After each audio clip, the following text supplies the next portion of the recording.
best. Picnic 気分 feels so good. 素敵な afternoon. プラチナみんな yeah.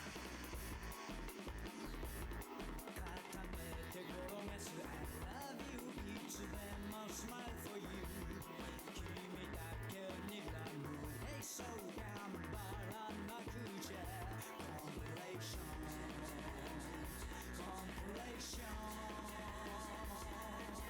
お揃いの T シャツ Hey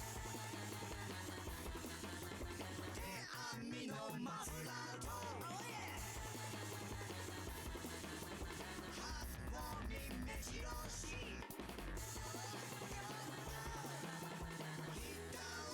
Say goodbye. Bye bye. みんな固めてしまいましょう。奮発しちゃいます。こんな日は歌って俺の勝ちだ。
I'm watching you, Wazowski. Always watching.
Okay. Man. 3 years, huh? Hello, everyone. So I need to explain the bingo thing, too. I don't know what's on the bingo cards. Just, F did that. I have my own bingo cards, but I thought F's would be funnier. That way, my bingo is just horrible things that might happen. Anyway. Welcome in, everyone. What do we get if we win? Oh god, I don't know. I didn't even think about that. I just thought it would be fun.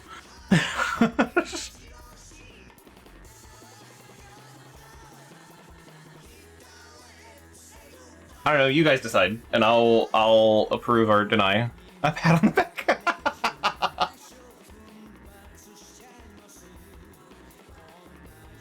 $50K Kazizzlers. If I could make that happen, yeah. A sense of accomplishment. Anyway, let's move on from Katamari. Okay. So. A dump truck full of oatmeal. Oh my god, the callback. Alright. So, over the last 3 years, I have played over 100 games. I don't know the exact number. I don't think it's 110. I could check on that, actually. Since I moved all this stuff locally. If you had a dump truck full of oatmeal, I don't think it would come out of the dump truck. I think you would struggle. You would need to get like some shovels, some squeegees going. Really get it out. Otherwise, it's just gonna like raise the back of it. It's just gonna be.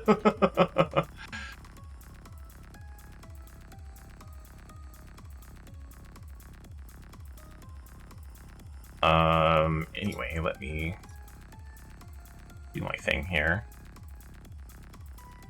I have played, and, well, I've at least completed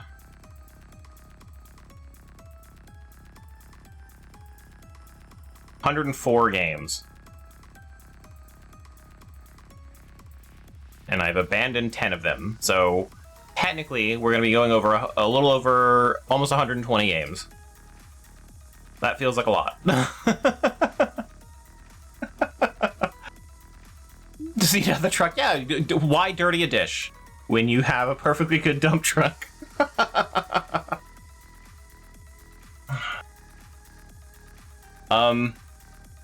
So what I want to do, I'm going to go in order that I played them. Not necessarily abandon them. Let's say order that I finished them. Because that's just easier for me to deal with in general. But I'm gonna have maybe some hot takes about video games, and I think that is wildly funny. So we're gonna talk a lot of shit about video games, and I'm gonna have some very strong opinions about video games, but I may also have surprising opinions. Stay tuned.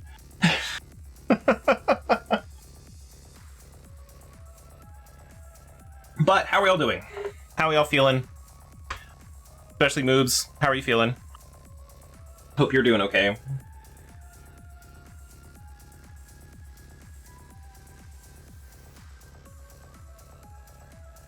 And I can't wait for the dumb things in the background to happen.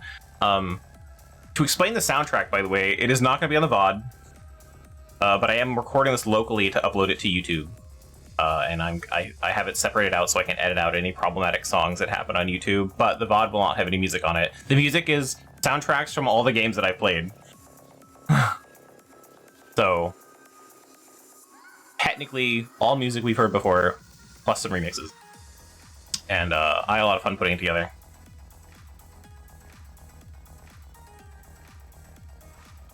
Alright, well, as you can see, we have this tier list.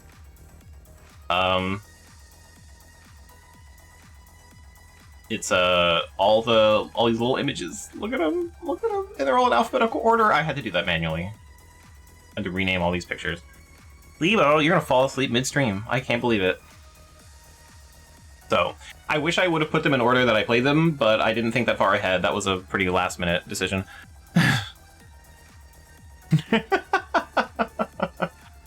But anyway.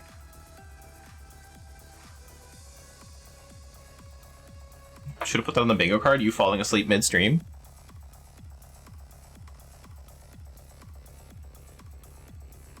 Also, is the music an okay volume? Like, can you guys hear it? I know it's not loud, but I can change that. I limited it to be really low, so obviously it's background music. But if it needs to be like a little louder, a little quieter, let me know. Yeah. I don't know. View to Marcus card. So we're gonna good talker volume, perfect. That's what I was hoping for. I tried to get rid of all the sound effects too, because a lot of the soundtracks had like the weird sound effects that they used in the music track for some older games, and I was like, okay, I need to I need to fix that. Yeah. So let's get this started. So our first game, I started with Deus Ex. It's not actually a D tier, but I'm gonna put it up here because I'm talking about it. I could make it here for that. No, let's not worry about that. Let's not be overcomplicated, because I do that all the time. But yeah, so Deus Ex was the first game I streamed. I streamed it with the revision mod, which could not tell you really what that added in and what it didn't, but it did improve the graphics and the gameplay a little bit. So I had a little better experience. And I like Deus Ex. My one problem with Deus Ex is that I think that it's just a sign of the times. I don't think the technology was up to what they wanted to do. So there's some jank there. However, I do like sci-fi stuff, and I love the world, and I like a lot of the things that went on in Deus Ex. I think the story was okay. My other big gripe of Deus Ex was when I played Invisible War. Invisible War is the first Deus Ex I actually played. When I played Invisible War, everyone hated the second game, and I didn't know why, obviously, because I didn't play the first one. One of the big problems was at the end of the game, everyone just kind of phones you up, and they're like, hey, pick your ending. And they were like, the first game would never. The first game was so good, this one was so stupid. And even I fell into that, because I was like, yeah, it does that. I think that is really stupid. However, Deus Ex does that too. Literally, on Liberty Island, they phone you up, and they're like, hey, what ending do you want? You should come over here for this ending. And I was so mad. I've been bamboozled by the gaming public. But otherwise, I like it. I think some of the skills in the game are a bit useless. Like, there's no reason to want to breathe underwater and all that. But my favorite thing about Deus Ex is definitely that it is a world sim. Everything, they made systems, and you just kind of do whatever you need to with those systems. And I had a fucking blast. I did not expect to be able to take my dead brother's corpse through loading zones.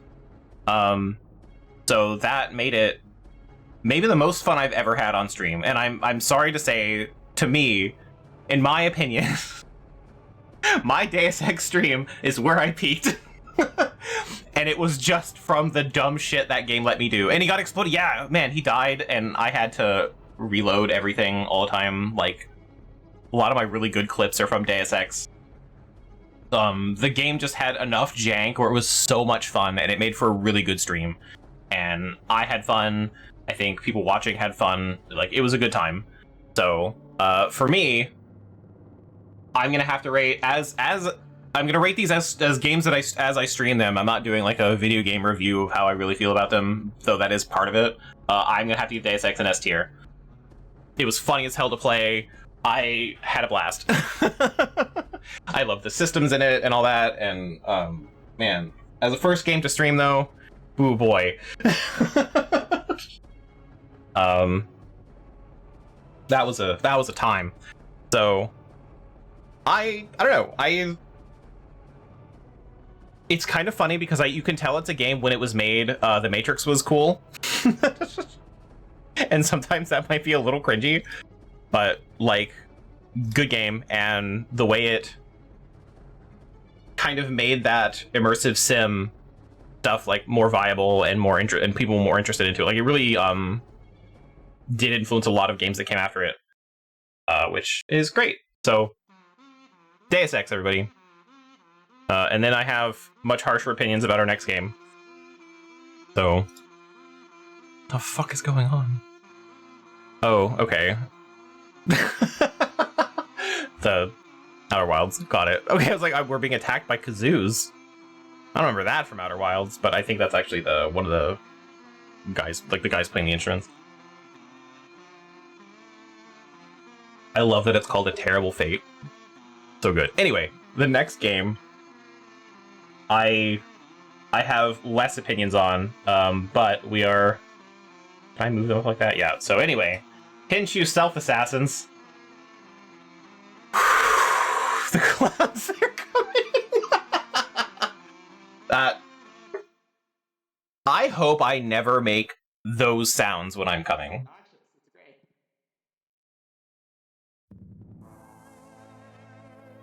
That would be the worst.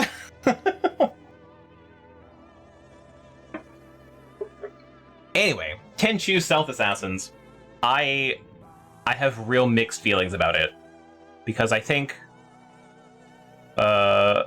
same no mood for it. Okay, maybe if it came with like I'm so sorry, I can't. I'm horrible, I know. So, but if I came and I made those noises, but also like flags came out of me, then like fireworks, I think that could work. Like, you know, because that's like real celebratory. You know, you get that, just all the noisemakers to drive away all the bad spirits.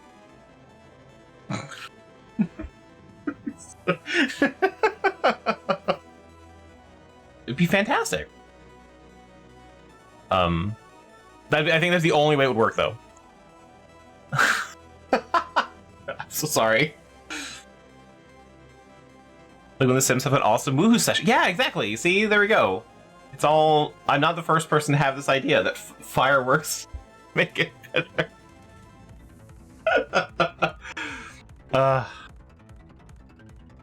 Oh man. Okay.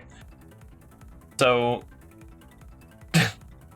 before I make more gross, Tenchu Self-Assassins. I think it. I don't remember if it was a really early PS1 game. We'll pay with your money. Well, because like you'd have to ask, like when it happens, you'd have to stop. Like I'm used to it. It's just what I do, right? So, but the other whoever I'm doing it with, they'd be like, "What the fuck? Where'd the fireworks come from?" Like, there would be immediate questions. And I wouldn't be able to explain. I don't know. I couldn't tell you. This is just who I am. Anyway. Didn't you stop Assassins for the millionth time? I don't know if it was an early PS1 game. I don't remember. Like, I don't think it was a launch game. But, I kind of didn't like it. Like, in hindsight, I had fun while playing it because I have that nostalgia for Tenchu. But the stealth is just the people are just too stupid. Stealth was really easy. I know I had some troubles, but should have put a chat got weird space. Yeah, but that should be the free space. I know I struggled with some things in Tenchu. I was trying to be like a cool ninja assassin. I didn't need to be. It's just, I don't know how limited by technology it was. I remember having fun as a kid, barely, and it being like one of those series that was Okay, in other stealth games, yes. I don't remember getting besides not knowing where people were in Tenchu, I could stand like right next to them and they wouldn't know I was there. Because the draw distance was so short, it didn't matter. Like Tenchu was very easy for stealth. Unlike Metal Gear Solid 2, where they see me very far away, and I'm really bad at other stealth games, yeah. In fact, it got worse in the second game, which we're gonna get to that too, because I played it immediately after this one. But I did have fun with Tenchu. I think, I don't even remember the story, but I think it was a cool setting, and a lot of the... it was an interesting game, I think, and there was a lot of cool mechanics. If I wanted to compare it to Metal Gear Solid, I would compare it, like, very unfavorably. I think Metal Gear Solid kind of, the first game especially, really kind of nailed the stealth mechanics that they wanted. And Tenchu wanted you to be like a ninja, but it wasn't... I don't know, I didn't really feel like much of a ninja. It was like grapple to the roofs and they couldn't find you anymore. So if you just stay on the roof, you're usually okay. And then when the archers find you, you just like kill them. So, and you could probably go back and watch and show how wrong I am, and that's fine. I'm going off of what I remember from 3 years ago now. But like, it did make me feel like I was Spider-Man. Exactly. I didn't feel like Spider-Man, so therefore I'm leaving it in the D tier. No. But like, I think it was new and interesting enough where it was cool. But also like, I do have to think about it as like how it played to be a stream game. It'd be a stinky dookie tier. How do I add a tier? Can I add row below? Okay. Stinky dookie. There we go. Is there a brown? Not really. We'll make it gray. There we go. My bad. Delete this row and delete this row. There we go, Stinky Dookie. And then while I'm here, we can just go add row below and go talking about. And that one should be empty, and we'll make it blue. There we go. That changed that name. Never mind. My bad. Whoop. You can tell I don't do this very often. Perfect. And then this one.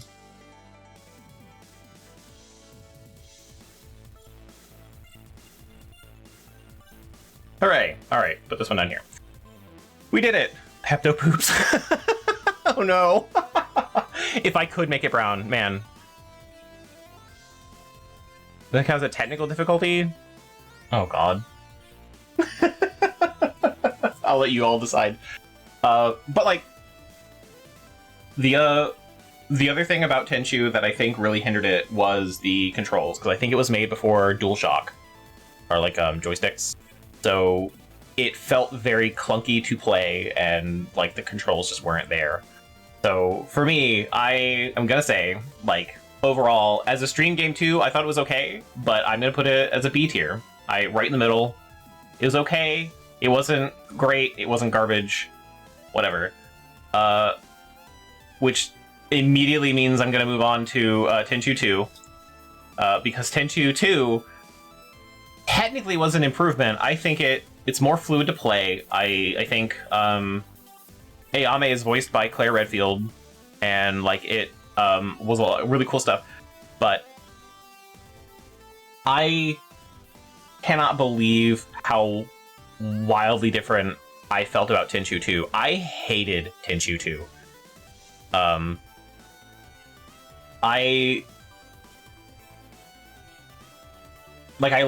liked playing it at first, but as soon as I got to a boss fight, it was a terrible time. Every single boss fight. And just something about it, like I couldn't be stealthy. There was a lot of like really open areas. I was not any good at the combat. And when I watched a speed run for some of the boss fights I was really struggling on, it was just throw kunai at it until it dies. Like just a bunch of them. Save all your kunai and just heave it. It's like, okay. So, but I did get some clips out of it. And I think that did make it, like, it was more fun to watch, I think, than the original Tenchu, but we're gonna say Tenchu 2 is Stinky Dookie because I had a really bad time and I didn't like it. We're gonna make a worse tier than that, I think.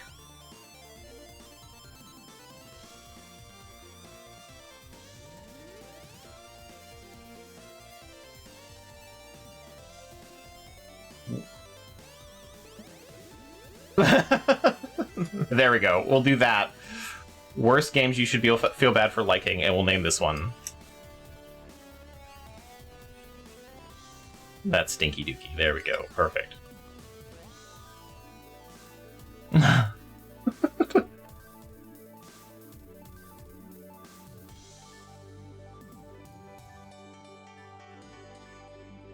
So, yeah, I don't think anything about Tenchu 2 really, like, outside of the new movement and combat and stuff, like, it felt like a better polished game, but was somehow way worse, and then I didn't want to play another Tenchu game, even though there's, like, 4 more.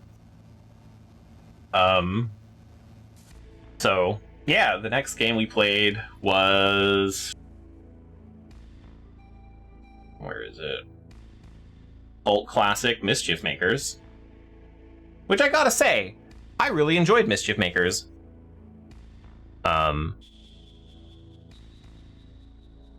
Oh, yeah, the Miko thing. It's...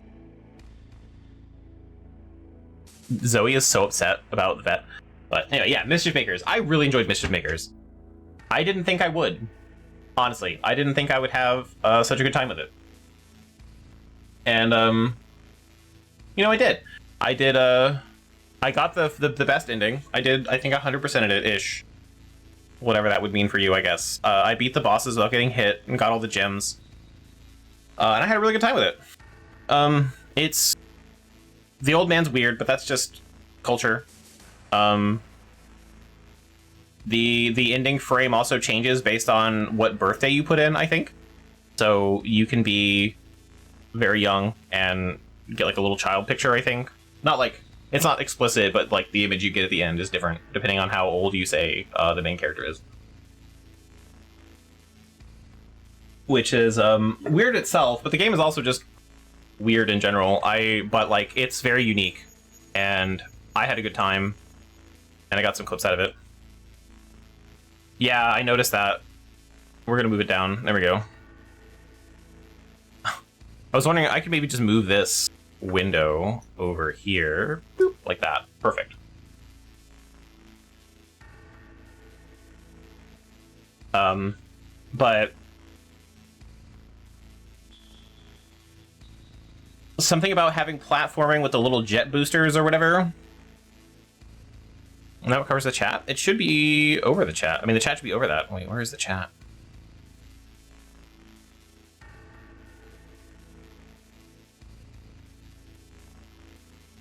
There we go, and I'll move it. There we go. Now it does that.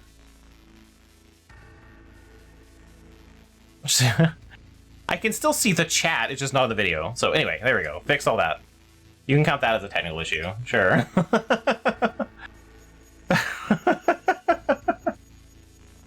guys are rude.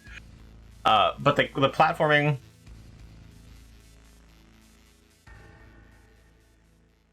Why was there no egg?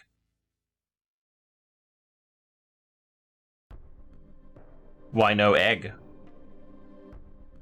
I didn't hear egg. I heard the egg? Okay, cool. Okay, I know why I didn't hear it. I know that's not a technical problem, it's just a thing I forgot to do. So how I have this set up is my music is coming through my auxiliary, which all the alerts come through to, and I had to mute it for myself, and I'm monitoring the music through OBS. So let me just monitor the alerts too. I don't think they happen until an alert happens. No, there we go. Whoop, nope, we're not doing that. Cool, we'll just leave that off. So I can't hear alerts. That turned really bad. I wonder if that's because they're from the same output. Cool, whatever. But anyway, the platforming Mischief Makers I thought was really fun, and the boss fights I think were really cool, and having like the parrying was great. My brain was vibrating. That's how I felt too. Yeah, it was very loud for me. And yeah, no, I had a really good time with it. So I'm gonna rate that an A rank. I don't really have a lot to say. I'm gonna have very few things to say probably about some of these really older. But honestly, I would say anything A and S, I'd recommend playing. I would recommend playing Mischief Makers, especially if you like platformers. It's a good game. And then you can say shake shake and everyone loves you, I guess. I don't know. That didn't catch on for me, but apparently that's a thing. It's one of the few things that worked there for that. Yeah. And then we played probably the silliest game in the world that tried to take itself really seriously, and that just made it more funny, and that is Clock Tower 2. Anything anus you recommend? Wow. Well, I mean, there's a few games I could recommend, I guess.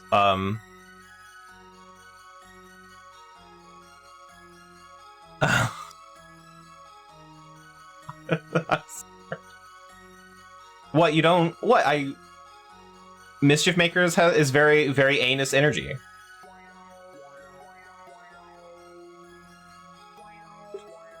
So it's got the anus to it, you know? Oh, okay, that's a good joke too, yeah, A&S. There we go, anus. We got some... all the anus games. Recommend any anus games.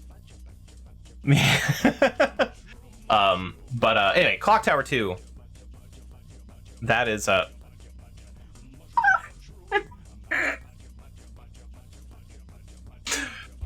Clock Tower 2 was a very silly game. And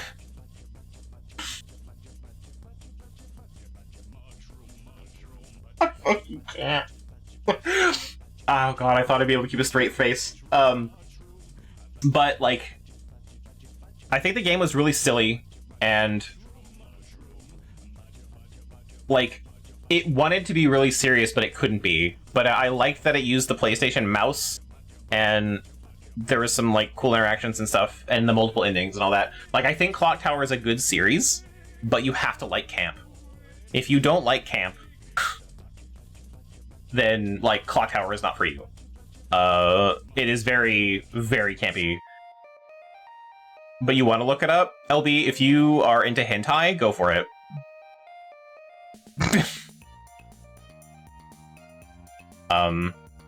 But yeah, Clock Tower I think is I'm having a hard time rating it in my head. I think it made for a really good stream. I think it was hilarious and like unintentionally, because it was trying to be serious. Like, there's a time where the scissor man by itself is already really fucking stupid, and that one time he kicked in the door and I like pushed over like some hang clothes on him and he just died. That was like so funny to me, and I couldn't talk about my dead friend on the hospital bed at the very beginning. I have a clip of that, and like the dog getting murdered or whatever, or like telling me that I'm about to get murdered. Yeah, the fucking dog. God. It was so funny. So I'm gonna have to also rate Clock Tower an A. I saw an anime Vagina, I regret looking it up. Oh, well. I warned you it was hentai! What do you... How much more of a warning did you need?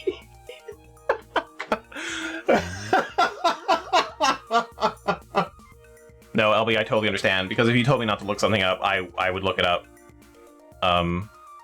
Wait, if it's on Steam, is that the movie of it, or is that the eroge game of it? I'd imagine the game, but like they used to have movies on Steam, didn't they? Like videos? I don't remember if that's even still a thing. The movie has a part where this doctor puts eggs in their butts. So, yeah. The visual novel? Okay. It could be in both, I don't know. Sorry,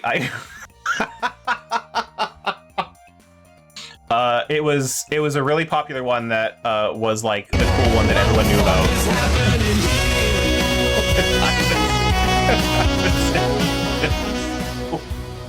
They were partially hard-boiled, so like soft-boiled.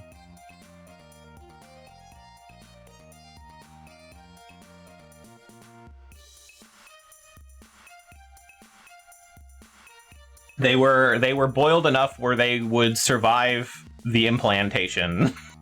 Anyway, moving on. What are we moving on to? Anyway, Clock Tower, good game if you like camp for sure. And then we're gonna move on to this one. I'm pretty sure that's the cover art for Blood Omen 1.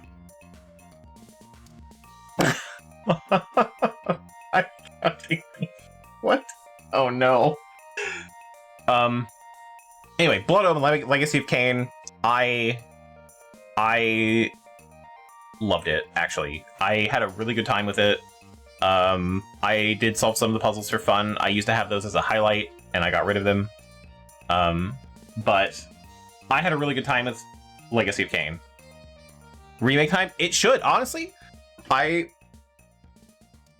gonna rate this pretty high, but I'm gonna recommend it. If you like the top-down 2D kind of action games, it's pretty good. Oh, that's Soul Reaver, though. They didn't remake Blood Omen 1. Because it didn't do as well. Soul Reaver has that nostalgia because it was edgy when things were edgy and people like that kind of stuff. This one was on the PS1 and PC. Play the PC version and mod it. It is the best way to play this game. But I had a really great time with it. My one gripe with it is that combat is stupid. And I'm pretty sure I said that multiple times while playing the game. You can't avoid damage, so you just have to take damage and try to, like, take people's blood to heal yourself. Just give me flashbacks. I'm sorry. But, like... the constant yelling of Vivictus, yeah. But it's a really good game. I think the story is really, really cool, and I love the world it's in. And I don't think they capitalized on that sort of stuff very much in Soul Reaver 1 and 2. But I think that the way that they frame that narrative, it's a very good starting point, where Kain is like, no, I won't save the world, and just plunges it into darkness, was really fucking cool. So I really loved this game. As a stream game, I don't know. I think that was when I had a dip in viewers. I enjoyed playing it. I don't know if it was a fun watch. It's one of those games where, like, it's really me doing the same thing over and over and over again, just in, like, a different picture.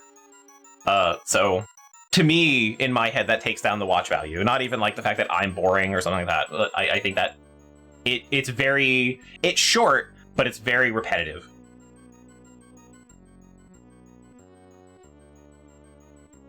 Yeah. So, really enjoyed this game. I'm gonna say it's S tier. Like I said, it's a very good game. But the combat does kind of take it out. But yeah, the story, the characters, and the dialogue series is fantastic. I love the motivations of the characters. Even the dumb time travel shit, I think really works out, because you are dealing with, like, all-powerful god creatures and, like, this war between people who are, like, not mortals at all. So, like, they don't really worry about, like, time as we think of it. Like, Kain is thinking in, like, thousands of years of a timeline, and, like, Raziel is, like, just caught up in that. And that twist, I think it's in 2 where they reveal what he actually is. Really good. And then, like, just the way that worked out, I don't know. I really enjoyed it, and I have other games I need to play. There's still Blood Omen 2 on the list, and whatever games after that. So, but, like, very good game, but, like, combat sometimes is a bit of a struggle, but, like, being able to, like, switch forms and stuff was really cool. Like, they did a really good job of, like, doing the whole vampire thing, which they got rid of in Soul Reaver, because you're not a vampire, you're, like, a soul vampire, which is different. But, like, I think even just the how unique the world is worth a look at or a playthrough. So, like, but for me, I had a lot of fun with Blood Omen 1. And then we played Soul Reaver. The narrator being Tony J is cool as hell. Is that who? I remember the narrator, but I'm gonna be honest with you, I don't know who that is. I'm looking it up. Oh, him! Okay, nope, I totally know the voice now. Yeah, 100%. Got it. Yep, Frollo. Yeah. Good shit. Isn't he also... He's the narrator because he's also Kain. Guy Fieri. Okay, but if Guy Fieri just wanted to... Hear me out. I would play a game where Guy Fieri was the villain. Not Guy Fieri himself, but like if you voiced the villain and just like modeled it after himself, and just like if the main bad guy of my story was going to take me to Flavortown to murder me, I would love to play that game. I don't know what it would be like, but like I don't know, it'd be so funny. Like I think it'd be pretty good, yeah. Anyway, next game we played was Soul Reaver, the first one. Boop.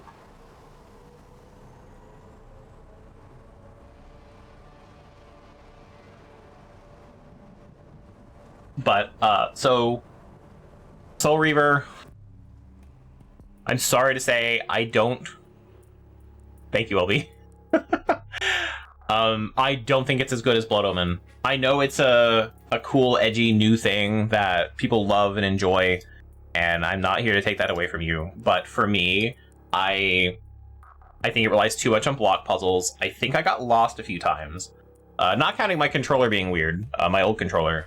For whatever reason, the L and R were the same axis. So when I hit both of them at once to do first-person mode to look around, it just stopped. So I couldn't do anything. And I fixed that during that playthrough. But yeah, too many block puzzles. And combat was kind of... the story was still good. Like, I really enjoyed the story. And the gameplay was okay, minus the block puzzles. I think...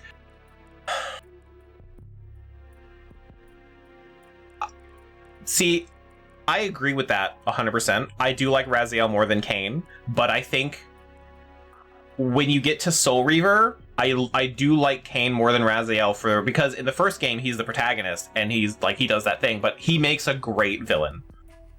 In the Soul Reaver games, he is like fantastic as the bad guy, but as a protagonist, Raziel is definitely better. He has a much better motivation and much better like just way he goes about things and like that sort of stuff, where Kain is just sort of like, nah, I'm gonna destroy the world, it's fun. It'd be fun. But yeah, a lot of sliding block puzzles, a lot of if you can't see the answer here, just change into the other realm and oh look, there's the answer. So it's just like the puzzles felt like they were trying to trick me, but kind of like a cat hiding its eyes and being like, you can't see me if I can't see you. So it's still good. I'm gonna give it an A though. It's worse than Blood Omen 1. Who knows? Could be fun. What was the noise he made anyway? Was that the wow wow wow? Sorry, I'm referencing something you watched yesterday.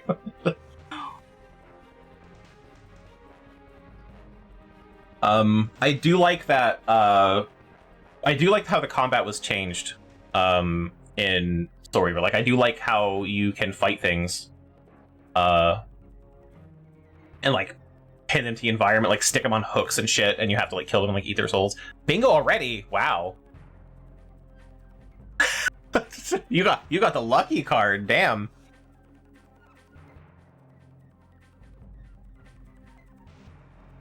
Just F is on the phone. All right. Well, we'll. Man, I don't even know what to say. It's not even my bingo. So, congratulations. It feels like everyone else is really far away. I will let F judge you, and if you have actually gotten bingo or not. But like F is also not here. We didn't explain it. I mean, the thing is, it's a secret to me. I don't know what's on the bingo card. We didn't explain it. Doesn't okay. I'll let you guys go through that. I'll just go. Okay, now this game I'm gonna have to rate highly. I really enjoyed it. I've enjoyed it since childhood, so it's gonna have nostalgia points. If I can remember my alphabet, I'll find it. It's down here somewhere. There it is. Whoop. So after that, I played the original Rogue Squadron.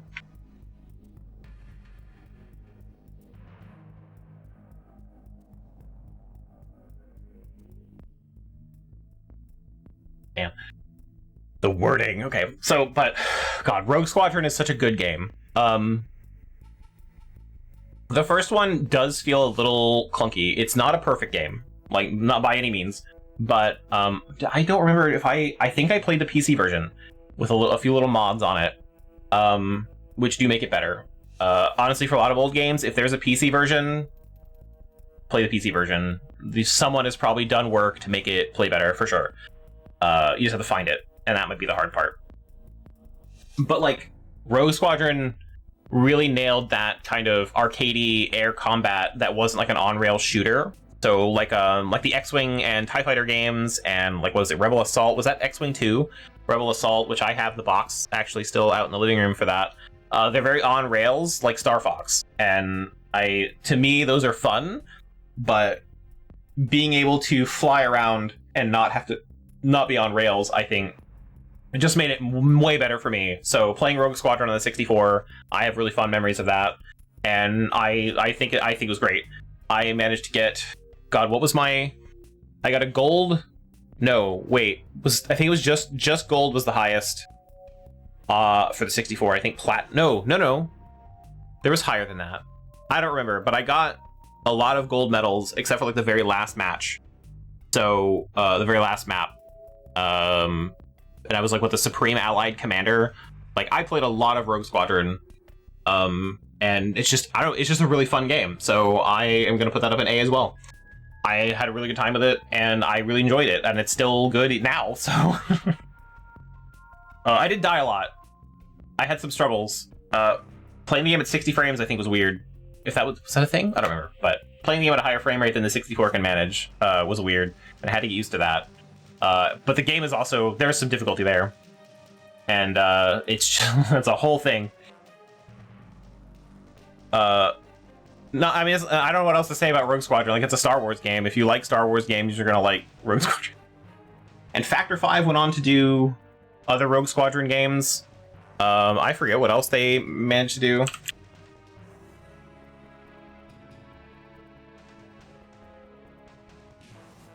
But they did, oh god, a bunch of stuff that ended up being... Once they started doing Star Wars games, they did, oh god, what was the other one? Battle for Naboo was the other Star Wars game. That's what I'm thinking of. And then they did, was it Lair on the PS3? And then they closed down because Lair didn't do very well. And they were responsible for some ports on the 64 too. I don't know if you guys know that Factor 5 is why Resident Evil 2 is on the 64. They managed to compress the sound and stuff enough to get that to fit on the cartridge, plus extra stuff. So like blue blood and all that sort of stuff. So they managed to save so much space on it that they could fit Resident Evil 2 really kind of uncompromised on the 64. Really cool stuff. So good job, Factor 5. You did good.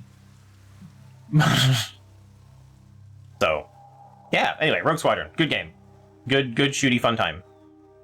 Speaking of shooty fun time, the next game we played was this one, Gunstar Heroes. No, was that... Did I go by a different name? Did I name it something different? Yeah. No. Why do I have it as a different name? Why do I have it as a different name? Because I have it as a different game, not Gunstar Heroes. We played... Was it...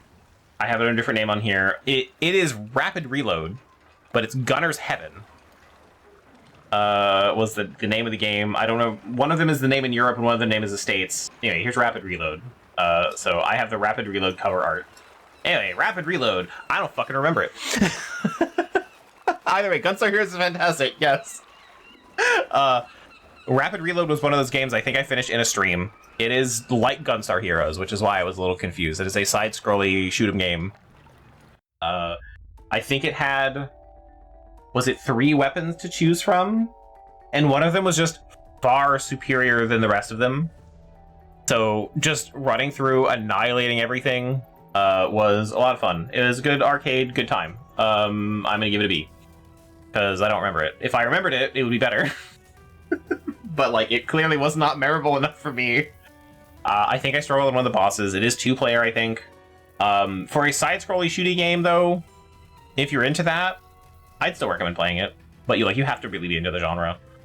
Yeah, we're gonna move on from that. Hang on, let me make sure I'm remembering this correctly. Because I remember struggling on the last boss. But yeah, there's just like one weapon that was just way better than the rest of them. Okay, yeah, I am remembering the same game. And it had like power-ups and all that sort of stuff. It was good. A lot like Metal Slug in a way, but different. Okay, on to another game that I only sort of remember, where we played Klonoa. I have mixed feelings about Klonoa.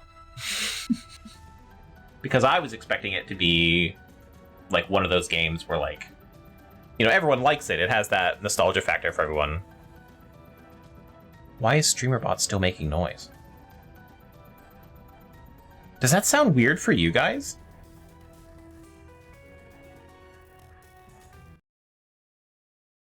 Why is Streamerbot playing? Oh, because it's taking in the specific audio. Did the music just get quieter for everyone?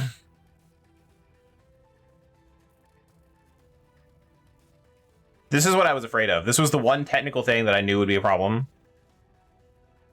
So it's not playing anything, but it is replaying the music because it's coming through the same channel. Which is weird. It shouldn't be doing that.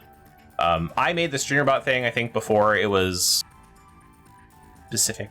Oh, that's interesting. Okay, well, if it's not bothering anyone, I'm not going to fuck with it. But Streamerbot, for some reason, is playing the music through itself. And it shouldn't be. Anyway, Klonoa. I remember very little of Klonoa. I remember some of the boss fights. I remember being kind of easy.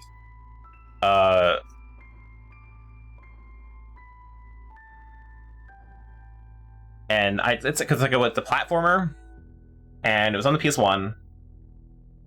It was fun. It was cute. I had a good time with it. I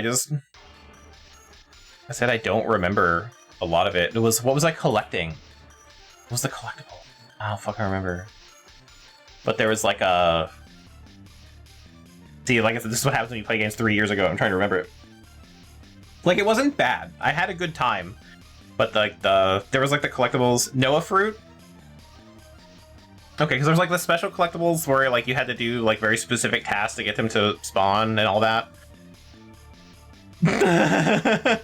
You're like, I think it was like little chicks, actually. And I don't think I might have collected them all. But I do remember...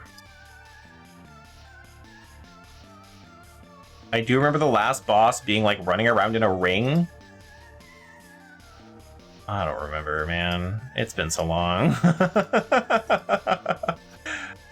Yeah, okay, I pulled a video. I did have some struggles on the boss. The boss fights were very good. I do remember the boss fights being very good, but the gameplay was very standard platformer.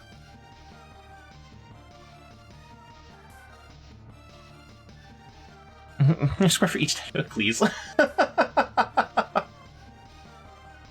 That's just the nature of streaming. But like it's a really solid platformer, and I think the art style is really good. And I don't remember the story at all.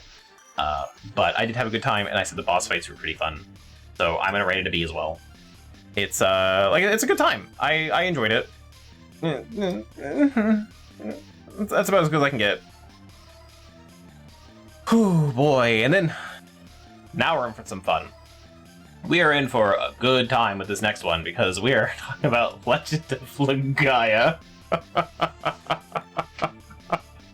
Oh, man.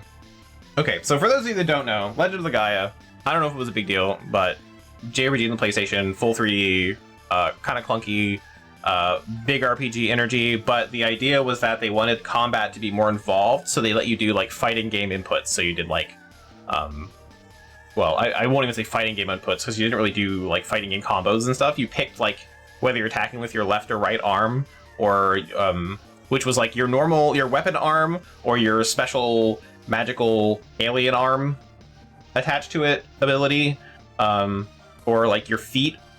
Was the top one your head? I don't remember, but like you chose which direction, and you could choose like the 4 ones to attack with, and the idea was that you could come up with like good combos, and then your character would learn very specific moves that you could keep repeating over and over for like extra damage, and it was actually really cool. I enjoyed Legend of Gaia. I think I don't have many clips. I have I had a video command for the one of my old follower things was the puffer fish, and I just mirrored it and put it to like, what was it? I don't remember the fucking laugh I used, but it was like the very like, it was a very Japanese laugh. I don't know how else to describe it. And I just mirrored it every time the laugh happened. It was really funny to me because they're so dopey looking. Oh god, what is it?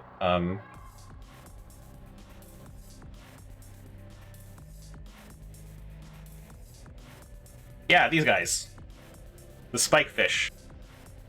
They're so fucking dumb looking. I love these guys. Thanks for not actually showing the image. Love that for me. There we go. See these guys. The fucking face. It killed me every single time I had to fight one of these guys.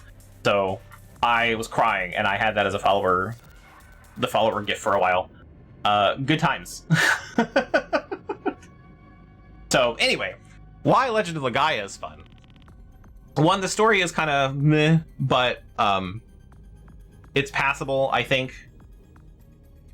You remember that game? Okay. So what I did, this may surprise none of you. I had a question, and I literally did a presentation on this. I have saved that video. We were playing, you guys might remember, I was playing Dead by Daylight, giving a presentation on Legend of the Gaia at the same time, and I was flipping screens between matches to talk about it and all that sort of stuff. So it was a time. So the reason why Legend of the Gaia is interesting to me is because they have that fighting game input, and you can do all this sort of stuff, and you do a little bit of extra damage, but it was always more damage to just like left, right, left, right, left, right, left, right with your arms. Until I realized that one arm did more damage than the other. So what actually did the most damage was just like left hook, left hook, left hook, left hook. So you're just like punching people with your one arm constantly, and that does the most damage in the game.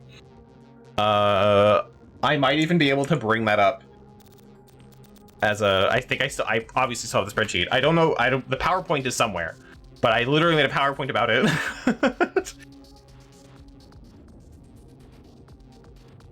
Oh man, I don't know if I'm gonna find that. That was very similar to when I did the thing for, this was before I streamed. I did a spreadsheet on Knights of the Republic, which I didn't play. But it's, only with the DLC, lightsabers aren't actually the most amount of damage. Oh my god, I don't know where that is, where the spreadsheet is anymore. I may have deleted it because I don't need it anymore, but that doesn't sound like me. I usually don't delete many things.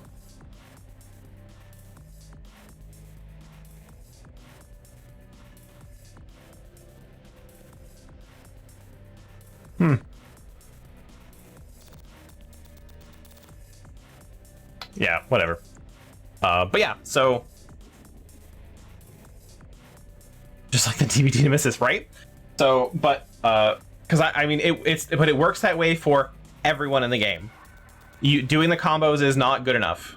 You need to just left, left, left, left, left, left, left, left, left. It does the most damage. I recorded about 5 or 6 fights, and I watched every fight and marked down every amount of damage every punch did for every turn in those fights, which is a lot because I was in the late game and it wasn't like a It wasn't like I could do one punch and everyone dies. So, and I intentionally was trying to do as little damage as possible, just to see the relationship. No, I won't say I was trying to do a little damage possible. That kind of misrepresents the data a little bit. I was trying not to make sure the fights were ending very quickly. But I watched frame by frame video, took down notes, put it all in a thing, and yes, just like attacking with your left arm is the best damage you can do. And there's no reason to really engage with the fighting mechanics. It just feels okay to do it because you don't know any better. But like if you're gonna go in and be good at the game, there's your strategy. There's no reason to do anything else. I don't know why the magic alien hand does extra damage compared to a weapon, but it does. I think the only difference... okay, so I can explain a little more why that works too, though, because the special abilities, some of them that you need like magic for, or like ability points. I don't remember what they're called, but when you attack with them, they do an inordinate amount of damage, but you can only do them like every other turn, so that halves them every other turn. So doing the most damage per turn is still just left punching everyone. It's weird how the math works out for it, but like, why would as a game designer, I probably wouldn't have thought of that either. But I did it when I was playing it. But Legend of the Guy is really good. I would grade it an A. Good shit. Magicka. The game or like the mana in Elder Scrolls?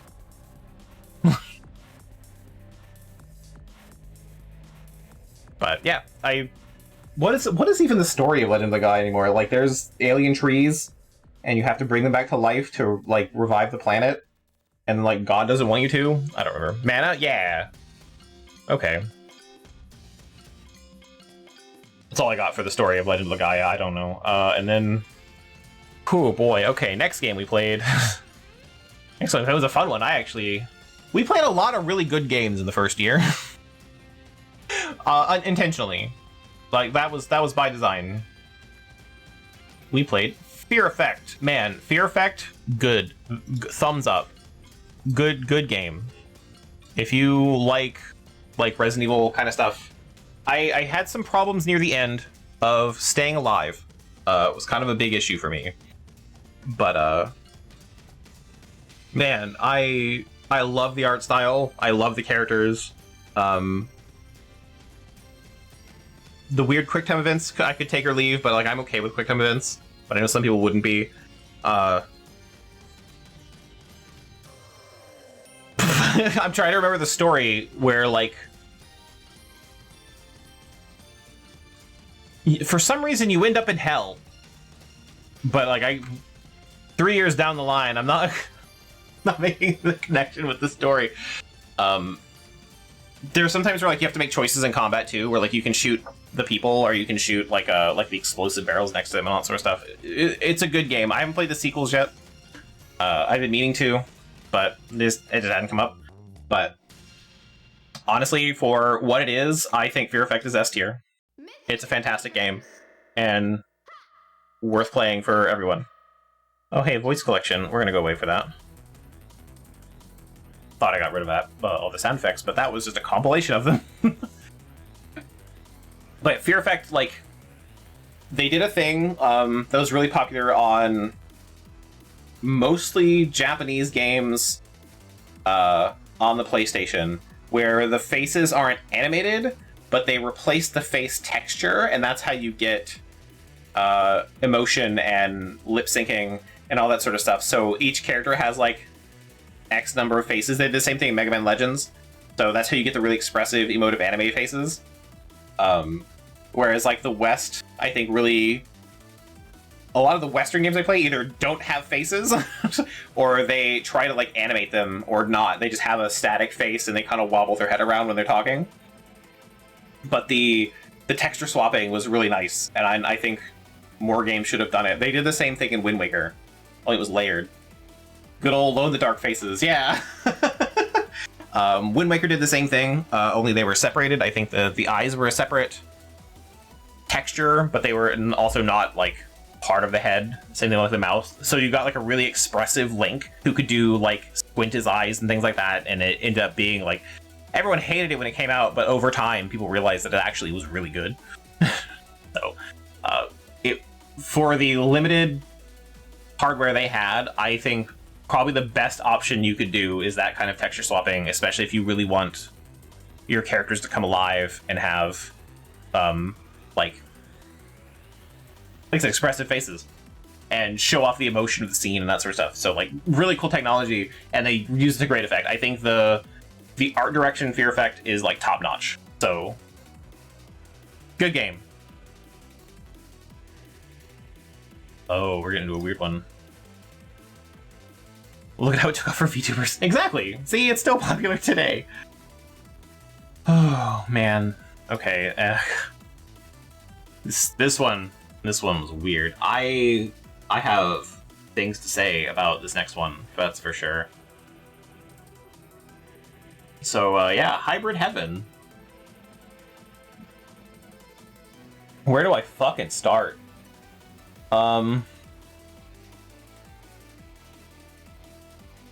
So Hybrid Heaven was an RPG on the 64, which already makes it weird. I love the Hat in Time soundtrack. I'm sorry. I'm get distracted by that. So good. But it was an RPG on the 64, and its whole thing was also like a new combat system. Very similar to Legend of Legaia. Sounds like a furry dating sim. Okay, no, I can see that. I get it. Unfortunately, would have been way more would have been way more interesting, I think, if it was a dating sim. But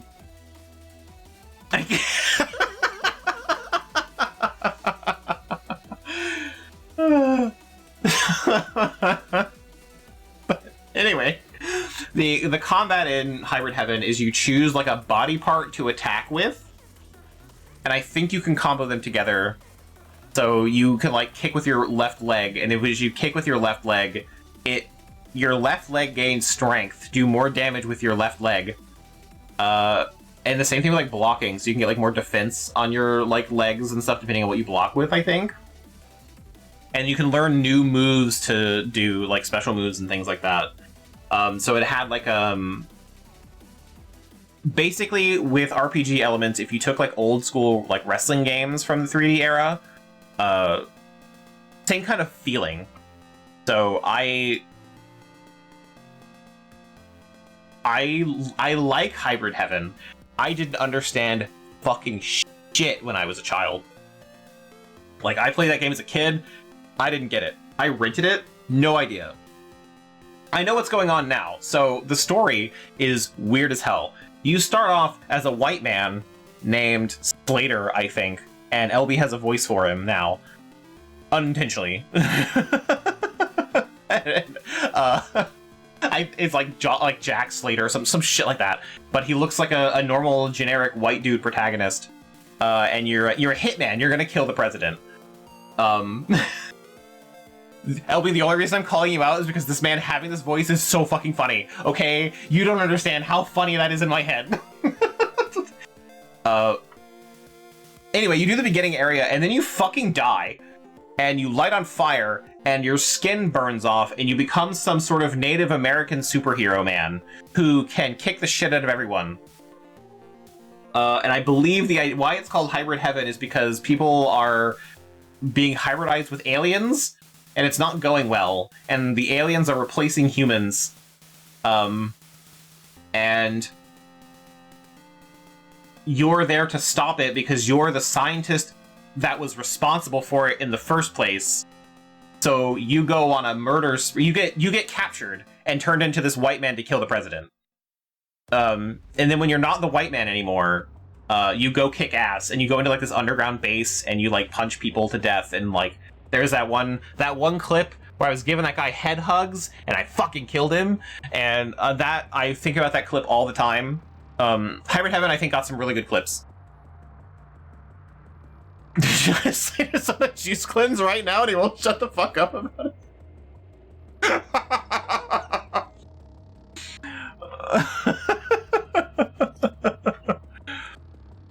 Oh man.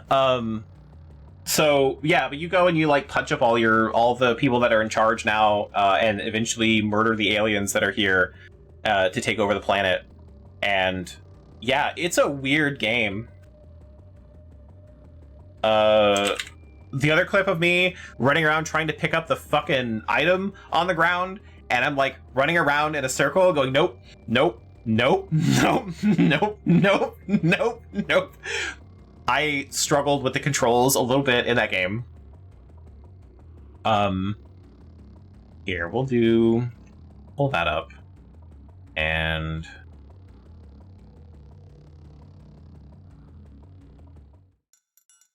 oh, also, something to remember is that in the very beginning of the game, this government guy comes to your house and knocks on the door, and you open the door and you're just ass naked.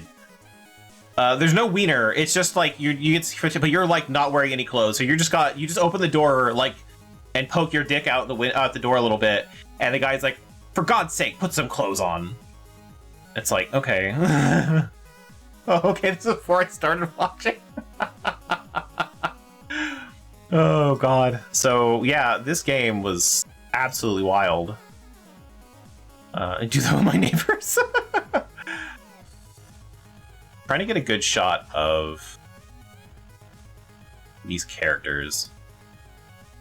Wow. Okay. No, we're keeping that one. That's getting shown off on stream. That's wild. Take that one. Take that one. Okay. So anyway, here's the white man main character.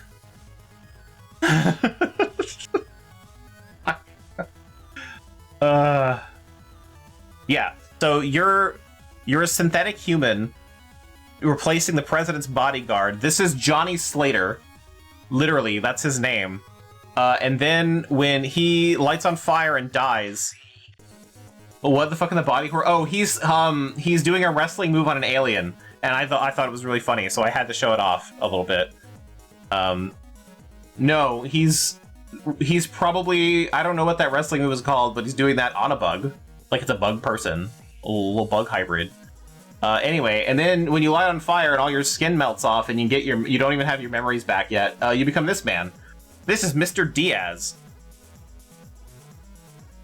That's all I got. It is a wild time. Yeah, so like these little leggies, you see there's the guy under him, there's his arms, there's his little legs. He's doing a little wrestling move, and this is the white man. The tweaker grabs from Buck, like, exactly, yeah, that's perfect. And then anyway, that's Mr. Diaz. So like that's, oof. The game is crazy. But I had a lot of fun with it. It's not as actiony as I would have hoped. And it didn't go in the direction I thought either. So now that I understand it, I would give it a B. I mean an A, not a B. It's wildly good for how crazy it is, but like, I don't know, I won't say we don't like crazy shit in this world, because we do, actually. Hybrid Heaven, Metal Gear Solid, other games that are like that. What was I? Like, I don't know. Sometimes weird shit is fun. Okay, and then now we're gonna get into. But anyway, yeah, Hybrid Heaven, good time. It's on the 64. Go for it. Where'd it go? Where'd it go? Did I put it under L? I know I just saw it. Now that I know what I'm looking for, I'm completely blind to what I'm looking for. And I'm not going to say what it is, because I don't need people to give me directions, because that's not going to help me right now. Where the fuck? Where? Wait. Wait. Help me. Oh, I did. Okay, it is under L. Here we go. Legacy of Kain. Soul Reaver 2.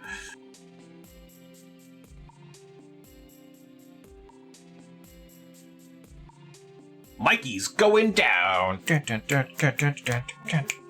Yeah, okay. He never says it like that. I tried. Well, not in the YouTube clips anyway. I know he does say it like that because I've literally seen that episode. But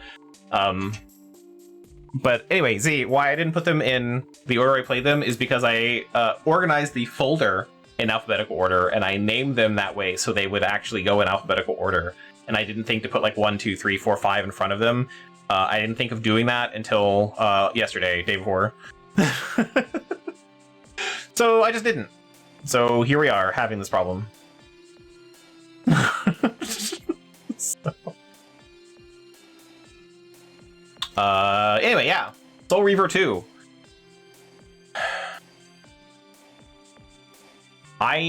It's exactly like Soul Reaver 1. I don't know what to tell you people. It's the same game, again. Only a different timeline. Doesn't Soul Reaver 2 take place like 500 years after Soul Reaver 1? And like Cain has ruled the world forever, and it's like the world of decay now, and everything's like falling apart. Now with elements, yeah. I think they fleshed out the human mortal society a bit more. So there's like a city that you go into. I think that was Soul Reaver 2. And there's like more lore into it, and they reveal like what Raziel actually is. The story of Soul Reaver 2 I think is much better than Soul Reaver 1, but they're all really good. Soul Reaver 2 is in the past. Oh yeah, no, he was thrown into the past. That's right. Because he has to fight himself, and he kills himself, and then he becomes the sword. I'm sorry, spoilers. We're gonna have a lot of spoilers here. I'm tired of trying to dance around it. So he becomes the sword. You go back in time. He's a paladin, like angel guy, and you fucking murder him as yourself from the future, and that's what puts you on the path to become Raziel, the demon, and then you get fused into the Soul Reaver, and that's the sword you're using. So you're actually using your own soul to kill people, to kill yourself, to become the Soul Reaver with the Soul Reaver, and like crazy shit. But that's what Cain wanted. Like that's what Cain wanted all that to happen, but he wasn't expecting you to actually like, get away with it. Like he thought he could stop you, and he couldn't. So then you became the sword, and that's what's going to be like his downfall, kind of thing. Crazy, yeah. The password's no, the password's banana. Get with it. But Soul Reaver 2 is still a good time. I can't say it's better or worse than Soul Reaver 1. I'm gonna have to give it the same rating. It's an A. It's good. There are still sliding block puzzles, but I think they tried to be more interesting with getting around the world itself.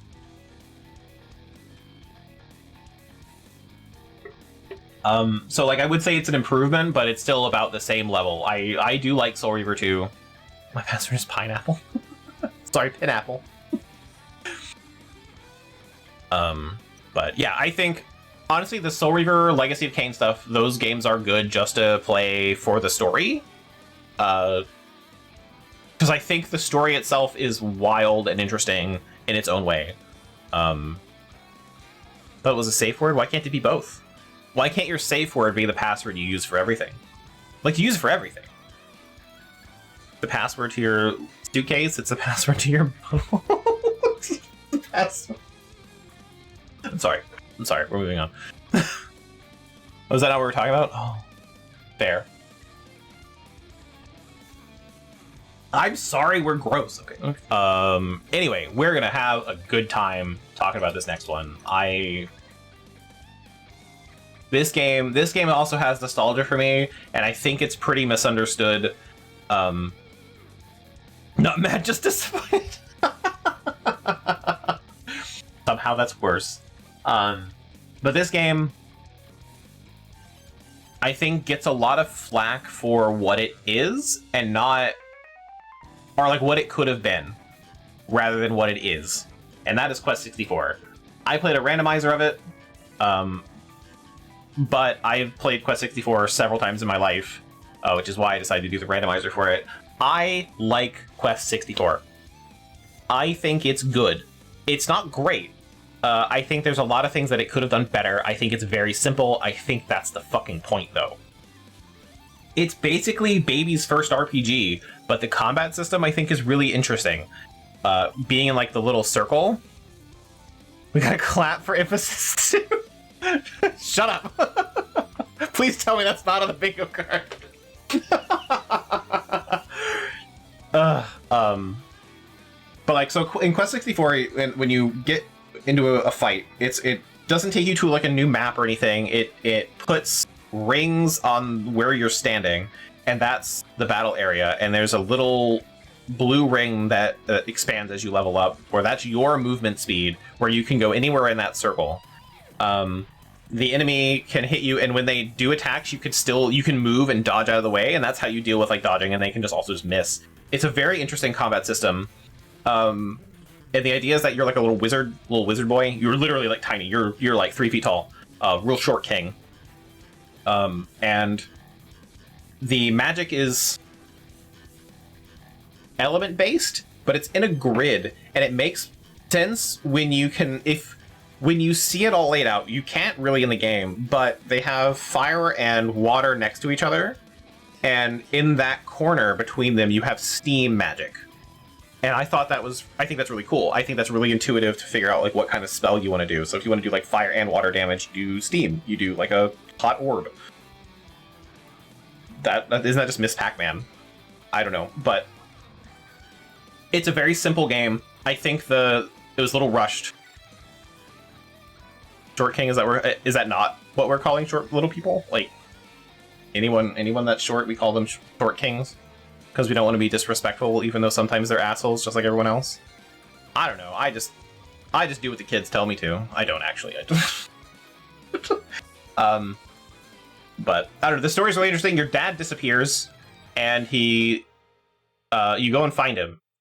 And through you going to find him, you beat up a bandit king, a guy who really enjoys wind, who's just standing in a forest minding his own fucking business, but he stole the thing, so making sure I'm being politically correct. Man, I don't know. I'm the wrong person to ask. Then you kill a sea nymph, and then you punch a bunch of other people to death. There's a lady in the desert. There's a special area, a secret, unknown pyramid in the desert. Oh, he's fishing for bingo spots? Oh no, what? Hang on. Being politically correct is a bingo spot? Wait. Shine the non-believer! Shine! Go to Candy Mountain, Charlie! You can't do that voice like that. I can't. No. I am terrified of this bingo card now. But yeah, you go through and you murder a bunch of people. And then you go into a place called Cull Hazard, which is a long tube that constantly spins you around. So you spend a lot of time in a long tube, and so you become the tube dweller, and that's where you live until you turn off the game and never go back to it, because when you get to the end of the tube, you're like, cool, the end of the tube, but it's actually just the start of the tube, and then you hate yourself. And then you never play Quest 64 again until 3 or 4 years go by, and you emulate it again, and finally finish.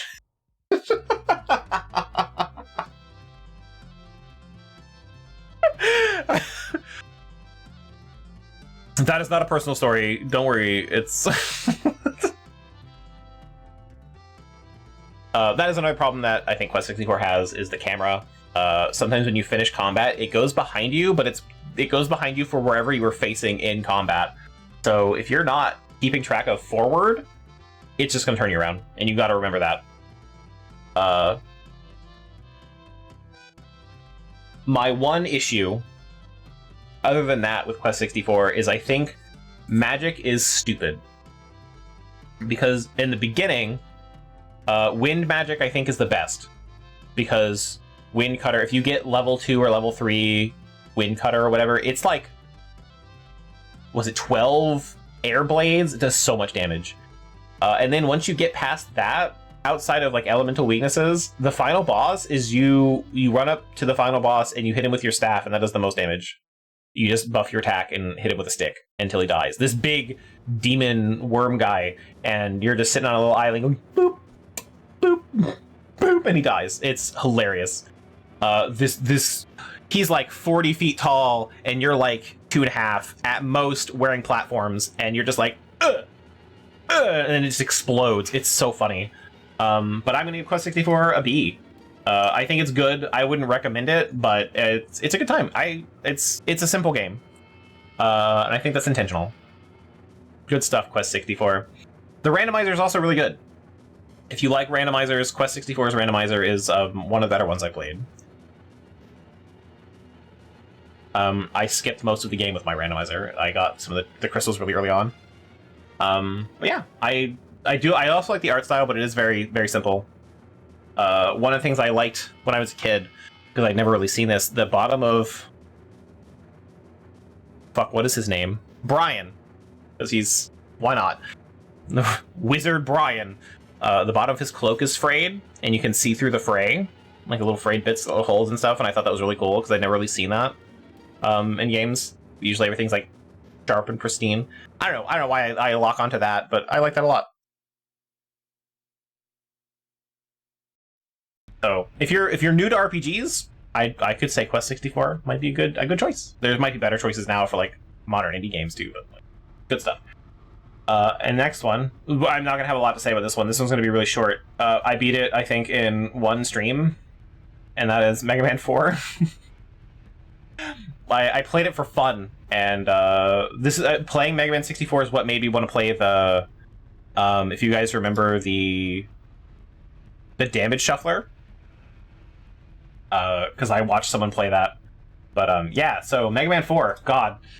Mega Man 4 is the one I grew up on. It's the one I own on the NES. I actually have the physical cartridge for it, again, out in the living room. I think Mega Man 4 is the best NES Mega Man game. Hands down. Mega Man 2 can kick rocks and suck eggs. I don't think that Mega Man 2 is the best Mega Man game. I don't even think Mega Man 3 is the best Mega Man game. 5 is too easy, and 6 I feel like they were running out of ideas. But 4 is that perfect sweet spot where you can charge, you have the Super Buster, you can slide. I think the Robot Masters are interesting. Russia's the enemy for some reason. And there's Dr. Wily again. Like, they have everything. It's a really good game. I think the bosses, the Robot Masters are fun and interesting. I don't know how they fit into the industrial stuff like the first one, where you have like the mining robot and the guy who can move rocks and fire, and you get Skull Man and Pharaoh Man, whatever the fuck they're doing. But all the Robot Masters, by the way, if no one knows, they were actually all of the Robot Masters in Mega Man, barring a few of them, were made by fans of the series. They would send in their Robot Master ideas, and Capcom would pick those Robot Masters, and that's what they would put in the next game. Which is really cool. So they're actually in the credits of the people who actually designed those robots and sent them in. We didn't get someone from the West, though, winning. I think, was it Mega Man 9? When, you know, they realized that people actually gave a shit. Full of shit, man. You call him Simon Belmont. Oh, God.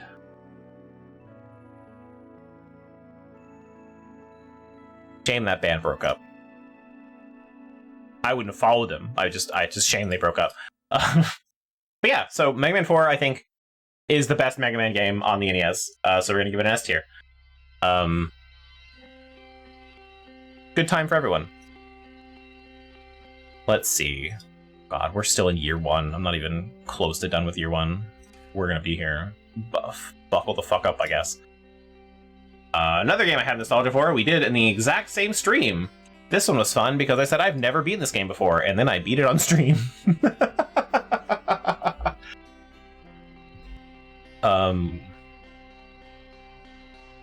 So, God, Jackal. Jackal's an arcade game that they ported to the NES.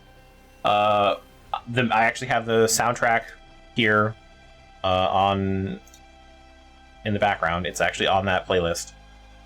We're not going to hear a lot of it. It's as far as game soundtracks, I think the largest ones on here are Metal Gear Solid and Mystical Ninja, which is weird. I don't think we've heard a lot of Mystical Ninja. This is the third Outer Wilds track. I wonder what's up with that. Anyway, whatever. I have a problem with randomizers and media players sometimes. I don't feel like they're really random, but they could be, because who knows? The Jackal? Oh my god, I feel like that's a reference.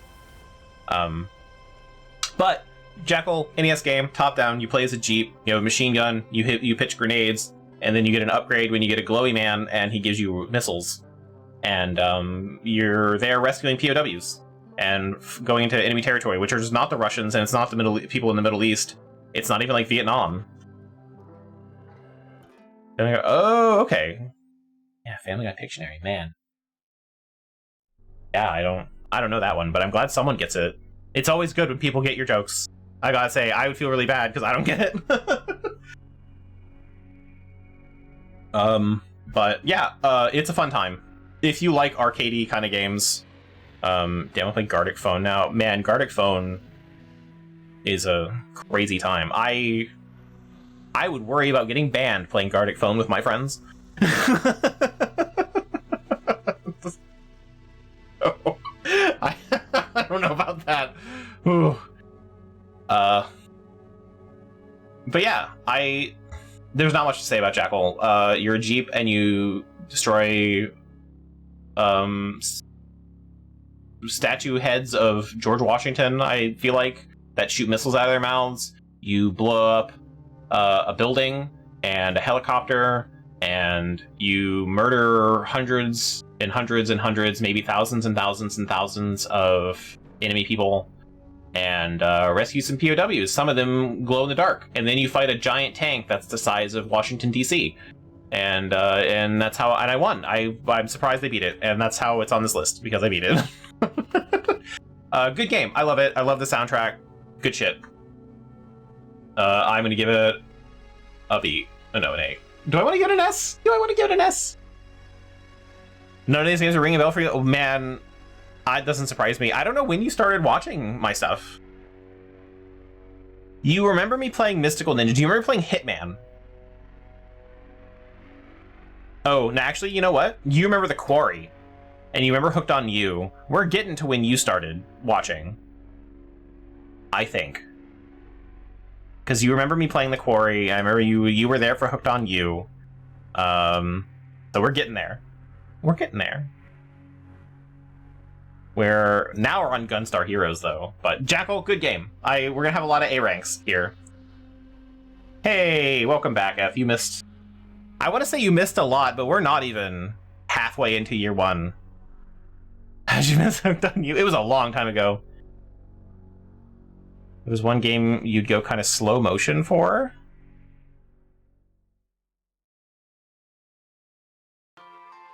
There's slow motion in Hat in Time, but that's not like a retro game. It's a platformer like Mario 64. And then right after that, I played Stray.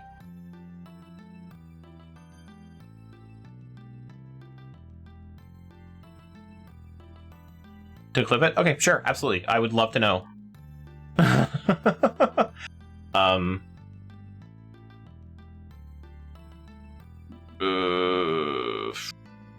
There's Gunstar Heroes. Okay, I was looking at the line under it. Anyway, Gunstar Heroes. Man, Gunstar Heroes is good. We're gonna go S rank. Okay, cool. Moving on. Battle. No, no, Gunstar Heroes is a fantastic run and gun 2D like Contra. I love the weapons in it. I love the action of it.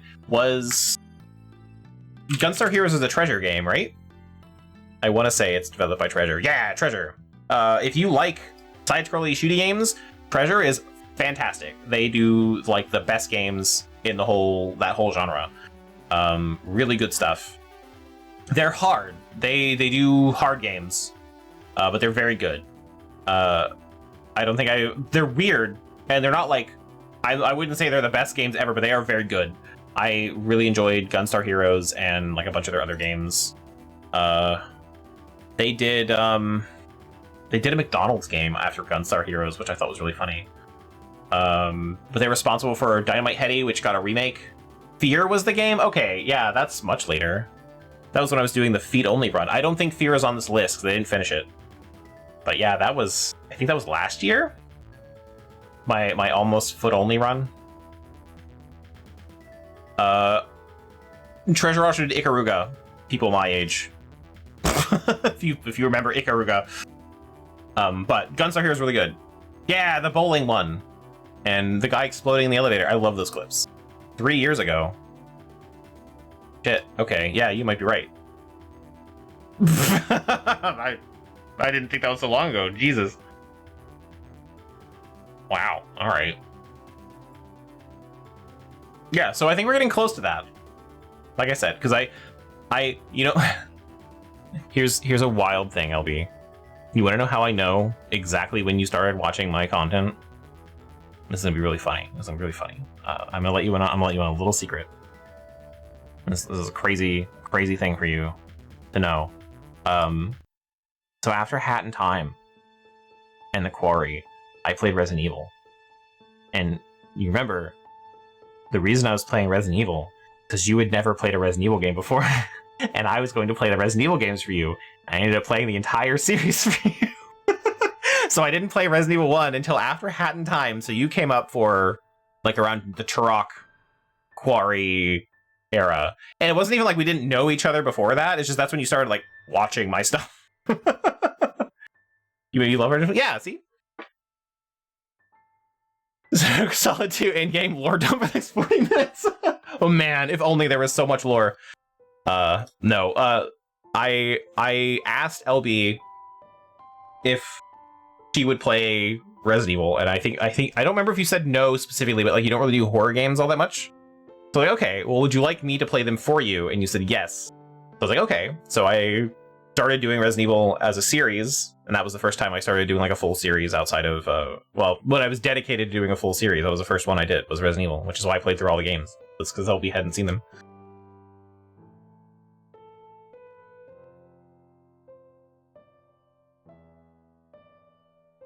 So yeah, you have a bunch of content to watch for Resident Evil games and get caught up on all that lore. Yeah, next game though, fucking Battle Tanks. This game sucks. They traumatize you as a kid. That's fair, especially because you keep mentioning like the liquor scene. That is very scary. I get it, especially as a kid. They're wild times. A lot of jump scares, a lot of body horror, and you don't do well with body horror, if I remember right. Right? Am I weird? Am I misremembering? Yeah, the liquor was 2. There's a lot of body horror in Resident Evil games. So yeah, Battle Tanks. You're a tank, and you shoot other tanks, and you die a lot, and then you sometimes win, and other times lose really badly. There's really no in-between, and if you put in infinite lives, or invulnerability as a cheat code that the game gives you, you get a bonus mission where you can't die, and you can't get out of the bonus mission, so you softlock yourself, and it's a bad time. I don't like Battle Tanks. I think it's an interesting concept. I think it controls like shit, it looks like shit, and it plays like shit, just in general. I don't like Battle Tanks.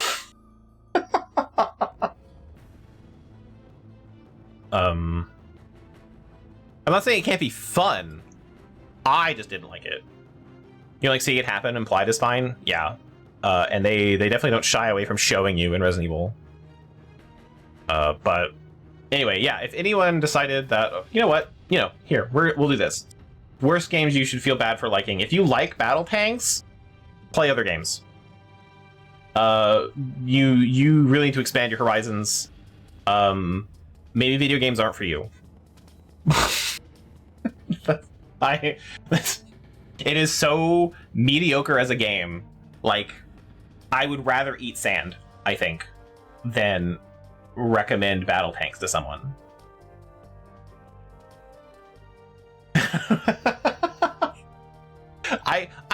Okay, there's probably gonna be a lot in that tier. I only play games that I know I'm gonna enjoy, but we haven't gotten to the games that I've abandoned either. Yeah. Anyway, our first Thief game, The Dark Project. Man, yeah, but you eat not only on a daily basis. And oatmeal's good. I just don't put pudding in it all the time. That was just the once.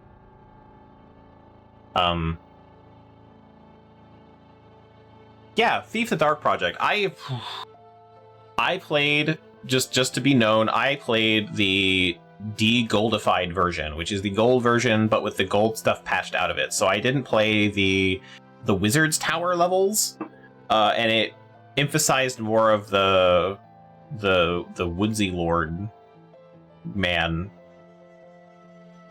whatever his fucking name was. It played up more of that supernatural stuff.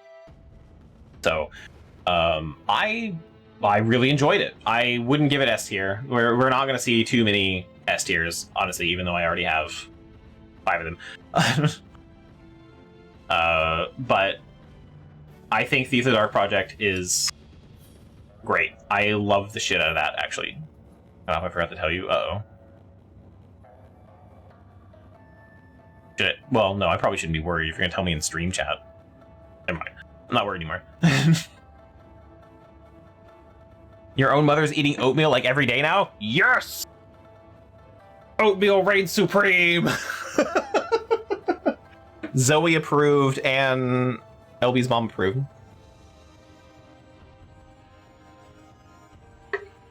It'd be funny if you just didn't say anything, just blank.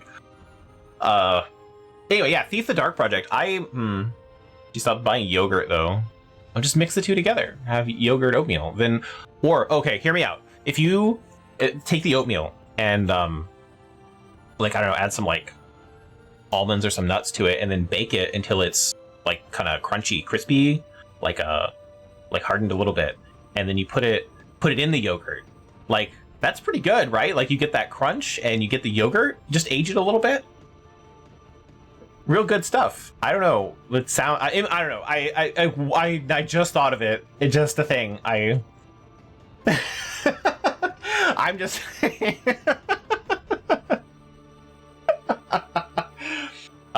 what are we rating? Cass, we just rated Thief the Dark Project, but we're rating the games that I've played. Well, like, specifically, we just did that. We are rating all the games that I have played in the 3 years I've been streaming.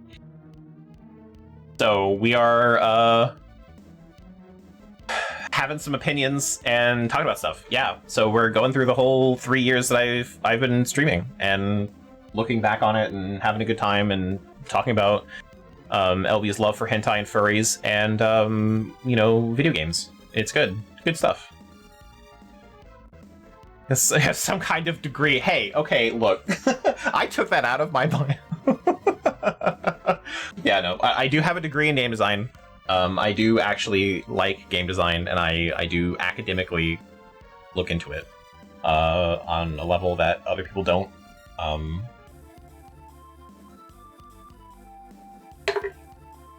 I also like data-driven design, but like that's a lot of game design is on the seat of your pants. So you don't really care about data, so whatever works. You make a good game, make a good game. Anyway, more about Thief the Dark Project. Mark it off, folks. There's some time for second place. Are you guys still fishing for fucking bingo points? Oh my god. But yeah, so Thief the Dark Project is really fun. I enjoyed the stealth mechanics. I actually I did get caught a bit, but I always felt like it was my fault for not paying enough attention and being impatient. But I did. I think Thief 1 is very good, and the ending though was stupid, which is why it's only an A, not an S. I have a bunch of clips where there's that one where I put the rope arrow outside of the window, and I was like, I'll just climb down the rope ladder down to the ground, and I missed and fell and almost died, and then it completed the level, and that was just really stupid. But that level, okay. So a long time ago, in an engine very far away, called the Gold Source engine, which was based on the Quake. Was it based on Quake? It wasn't based on Unreal. I think it was based on the Quake engine. There is a physics glitch in jumping, where jumping was a value called an impulse, which is an instant force value. But when you jump, you get an impulse value, and that makes you move slightly faster. And if you do that constantly, you don't slow down when you hit the ground because of the friction calculations and all that sort of stuff. We just have to tribes works and stuff. You can actually turn that off. So when you jump, you go faster. That's called bunny hopping. If you keep jumping, you move faster and faster and faster. And there's a limit to it, but you move faster and faster. So what I was doing in Thief 1 was I was doing another thing. Man, we're going to get into the weeds of how these things work. So there's a thing where back in time, they also didn't normalize movement values. So if you hit two axes at the same time, like say A and W or a diagonal on a control stick, you do what I call speed strafing. I've never heard anyone actually call it that. I've never heard an academic term for it. But those two values get added together, but it's not like it's not like a 1 and a 1, they add hits 2, so you double fast. It's kind of halfway into that, so it's like a 0.75 plus a 0.75, so you're moving like 1.5 instead of just 1, which is what it means by normalized. It's between -1 and 1. So when you're moving in that direction, you are moving slightly faster diagonally than you would in a straight line. So you mix that with jumping and you go extra fucking fast. So I am torpedoing down these hallways in the last couple stages of Thief 1, just bypassing everything before it can notice me, doing my objectives, grabbing the shit, and just leaving. And that's what I'm taking points of Thief 1 off. I want to eat some A&W now. Oh no. But I'm taking points off for Thief 1 for that, because I think the end game becomes kind of a slog. It didn't have the more interesting mechanics to really kind of pull through on the end of that, and literally the very end of the game was me sneaking up on a giant man and replacing a rock and killing him instantly. And it was not a satisfying end of a game. So I would if I could put it at like a B.5, I maybe would do that, but we're not gonna go that granular, and I think it's better than a B. So we're gonna round up. So Thief 1, good shit. All right. Now you all know about old school engine physics in some ways. We all came here to learn, I know. So Bomberman 64. God, I also grew up with this game. I actually really like Bomberman 64. The older Bombermans were like top-down puzzly kind of games. And Bomberman 64 was to me, the first one where that wasn't, I'm gonna place this bomb here and wait for the thing to pass by, it will explode and I will kill it, and then when all things are dead, I move to the next stage. It was like you were in a world, there was a story, the story got real weird later, but you had like different biomes and stuff, and there's, the environmental hazards stuff. It was very much a 3D platformer, but it was a lot of fun, figuring out like how to use the bombs, throwing like one bomb, bouncing another bomb off of it to get to a specific bot, putting one bomb down, throwing another bomb, hitting you, bouncing up on the first bomb, with dropping another bomb that hits that bomb, bounces up and hits you and knocks you up even higher. Crazy shit like that. Bomberman 64 is really great. And the multiplayer version, the multiplayer modes in Bomberman 64 are maybe my favorite. They are wildly fun to me, just how chaotic they can be. And I think Power Bomberman, that one time we played that, also really chaotic and fantastic. So like, really good multiplayer stuff that you don't really see anymore. They've tried to capture that magic, but like no one wants to spend that kind of money anymore, so we just don't. But like, for a story, who cares? I think Bomberman's really about the story. And you can get hit with cars and die in a city, which is crazy. Who would think of doing that? And then there's a secret stage that I don't think I finished. I actually don't think I managed to beat the secret stage. It was too good. I was not good enough at Bomberman to beat that stage. Maybe I did. I don't remember. But like, there was crazy shit you had to do in that secret stage. So all around, great shit. I'm gonna rate, honestly, S tier. And I'm only rating S tier and not A tier because I think what pushes it is the skill ceiling. When you're really good at Bomberman 64, it becomes more fun. And I don't know, I think sometimes the boss fights are a little worse, but like, doing crazy shit in Bomberman 64 is way more fun than it needs to be. And there's a clip where I said I'm not going to kill Zoe, and Zoe meowed in the background. It was really cute. It's really quiet. There's a clip of that. So, as a stream game, I thought it was a lot of fun. So I'm going to give it an S tier. It's okay to disagree with me on that one. I don't care. I have a lot of fun with Bomberman 64, and I would rank, honestly, Bomberman 64 speed runs, if I could see them, if like glitchless speed runs where you watch some do, which I would love to see more glitchless speed runs of people just being really fucking good at the game. Bomberman 64 is up there with Mario 64. I think Mario 64 is top tier speedrun material, even with glitches. There are a few games for me that come close. Another game I'm gonna have a lot of opinions on. Hooray! Like me with opinions, who would have thought? Mega Man Legends. I forgot that I played this game on stream. Like, I was thinking about it, and I was like, I feel like I played this game on stream, but I don't remember doing it. Like, when did I play this game? And I did. Man, I completely forgot I did. Mega Man Legends is maybe my favorite Mega Man game. I think... AW2, oh my god. What? Is it something I'm doing? Why does everyone want A&W now? What did I do? What happened?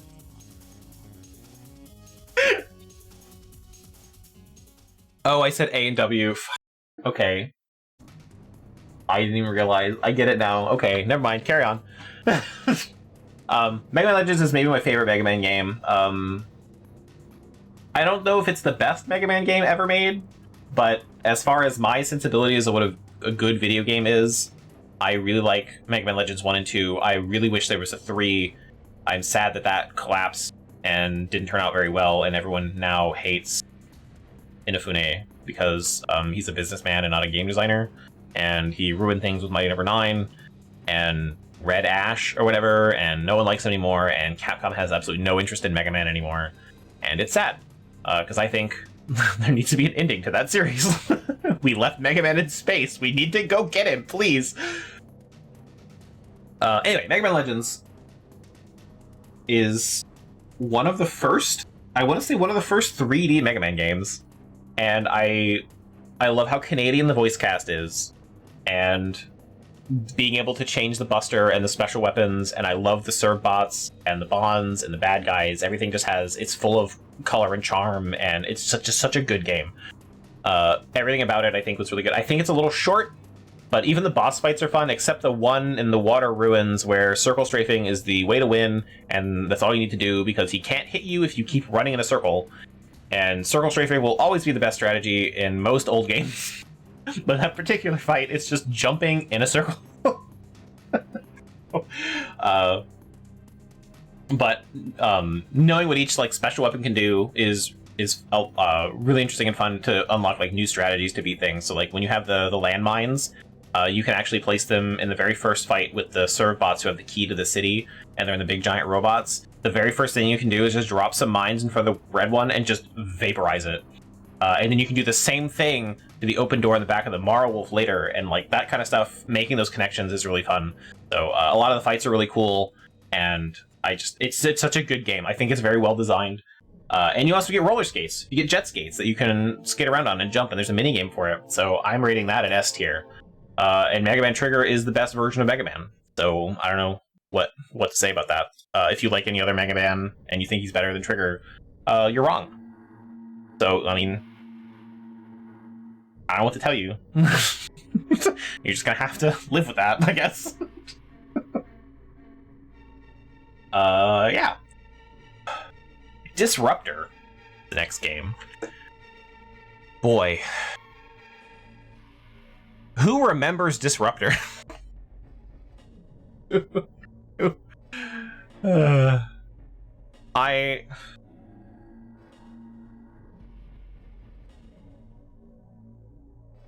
Vaguely? Okay.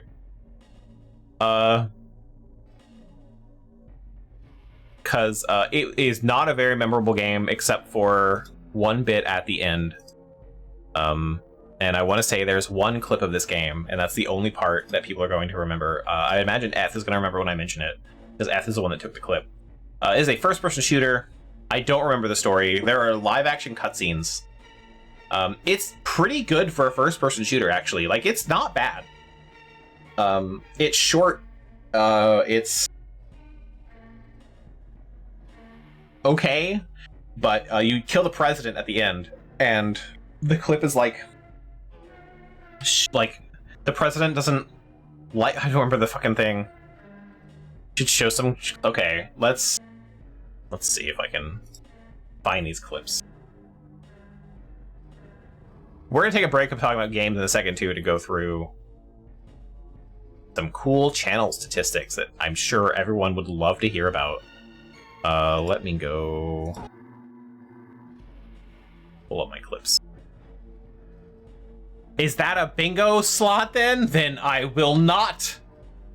How dare you use me like I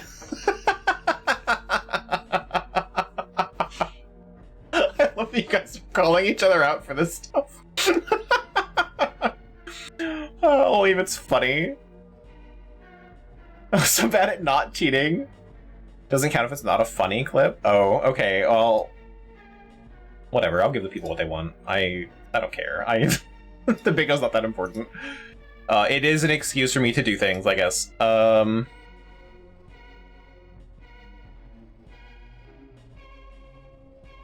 Yeah, you apparently got a really lucky card. boy, I don't like this new interface. What do we got?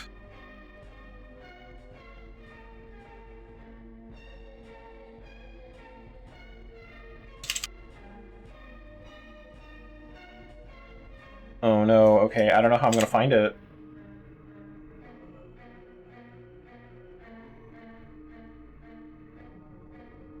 Ah! Okay, why would you do that?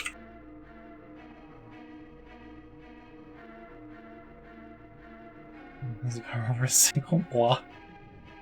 I cheated too in my book. Oh my god.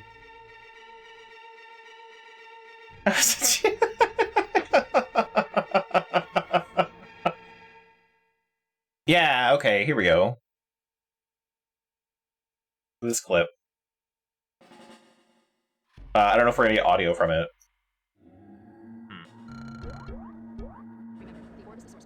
Keep moving the president doesn't like a mobile target. Yeah, that one. That not having much context is great.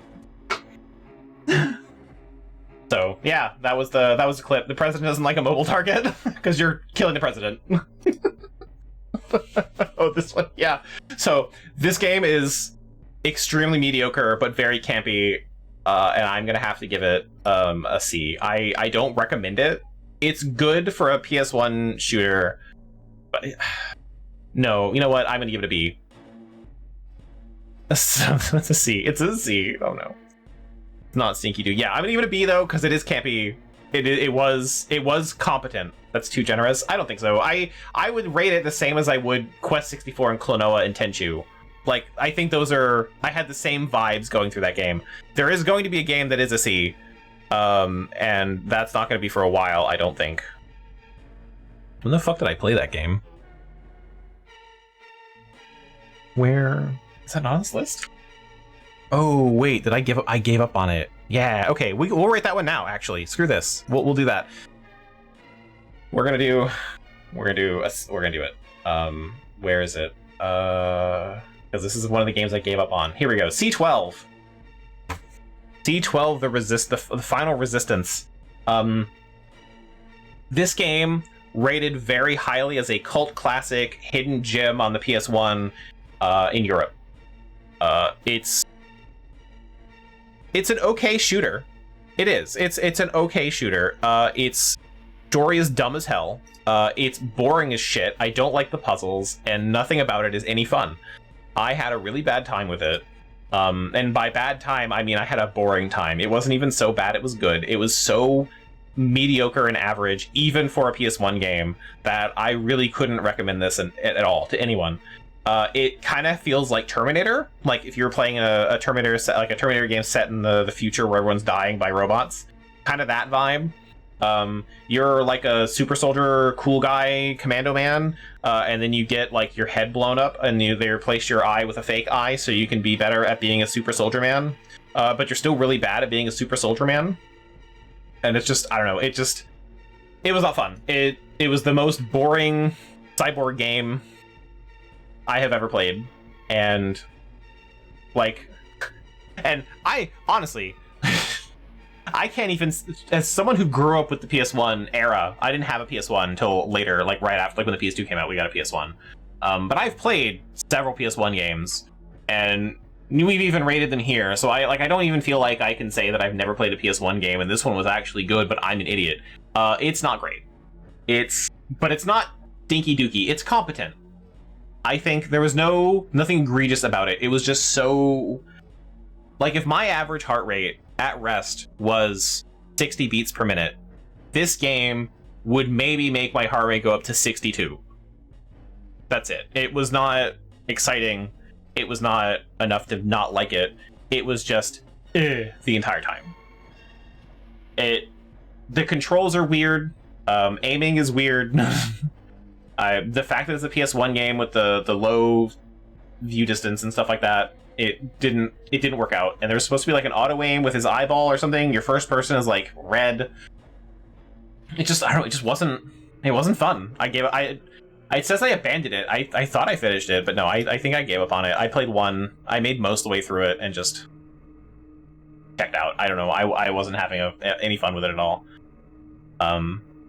I gotta say, just that is C to me. Where like I didn't feel anything playing that game. So yeah, that's the one I would give a C. Literally, C12 gets a C. Which is very funny.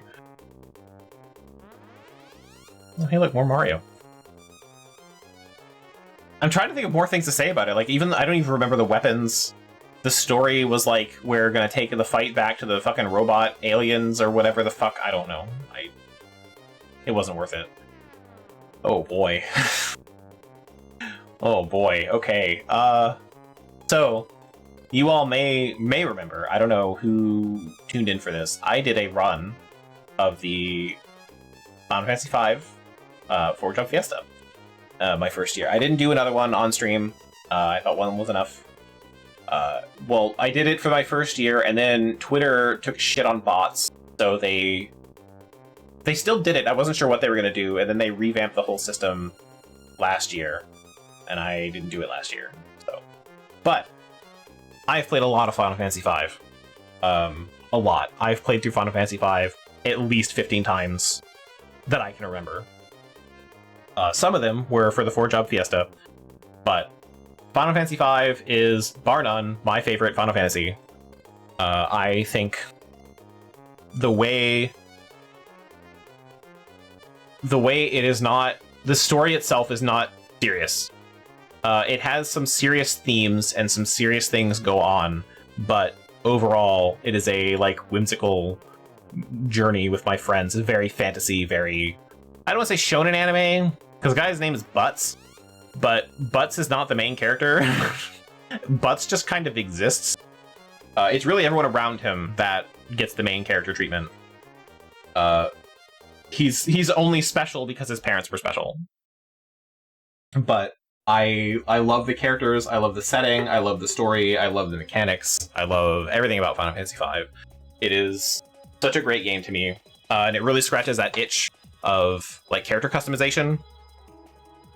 So there was a God, in Final Fantasy lore, the first game to have a job system was actually Final Fantasy III, and it was exactly what you'd imagine. Each character could start out as an Onion Knight, which was just a person without a class, and for whatever reason, you looked like tiny orphan children. 3 is actually the Final Fantasy I have not played. Almost in any way, I have not played Final Fantasy 3. So I can't comment on a whole lot, but I remember the beginning, and I know it has the job system, but one of the things about the job system is you are that job and nothing else. So when you switch jobs, you lose everything about the other job, so you can still change what your character classes are, but you can't, like, carry over those skills, which I think is kind of a cool concept in general, and I love that I did this job for 5 years, and now I took my skills and moved on to something else. And that is exactly what they did in Final Fantasy V. Final Fantasy V is... I mean, the only other game with a job system is, what is it, 10-2? And I really don't think I'm playing that game. So, but Final Fantasy V has a really good job system. I enjoy the shit out of it, and the customizations you can do with it are fantastic, and you can do some really wild things. And all because you can have, like, if you have a black mage and you max that out, you have the skill to cast the highest level black magic on any other job. So you can be you can be a white mage that also casts black magic. You can have white magic attached to anything. If you take red magic, you get cast most of the spells in both schools and attach that to a different class. On top of that, you get X magic as a red wizard, and it does so you can cast twice, things like that. So you can make that customization. You can mix if you go back to the bear class, the onion, what it used to be Onion Knight, the bear class. You get to choose 2 skills, and if you go, I think, Hunter and Ninja, you can dual wield and attack twice. So you can attack like 4 times and do a fuckload of damage. Or you can pair that with the Knight double-handed, grab the Brave Blade if you've never run from a fight, get 255 attack power, and then use that and attack twice. Good stuff. So I really like Final Fantasy V, and the story being that they sealed away this evil force.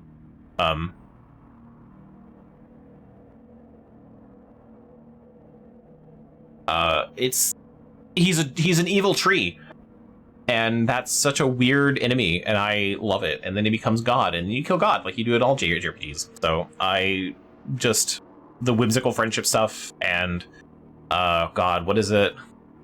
The scene in the Forest of Moa or whatever where Galuf dies and gets replaced by his daughter. Good scene, love that stuff. So for me, Final Fantasy V, S tier. One of my favorite games of all time, gotta be. I could go on for a long time about even the optional content in Final Fantasy V is fun. Like, you don't have to do a lot of the stuff in the game.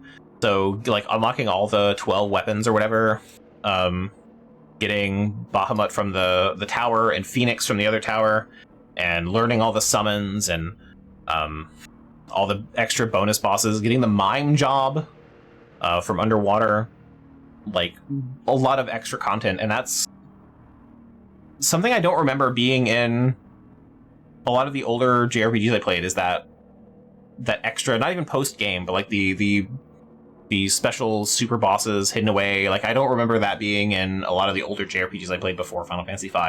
However, Final Fantasy V for me did not exist until Final Fantasy Anthologies on the PS1. So there were definitely games that did it. But for me, like Super Nintendo era stuff, with that I was playing at the time, not having a PS1, I don't remember that being like Dragon Warrior didn't have that. Kind of the early stuff. So like Final Fantasy V for me is like that kind of beginning point to where JRPGs are kind of cool. And then they do kind of lose me in the PS2 era. I gotta say, like, I do kind of, I want to play more JRPGs, but at the same time, it's kind of an impenetrable genre to get into, because there's one, so many, and they're so long, and it's rough. Some of them have been going on since like the early 80s. It is a crazy time. So yeah.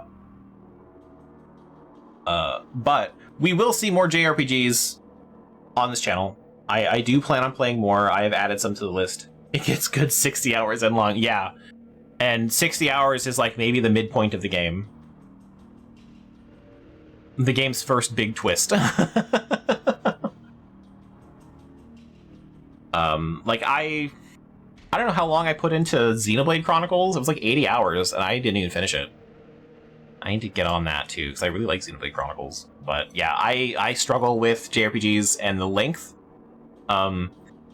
Mostly my biggest problem with JRPGs is usually the characters. I don't care about any of the JRPG characters. I don't like how they talk to each other. I don't like their voices. I don't like their tropes. Like, there's a lot of things that I don't like about JRPG characters. And it wears on me. And when I have to listen to them and deal with them for 80 goddamn hours, I want to stop. Xenoblade Chronicles to me is very different, though, because I love how British they are. And that just gets me every time. And I don't know why that makes them better characters to me, but them having those just ridiculous British accents, love it. So. But we'll definitely see, like, speaking of JRPGs, we'll definitely see Tales of Symphonia again. I started playing the GameCube version. I modded it. It's so much better than the PC version. Hands down. Next game, we are doing Turok 1 and 2. I'm going to talk about them kind of side by side. Better than whatever the hell Trials of Mana does. I haven't even played those games. Which one did we... Gleam, I don't remember which one we played. Did we play one of the Mana games? One of the co-op ones on PS1? I don't remember which one that was. I barely remember that game. We didn't get to play it for very long. But, yeah, I played that. But if I... Ugh. Legend of Mana. Yeah, okay. I was like, it was one of them. Anyway, Turok. Turok is a wild time. I don't think people give Turok enough credit for what it did to first-person shooters on the 64. I think it has the best controls of any first-person shooter on the 64. If I could control GoldenEye like Turok, I would have a much better time, but I don't think I can. I don't know if you can change that in GoldenEye. I know Rare did the double controller thing where you can play with two controllers and it acts like the two joysticks from later consoles, and I thought that was kind of funny. But nothing has come over like as far as an N64 game. Nothing has come out like Turok where you control it with the C buttons and control the camera with the joystick. That is just, it's such a smooth way to control a first-person game. It's so cool. I think Turok is a fantastic game. It's fast-paced. It's interesting. I love the world. It's got an interesting like that. The world itself, I think, is really it kind of has like an Outland kind of vibe for Mortal Kombat, where you have like Earthrealm and the Outer World or whatever. Is it just called Outworld? I don't know my Mortal Kombat lore anymore. Where it's just like, it's the same, but different. And that's kind of what Turok does, where you have Earth, and then you have like this outer realm with like full of dinosaurs and advanced technology and things like that. And I think that mix of like old shit and new shit is really cool. I also just really like that the Native American arc going on for not arc. The Native American coloring to the main character, who I have a weird thing with Turok 1, and I talked about this when I was playing it. There are several people who go by Turok. Turok is a title, it's not a name, but in Turok 2, your name is Joshua Fireseed, and you're this dude with a spiky haircut, and you kind of look like an anime protagonist. But in the first game, you have like the very, I want to say, stereotypical like Native American hair. And I always thought that was weird to go from that to Joshua Fireseed and say it's the same person. So for me, I think Turok 1 you're playing as Talset, which was the Turok before Fireseed. And I think that makes it more interesting, because then you're moving on a generation with Turok 2. But Turok 1 I think is better in a lot of ways than Turok 2. Turok 1 is, I think, it looks simple, and it is kind of simple, but I think the gameplay and the world, even though it's not explained in the game itself, is just, it feels better as a game. So I really enjoy that as a thing. Turok 2, I think it really fleshes out the lore. I don't remember if Turok was a comic first. I think it was. So it's based on a comic. And Turok 2, I think, pulls in more of the comic flavor. And my problem with Turok 2 is that it kind of falls apart in the end. I think...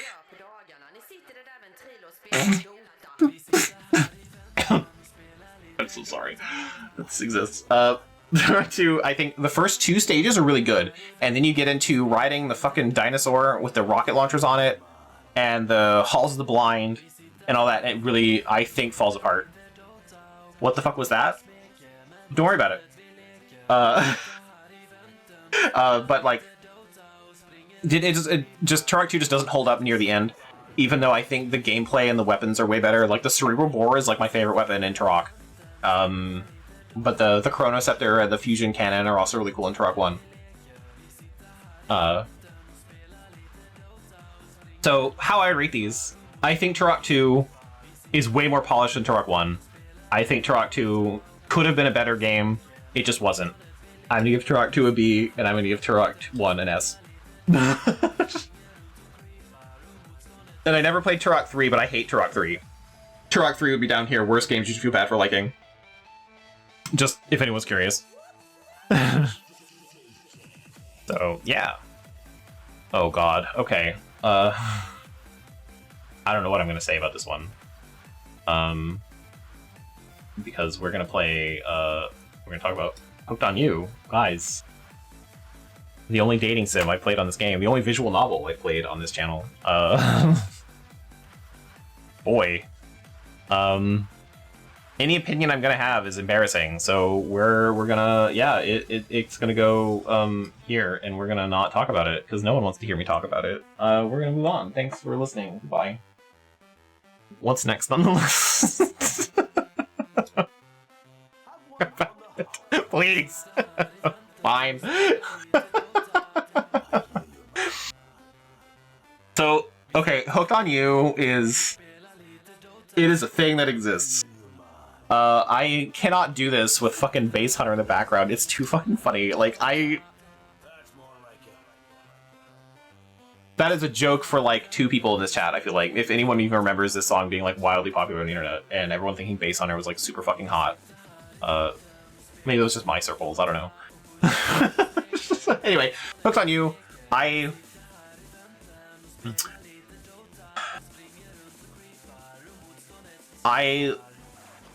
for what Hooked on You is, to be a dating sim for Dead by Daylight, I think it's very good.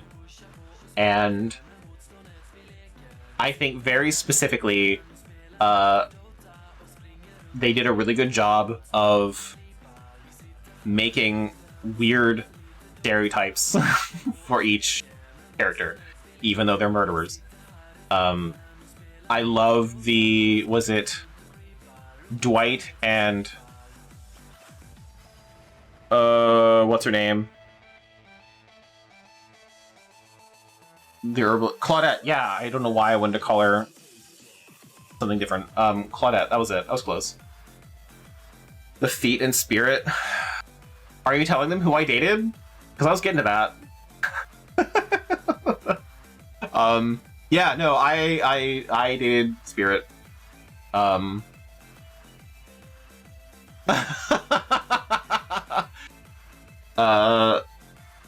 Couldn't date anyone else, but yeah,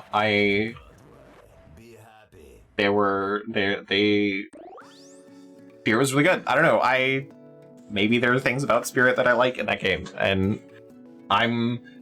maybe there were some things that related to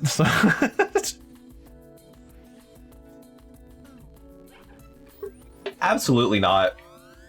She had a big hat, and I don't know, I thought she was the more interesting of the characters, though I think Trapper was hilarious.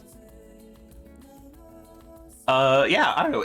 For what it is, it was very good. I think if you are into dating sims as jokes, and are into that, then yeah, Hooked on You. And but Dwight and Claudette being like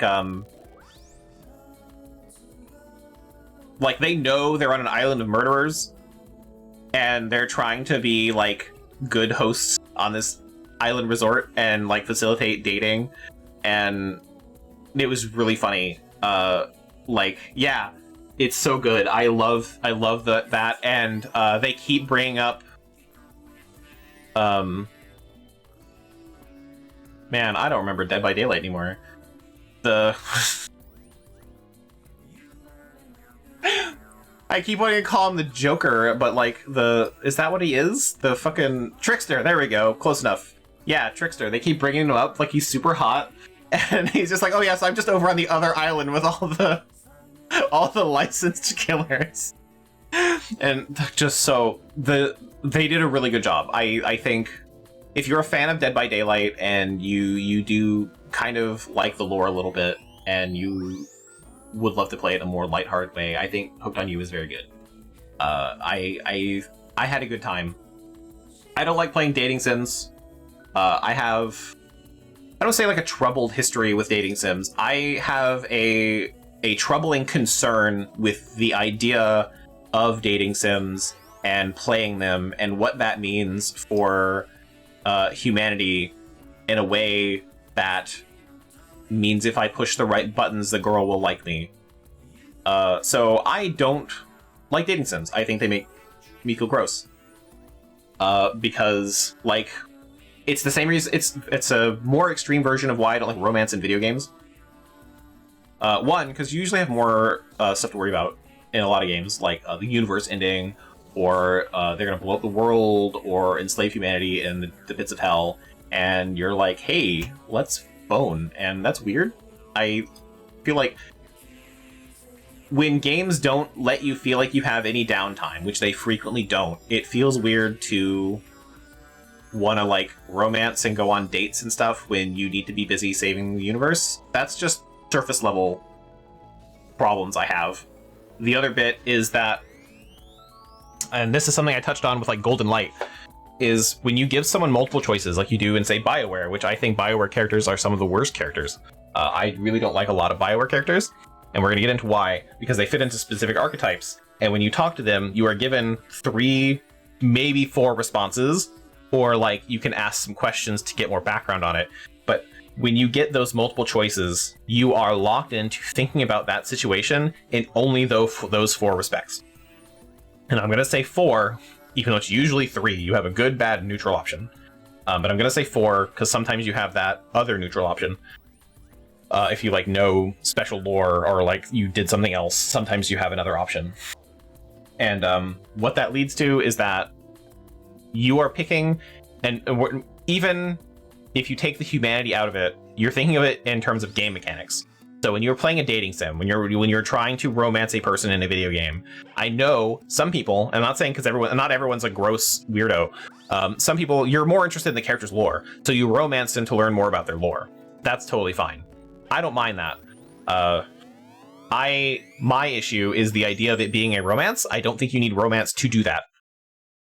But when you do the romance, you get 3 choices, and you have to think of it as either I'm gonna flirt with you, I'm gonna be like neutral, and we'll see where this goes to kind of hold off in case I want to be in a poly relationship, or the bad option, which is I'm gonna cut your feet off, and as you bleed to death on the floor, I'm gonna laugh and walk out, and then eventually you're gonna forgive me because you like me anyway, and we have to save the world. Like, those are the 3 options, especially in BioWare. And then you have one where you're like, hey, I knew your mom, and I think your mom's pretty cool. And they're like, oh, my mom is pretty cool? Yeah, she is pretty cool. Let's bone. And like that kind of answer, like you just have that shortcut. So I really hate romance in games because it's hard to do it in a way that does not make me feel gross. And that's why. So in dating sims, what you're doing is you're min-maxing stats, or you're picking perfect responses to make someone like you. You are basically faking the character you are to make someone like fall in love with you, and eventually in some dating sims get nudes. Otherwise you get the girl and that sort of stuff. And that just feels gross to me. I don't like that as a game concept. I don't like that morally. I think if you look at relationships like that, that's a problem, that you need to fake who you are to like gain points, and then when you have enough points, like, you're eventually gonna have to drop that mask, right? But it's that if I play the game, I win, and it's not a game. I don't think romance is a game, and it really ruins that whole genre for me and a lot of RPG content because I don't like it. So Hooked on You was a fun time, but it's also not a serious dating sim, so like a lot of those problems barely apply. Like, you're doing it as a joke. You're not actually doing anything. But like, there are some games that like Tokameki Memorial. Let's go back to that game where you're training your stats, you're picking the time you do things to the point where you're selecting. One of the best ways to get one of the main girl to like you is to make sure your birthday is the same as hers. That way there's a special interaction for when you have the same birthday where you like cook together, and you gain even more points for that. So to min-max it, you have to make sure your birthday is the same as hers, and make sure you're making enough time for her and choosing all the right responses, even if you don't agree with them, to make this one girl like you. And she's the hardest one to get to like you. And when you get to like her, you get like a picture of her, and you're like, cool. But like, you didn't really do that. You just kind of like followed the guide. But it's a zero-sum game. Yeah. So anyway, I don't like romance in games. Because it's a game. If it never feels organic. There are very few times where I feel like the relationship between 2 characters is earned. And one of those... I'm trying to think of what's a good example I can use for one that kind of felt organic. I don't like using Jahira as I used to. I don't like romancing games with man, Spirit's feet. It wasn't the feet, the big hat. Gosh. But like Jahira... The only reason BioWare characters change is because they're in different games. So because Baldur's Gate had Baldur's Gate 1 and 2, 3 didn't exist yet, but Baldur's Gate 1 and 2, Chihiro went from being married to her husband dying, and there was that arc there where it kind of felt organic because you have that shared trauma, and she is with you, and she kind of likes you because you're like the hero and all that sort of stuff. She comes on way too fucking strong though. But that kind of, you spent like years together, and there was that gap in between the two games where there was several years or whatever where you still traveled together, and then shit happened, and that's when you got captured, and that's what starts the second game. So there's that time, there's that investment that you already have with this character, and then when her husband's dead, spoilers, that's literally the beginning of the game, when her husband dies, eventually she starts opening up to you, and then you can kind of choose her as a romance option, and that is as organic as a video game has ever been to me. It's not great, but it's basically like, oh, my husband's dead now, hey, other man, do you want to go? Like, it's wild. But like usually there's not enough time investment for me in a game where I feel like it's enough, you know? It doesn't feel earned, or it feels cheap because like I just chose the right responses. It's the same reason for like why I don't like morality systems a lot of ways. Hidden ones are worse than ones you can see, I think, but having a morality system colors how people think about things, and I think relationship stuff also colors how people think about relationships and what sort of responses are okay and what's not okay. It really gives you an insight of the people who wrote the scene, not what you should actually like feel. So like, if the person that wrote the character, or not even wrote the characters, the person that wrote that scene is more okay with being, let's not say sexual assault, but like very aggressive and not quitting and thinking perseverance will always win, you're going to get that messaging. And we get that messaging as men all the time. If you don't stop, eventually she'll relent and like you. And I've never liked that. And you kind of get that in video games too. So it's not great. So I usually try to avoid romance in games. It just makes me feel gross. It's a gray area. Yeah. Well, like the morality is just like when you have, this is why I think people really like Knights of the Republic 2. We're going to go on a tangent now. Knights of the Republic 2, because Knights of the Republic 1, you had the good option, the bad option, the evil option, and sometimes several, because you had the list rather than the little wheel that they went to. So you have a bunch of options that are role-playing. So you get to decide, like, yes, this is a good option, and the points don't really matter, but this is how I'm role-playing. I don't think I would be so good where I would give this man 1,000 credits, but I would help him. So you can help him and not give him 1,000 credits, and you still get light side points. But if you help him and give him 1,000 credits, you get more light side points. Or you can be neutral and be like, hey man, not now, I'm busy. Or you can do dark side points, where you're like, I'm gonna rob him. Or you can kill him and take his robot, and that gets you more dark side points. And like you had that way more nuance in Knights of the Republic.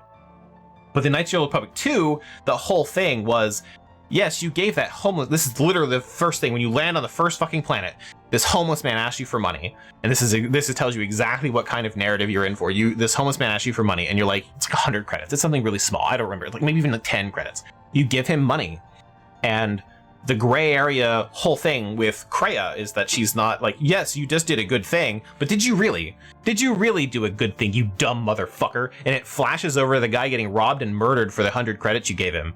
It's like, you got that man killed. How do you feel now? Does it still feel like you got light side points? Do you still feel like a good guy? Kreia's a shitty person, but like that gray area stuff, that sticks with people. And that was a really good way of showing like, yeah, you're a good guy, but did you really help? Were you really there for that man? So, and honestly, that's why Knights of the Republic 2 for me is like way better than 1. Not only just the mechanical stuff, and Obsidian telling way better stories, I think. Obsidian's really good at narrative. It's a shame that all their shit gets rushed. So Knights of the Republic 2 wasn't finished. New Vegas wasn't finished. But I really like that as a point for like using a morality system. It's like, yes, you picked the right choice, but in the long run, you've kind of doomed society. And that's just really cool. So anyway, that's my long tangent about romance in video games and why I don't like dating sims. But anyway, this one's okay. So it's it was a B.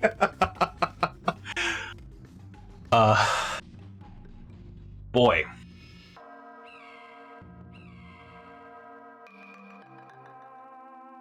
I did a lot of talking today. Cool. Anyway, that was Hooked on You, and a bunch of other stuff. Now we're gonna get into this game. Oh man. I have a lot to say about this game, too. So then I played the fucking Quarry. And this is when I think all of you might have been watching me. Like, I think this is when LB started tuning in. And, like, everyone's kind of watching me a little more consistently. Finally getting to the fucking Quarry. And I played the shit out of the Quarry. Oh my god, how many times did I go through? I think I went through this game like 5 times. Now, this is gonna surprise some people, I think. So I played the Quarry about 5 times. I went through everything. I 100%ed it. I got the best ending. I got all the achievements. I think I got all the achievements. I don't remember, but I got everything that I could think of. I screwed up a few times, had to play the game again. We saw a bunch of different options. And I gotta say, this is gonna really, really throw people off. For as much as I fucking complained about the game, I'm gonna give it an A. I actually think the Quarry is really good. I hate the Dark Anthology, like not the Dark Pictures. Dark Pictures, all those games, like Mamadan and all the other games that they've made, I think those games are really terrible. I hate all of them, but the Quarry I think was very good. The Dark Pictures Anthology, yeah. So the Quarry was very, like, 80s movie, much like Until Dawn. Until Dawn, every character is insufferable. I hate all of them, but it is perfect, because you're not supposed to like them. It is very 80s slasher film. You are not supposed to like the characters, so when they die, you don't feel as bad. And they nailed it, except for a couple characters where you will feel bad. But, like, they did a really good job with that, and the Quarry is an extension of that. But all the characters are not insufferable, except for, was it Jake? The fucking dude? Big bro man? Fuck that guy. Fuck Jake. Worst character, worst human being. If I could rate Jake separately, you know what? No. We're gonna... Screw this. Take this motherfucker.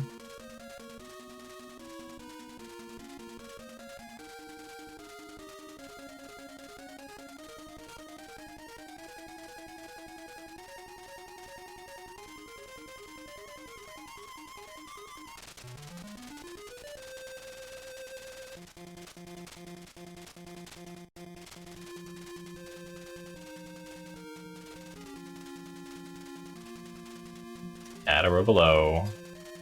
Change this.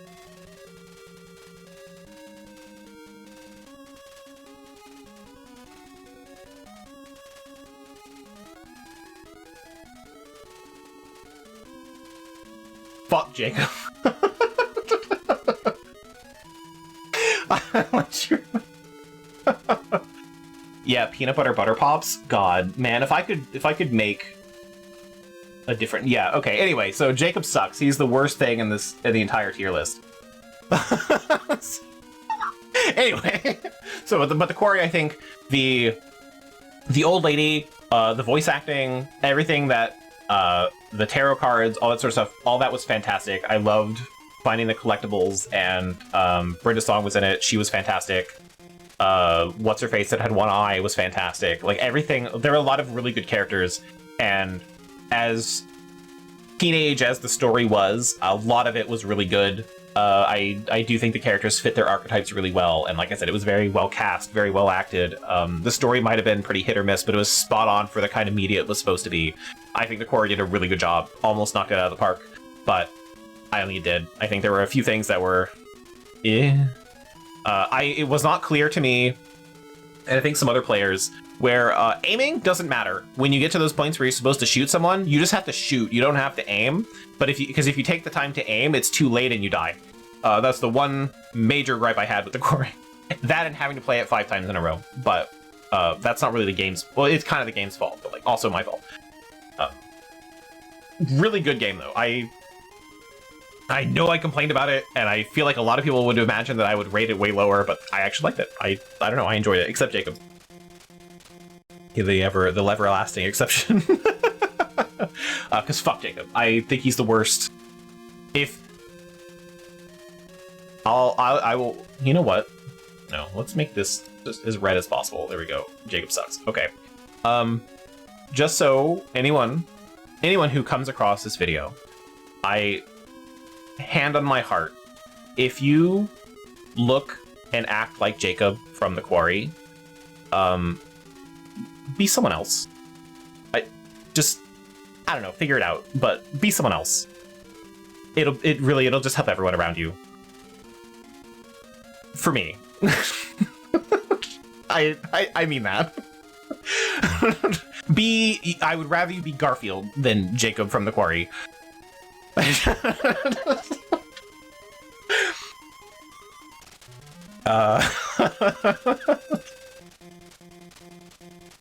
So, anyway. What is their next? What is the? I never played was it The Devil Within Me? That wasn't part of the Dark Pictures, right? The Devil in Me? Never played that. I meant to. Never got around to it. Never thought about it again after it came out, honestly. And I don't know what they're doing now. They remastered Until Dawn. They're doing an Until Dawn movie? Yeah.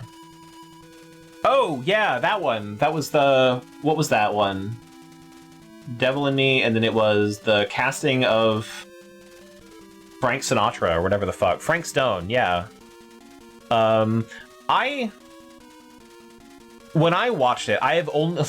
This is the worst part of the casting of Frank Stone. I have only seen the end. So, I don't know anything about it, but I imagine it was not... It was okay, but from what I've heard, it's only mildly better if you know the lore of Dead by Daylight. Mildly. So... I should have cast someone else. So, I don't think I want to play... I would love to play more adventure games, but I don't think I'd play more of those games. They're not for me. And, like, again, how I feel like 90% of horror media is bad. That fits very neatly into that for me. But like I said, Until Dawn and The Quarry are probably top tier stuff for them. Was it Supergiant? Supermassive? One of those.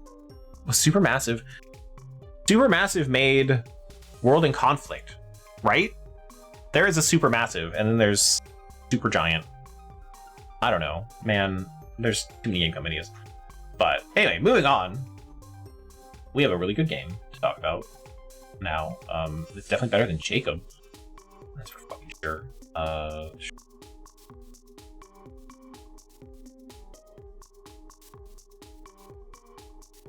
Wait. Oh, wait, no, because it's a Hat in Time. Hat in Time! Oh, man. So, yeah, Hat in Time. It's Mario 64, but, again, with badges and a fun thing with a kid with hats and some powers and stuff. It's real good. I love the humor, I love the art style, I love the gameplay. I honestly, there's nothing bad about a Hat in Time. I have nothing bad to say about it. I think it was a little long, but that was with all the DLC. I think if I played it on release and then got more Hat in Time as DLC, it would have been great. But I honestly, Hat in Time knocked it out of the park, hands down. Very good game. I think if you like 3D platformers, Hat in Time is a must play. It's like the writing is very good. I really love all the Mafia jokes from Mafia Town. All the contractual obligations that you do in Subcon Forest, and the voice acting, just good shit all around. The stickers were cute. I love the whole cat themed subway thing. I don't know, everything about it was really good. Really, really, I don't want to say inspired, but it was unique enough where I had a good time with it. Oh god, I'm never gonna know when that's finished.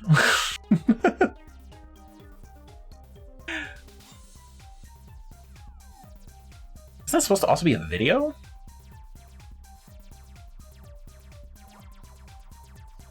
It's weird because it is. Yeah, the videos break a lot, but the video sound thing is there. It showed up. but it's not playing. Now it's gone. So yeah, it played. Weird. What if I... Oh god, hang on, it really doesn't like this folder.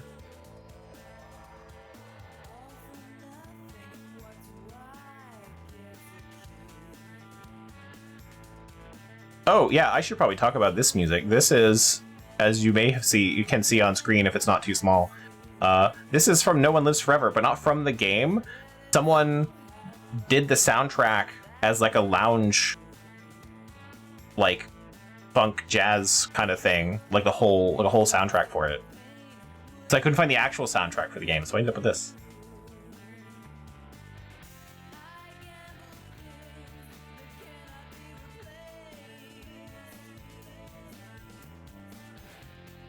Oh yeah, no, I can't even do that. I can't even like play it separately. So yeah, take the points back. I don't know. The videos keep breaking, but only like 2 of them. Peace and Tranquility breaks all the time, and my raid video breaks all the time. But all the other ones work fine, and I don't know what the problem is. But yeah, no, Hat in Time, fantastic game. Good humor, good art, good gameplay. The badges really add a lot to the mechanics and the platforming. They do a lot of really cool stuff. Hat in Time, I think, was the first game that talked about the parallax cube mapping on Windows to be an interior. That's the first time I saw that. And they used it extensively in Spider-Man on the PS4. But Hat in Time is good shit. I loved it through and through. Would recommend. And now we're finally getting into Resident Evil. Hooray! We played the very first Resident Evil, the PS1 version, which I thought I started with a remake. And I did not. I started with the PS1 version and played through it and noticed all the differences that I could find with the remake. So PS1 Resident Evil, I think, still holds up. It's very... The voice acting is very bad, but that's part of the charm. The Resident Evil fanbase really likes the charm of the bad voice acting. Having the accolade of being the thing that popularized survival horror, not the very first survival horror game, but definitely popularized it. It does a very good job. The puzzles don't feel too adventure gamey, where they don't make any sense. There's no moon logic to it, really. But there's not a reliance on sliding block puzzles like in Soul Reaver. The clunky combat and controls really work to be claustrophobic, as well as the pre-rendered backgrounds and the static camera. Really good stuff. I think they did a really good job of... Don't worry, sliding block, he didn't mean it. I just think Resident Evil did a really good job for what it wanted to do, and just really nailed it. Plus, Barry Burton from the intro cinematic looks a lot like Graham Stark. Some of you may find that funny, and some of you have no idea who I'm talking about, and that's okay. Because I will not be able to find a picture of Barry Burton from the intro cinematic. Maybe I will. Hang on. Can I... Did someone take a picture? They did. Okay. Okay, maybe I can make this work.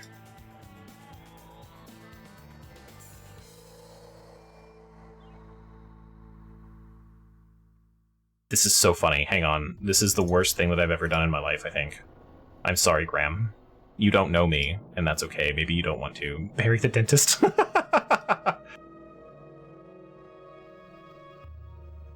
Okay, so anyway, that's Barry from the intro cinematic. Like, doesn't look anything like Barry, but really funny. And that's Graham Stark from Loading Ready Run. The way they look is just uncanny. If you just took the glasses off, they are the same person. They have the same beard. Like, it's crazy, and I cannot unsee it. Anyway, now everyone's come with me on that journey.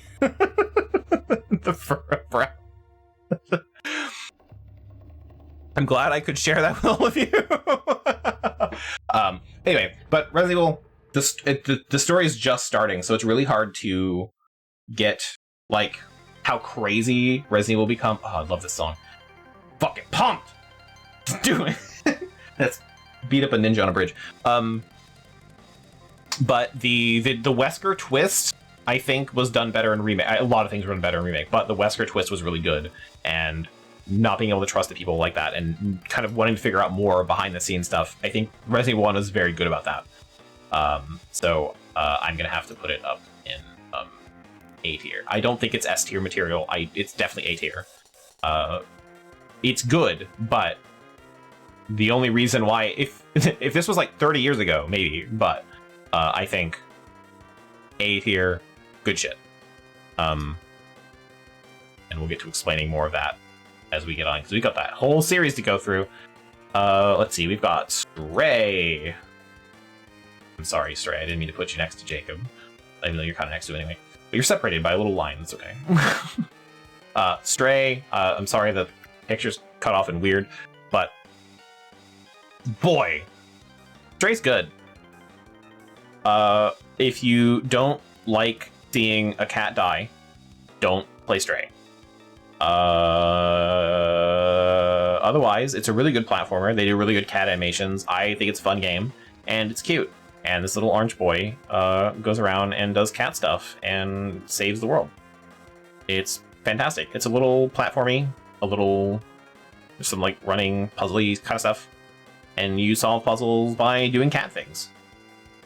And the lore behind the world is also really interesting. So I believe your backpack is a scientist that doomed the world on accident, and it was like, wait, I need to actually save it, and then he got uploaded into a computer. I don't remember the specifics on that, but Stray is very good.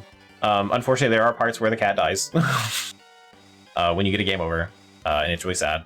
But the robots are cute. When you do cat stuff, they like little hearts on their faces, and the world is just fantastic. And it's very short, so there really isn't a lot to say, but it's very well designed. It's a very, very focused experience. And you get to play as a cat. So real good. I love Stray. I don't know if I don't know if I could give it an S tier, even though it's a cat game. Yeah, it doesn't overstay its welcome. It's very simple over Stray. But it's another A tier game. Absolutely. I had a lot of fun with Stray. And it's just good. Okay, now this one. Yeah, because it could be better, but it's good that it didn't try to be more than it was. But I don't know what I would do to it to make it S, but it just doesn't feel right to make it S, you know? God. Dishonored. Oh my God, that's how I. So long ago that I played Dishonored. Fuck. Okay. Now, I have a hard time with Dishonored, and I'm adding in all the DLC in this one thing too. I don't want to separate out DLCs into separate games and stuff like that because I played it all at once. So, Dishonored. I really like Dishonored. I really liked it when it came out. I think that Dishonored is just a really cool world, and I love the art style, and the way they handle the mechanics is very fun. I think gameplay-wise, doing the stealthy powers and stuff, fantastic. I love Dishonored. Only one of the DLCs, if I remember right, only one of them was good for me. I didn't really like two of the other ones. There's three of them, I think. The ones where he plays Dowd, like, I don't know, kinda sucks. I didn't like his powers. I didn't like the fucking meat packing plant or whatever in that first DLC. But the last DLC, was it? The one with the boats and shit? That was good. I enjoyed that one. I think that was much more interesting. But Dishonored as a whole,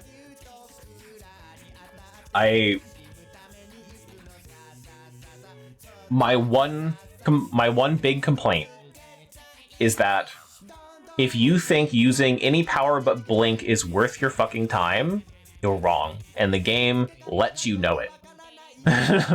There is no reason to do anything but blink and stab people or choke them out, because you can do that even if they're walking towards you. If you blink at them, you can knock them out or you can kill them instantly.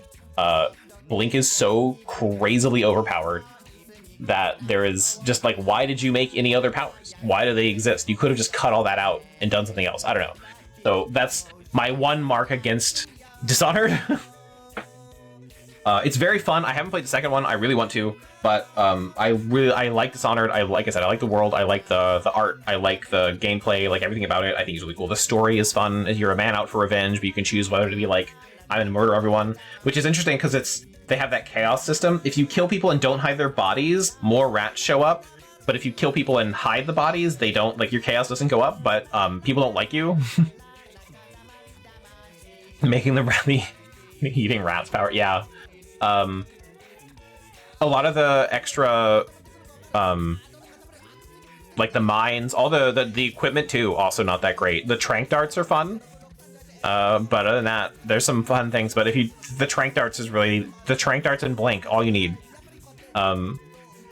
But the chaos system was really fun. I really enjoyed that and how that worked out. And you like your allies don't like you, so the boatman can alert people that you're here with a flare when you show up because you're an asshole. But if you do like save lives and stuff, there's some of the endings for some of the characters are not necessarily great. Like one of the good endings for the masquerade party is you take one of the women and you just hand them over to a guy who takes her off to a private island, never to be seen again. And I don't think that's a good ending. That sounds horrible. So, but yeah, you get good points, and this is what I mean by having a morality system. That's a thumbs up from the developers, and that's fucking weird. Yeah, but I'm gonna have to. This is gonna be lower than you think it is, but I'm gonna have to give Dishonored a B. No, I'm kidding. I'm giving it an A. I think Dishonored is a solid experience, but there's a lot of stuff that takes down from it. Honestly, I would put it again like a B.5. I don't actually think it's a fantastic game. I think it's competent, and I think Arcane does really good work. Or used to, anyway. They made Redfall, didn't they? So that wasn't really good work. But, yeah, I don't know. Dishonored definitely could have gone more places, but I think for what they had... And like I said, I never played the second one. The second one might be everything I ever wanted in a Dishonored game, but I haven't gotten there yet. I've been doing this for almost 3 hours now. We're gonna be here longer than stream time, that's for sure. We're not even done with year one. There's some games on here that I am gonna go much faster through because there's like some of the Resident Evil games. But for now, I'm gonna take a break real quick. I have to go to the bathroom. Setting an ambience of Dishonored, exactly. That is my favorite thing about Dishonored. Really good shit. So, but anyway, I will be right back. Yeah, exactly. There was that one time I threw a brick at a person and they didn't like die. And I was mad about that. Anyway, we are going to take a break. So I'll be on 5-ish minutes, and I'll be back. So.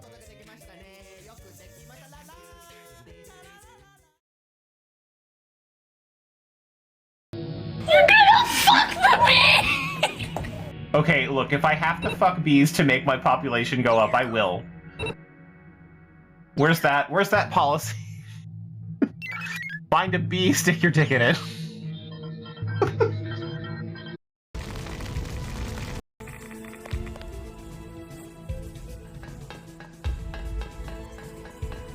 Do anything up here?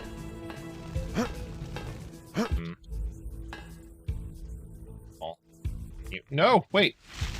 What? Yay, another advisor.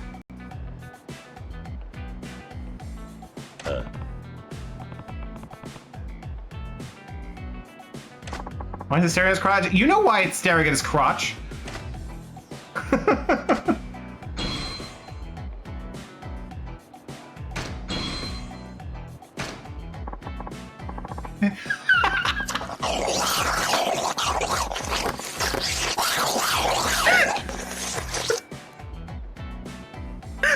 Thank you, Moves.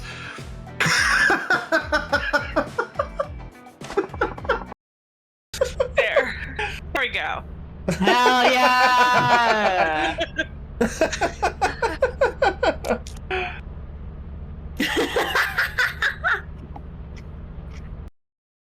Oh my god, is there just nothing in here? Well, except for the large footsteps. Yeah, come at me, idiot! Hey, spider. Come here. Hey, spider. Yeah, come this way. Let's go.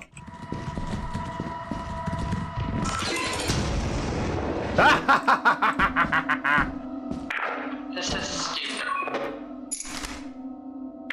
What is stupid?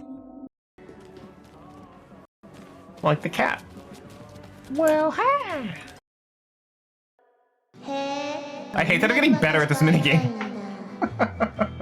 そうそうそう私も会いたいよ行く行くどこにでも行っちゃうよ Welcome to the circus of value! No, not that one.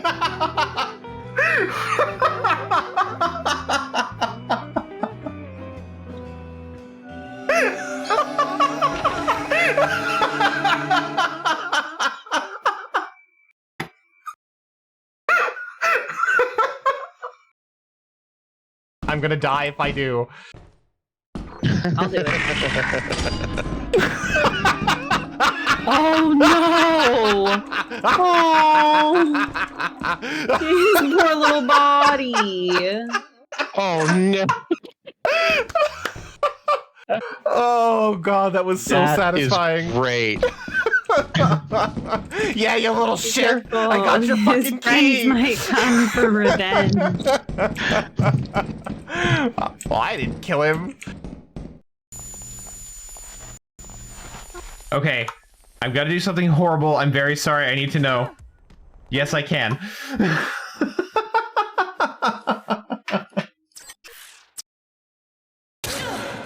I'm pretty sure another achievement to like hit people with an egg in this game too, and like kill them with the rotten egg. Fucking missed. I mean, not me. I'm like an enemy. Oh, an enemy.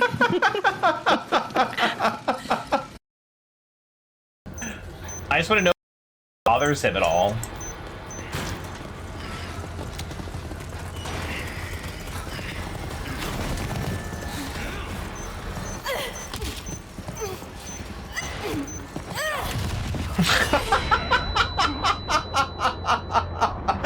I'm just like, get the fuck in the trip line.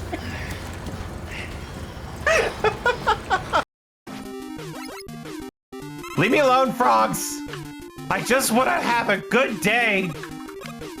Fuck! Well, not like that.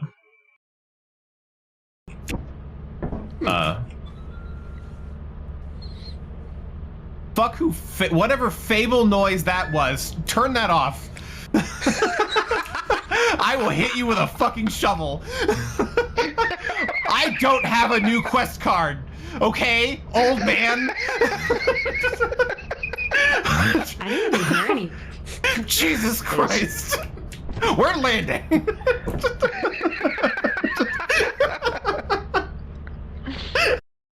Yeah. If you just start screaming, you could be like a wiener in the microwave.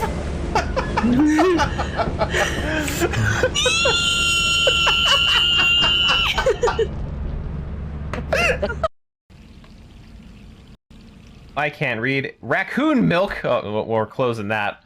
We're moving on. Raccoon milk? No thanks. That's where I draw the line. Okay. Squeeze them like. I just want everyone to know. Please don't squeeze your banana like this. It may seem okay in the moment, but that might do some damage. Just saying. Just maybe calm down and squeeze your bananas other ways. This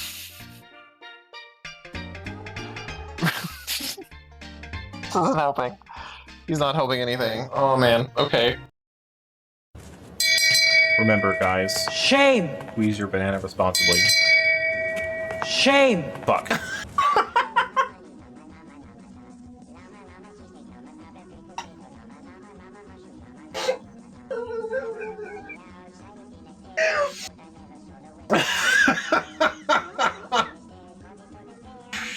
I wasn't ready for that to be the next song. Oh man. Whew. Boy. I feel like I need a fan. But I unplugged my fan. It's so sad.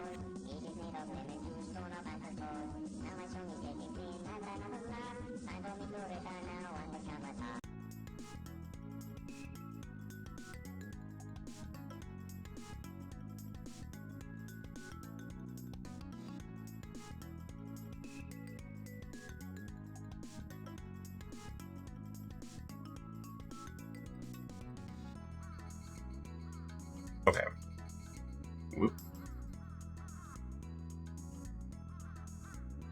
All right. I also love the fact that I got up and I put up my BRB screen, right? And just this blood curdling, you're gonna fuck the bee came out of my headphones. And I was like, oh man, I feel like I've been quiet this entire time and just jump scared everyone.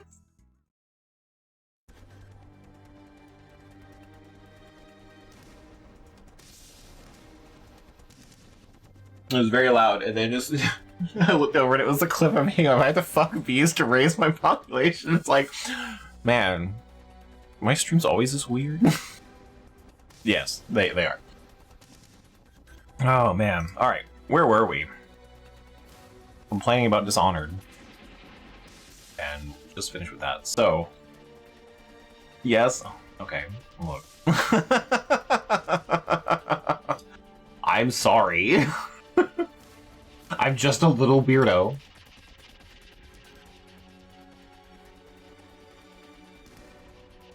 Alright, so then I played Parasite Eve. Which, if anyone has not played Parasite Eve before, would recommend. It's a very good game. Especially if you liked Resident Evil. A lot of the problems I had with Resident Evil, like gameplay-wise, I think were solved in Parasite Eve. But Parasite Eve has its own problems. With, being like an RPG. And there's a lot of... Sometimes I think Parasite Eve is a game where if you know more about the mechanics, the better the game gets. So you might have a better time on like New Game Plus, but once you've done that, you've already finished the game, right? So like, why play New Game Plus? But there's like a whole special dungeon too in New Game Plus. I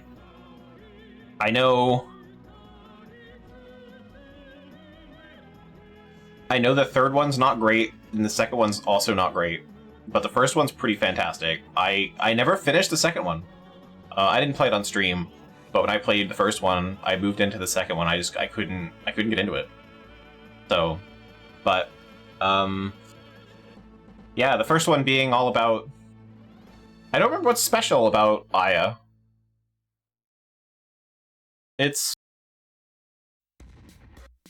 She's like the other experimental little girl of mitochondria or whatever. Anyway, so the whole thing is that, like, mitochondria runs in our DNA and has like memory and stuff, and then you can also use it as the powerhouse of the cell to light people on fire and melt them into goo. And that's what Mitochondrial Eve does. That's her name. Literally her name. So anyway, you shoot Eve a bunch until she dies. There's also a special weapon, I think, that kills her in one hit. But the whole thing with the game is that you get weapons and you get like custom parts for them. And you can... If anyone's familiar with like jewel crafting in basically any video game where you put a jewel in a thing and you can't pull it out without destroying the object, or you can destroy the object and keep the jewel, that's basically what you can do with weapons. So you can put parts on different weapons. So you can have a shotgun that has burst fire that shoots like 5 or 6 shots at a time. You can have an SMG that will hit everything on the map, kind of thing, and you can mix and match those things to other weapons too. And the customization is really great. And if you really get into the weeds of that, you're gonna have a good time. If you're not, you're gonna have a bad time. But not such a bad time where you can't finish the game. So I think Parasite Eve is very good. I think the story is interesting enough, and I love the characters and that sort of stuff. Like, it's all around just a really great experience. I really actually have no complaints about the first game. Really big ones anyway. The story's a little weird, and I sometimes I feel like the game goes on a little too long. But I think it's a pretty solid game. I honestly, for what it is, being a PS1 horror game, it kind of worked out all the kinks that the genre had. It still uses like the fixed camera perspectives and that sort of stuff, but like there's also a magic system, so you can kind of heal yourself and use different abilities and things like that, and honestly, it's pretty cool. So I'm gonna give Parasite Eve an S. It's a pretty great game.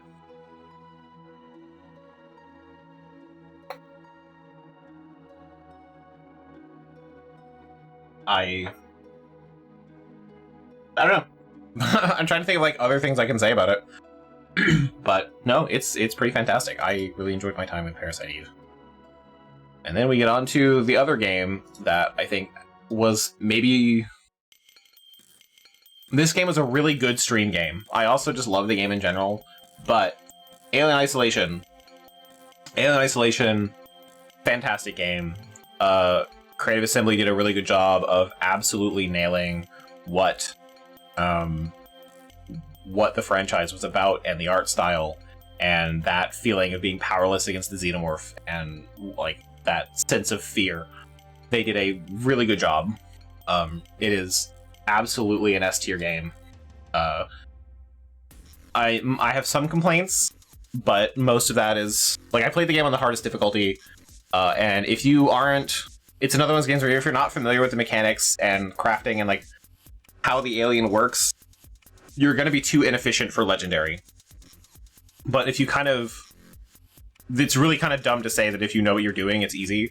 But it is kind of that way. It's the way that it changes the game when you know what you're doing. It turns the game almost trivial. But it is a really good interpol to the movies too, because it takes place after Alien 1 and before Aliens, obviously. But like pretty soon after Alien 1. It's a good game. It really is. Sometimes the alien is a little unfair. I have many clips of it being incredibly unfair, but it's also sometimes really stupid. I have a lot of clips of it being really stupid. I think this is my most clipped game. But had a really good time with it. If you can tolerate playing horror games, highly recommend Alien Isolation. It is one of the best horror games I've ever played. It's not even that campy. Like I mentioned before, like 90% of horror media is kind of terrible. This is not the case. This is in that 10%. I would even say it's part of the 1%. Like absolutely cream of the crop, good shit. Alien Isolation. Allegedly, they're making a sequel. I think they announced that like forever ago, but I have no idea what came of it. Cause like video game news for me is like I get the big news and then no one talks about anything ever again. So who knows? But I am a big fan of Alien Isolation. So, S tier, always.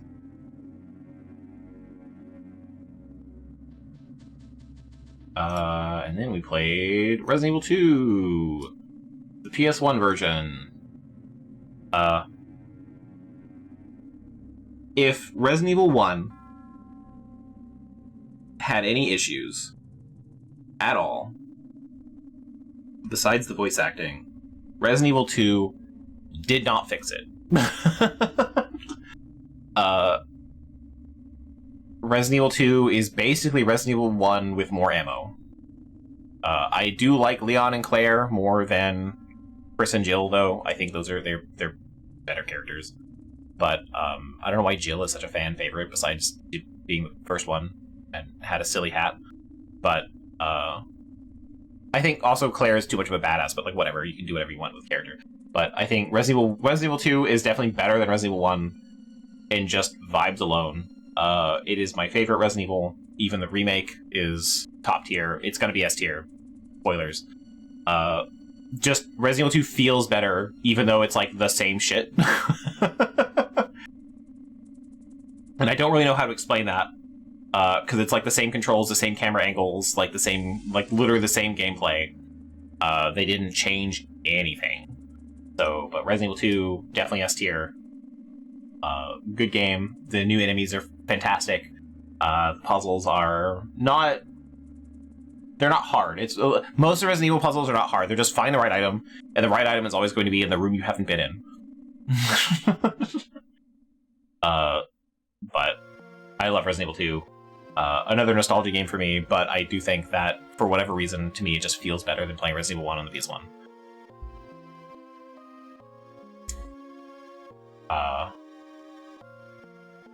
My one gripe with Resident Evil 2 is that the two stories are on two separate discs, and it does get a little convoluted when you have Leon A and Leon B, and Claire A and Claire B, and trying to figure out like which of those is canon, and they didn't even decide. They just picked what they liked and moved on to the next few games.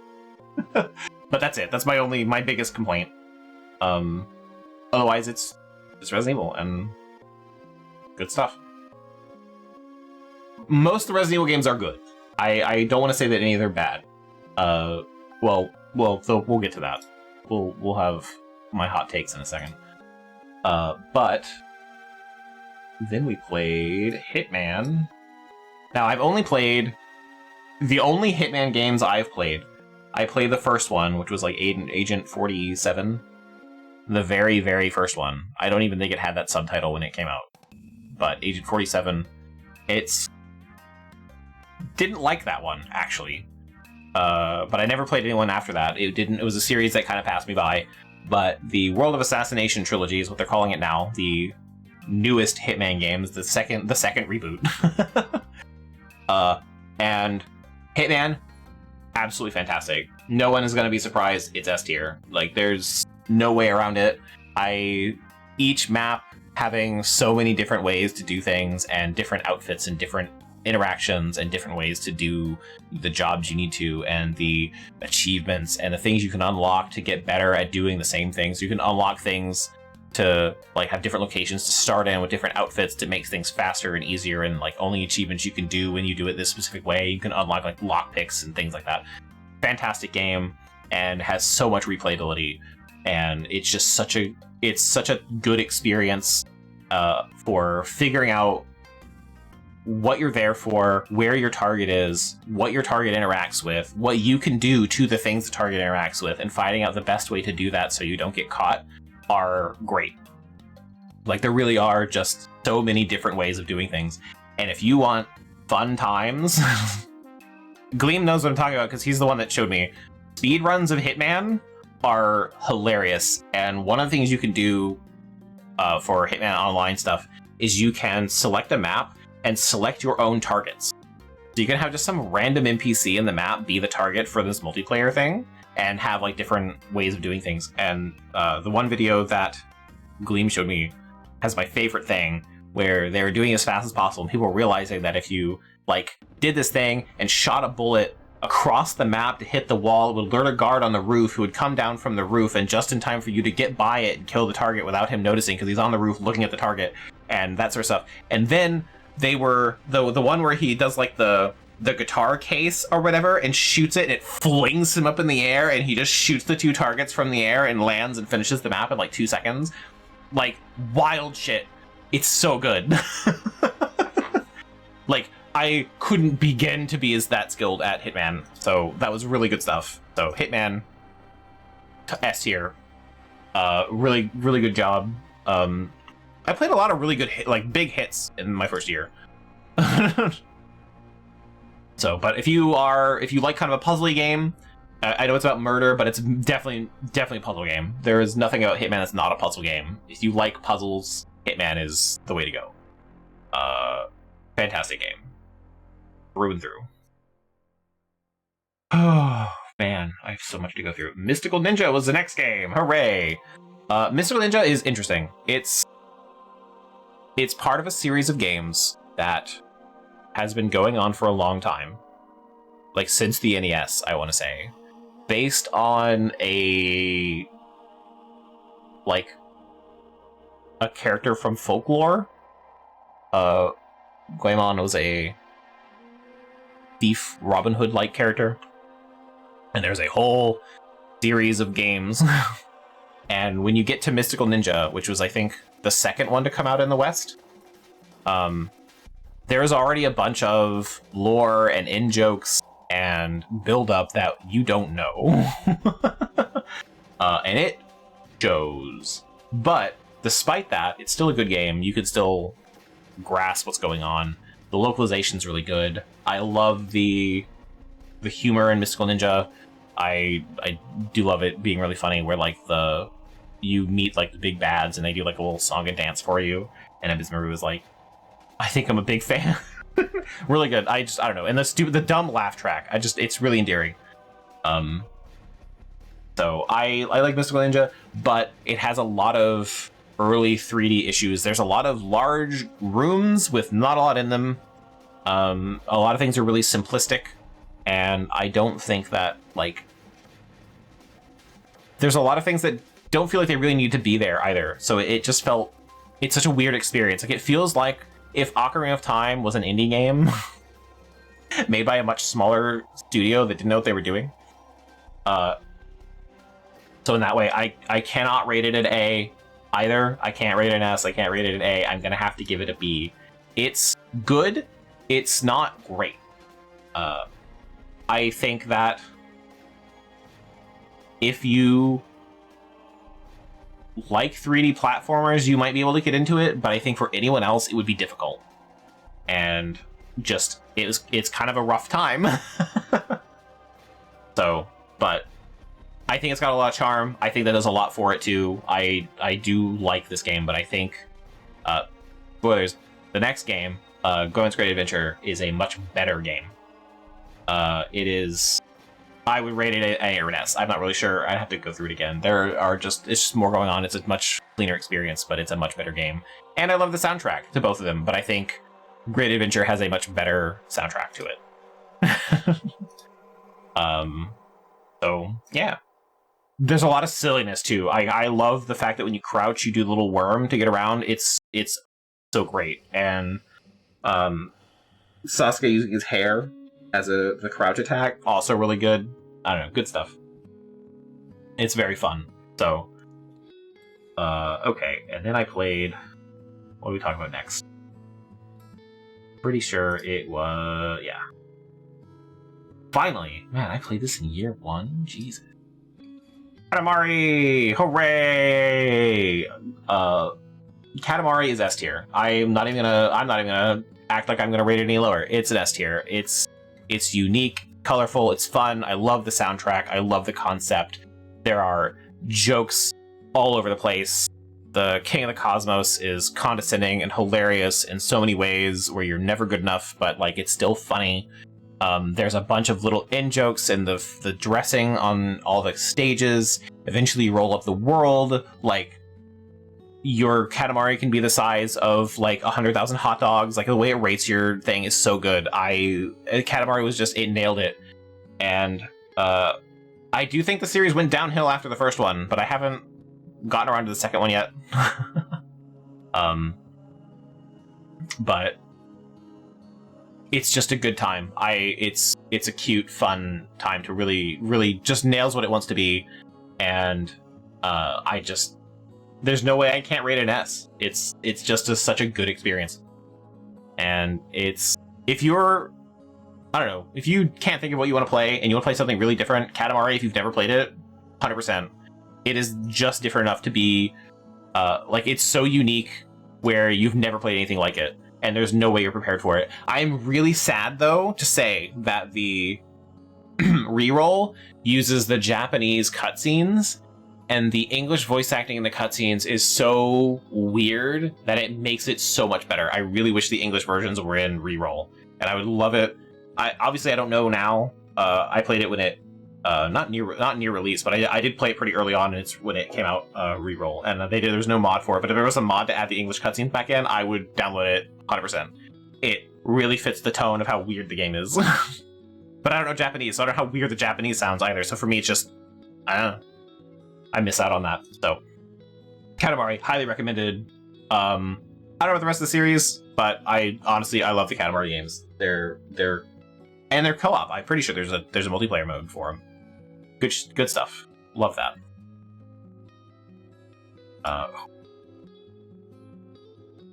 We all remember Firewatch.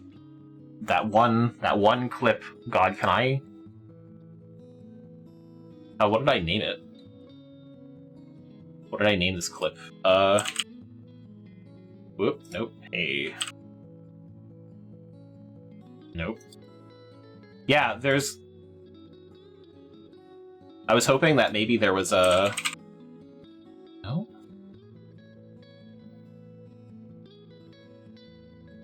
One word? Am I only going to be able to do that? Yeah, okay, so it doesn't do partial words, but yeah, this one, so fucking funny. The only reason I waited here, rather than go in the hatch, I really wanted to know if I could look at this clothesline and go, hey, Delilah, there's a clothesline out here. Oh my god. Oh my god. There's a clothesline.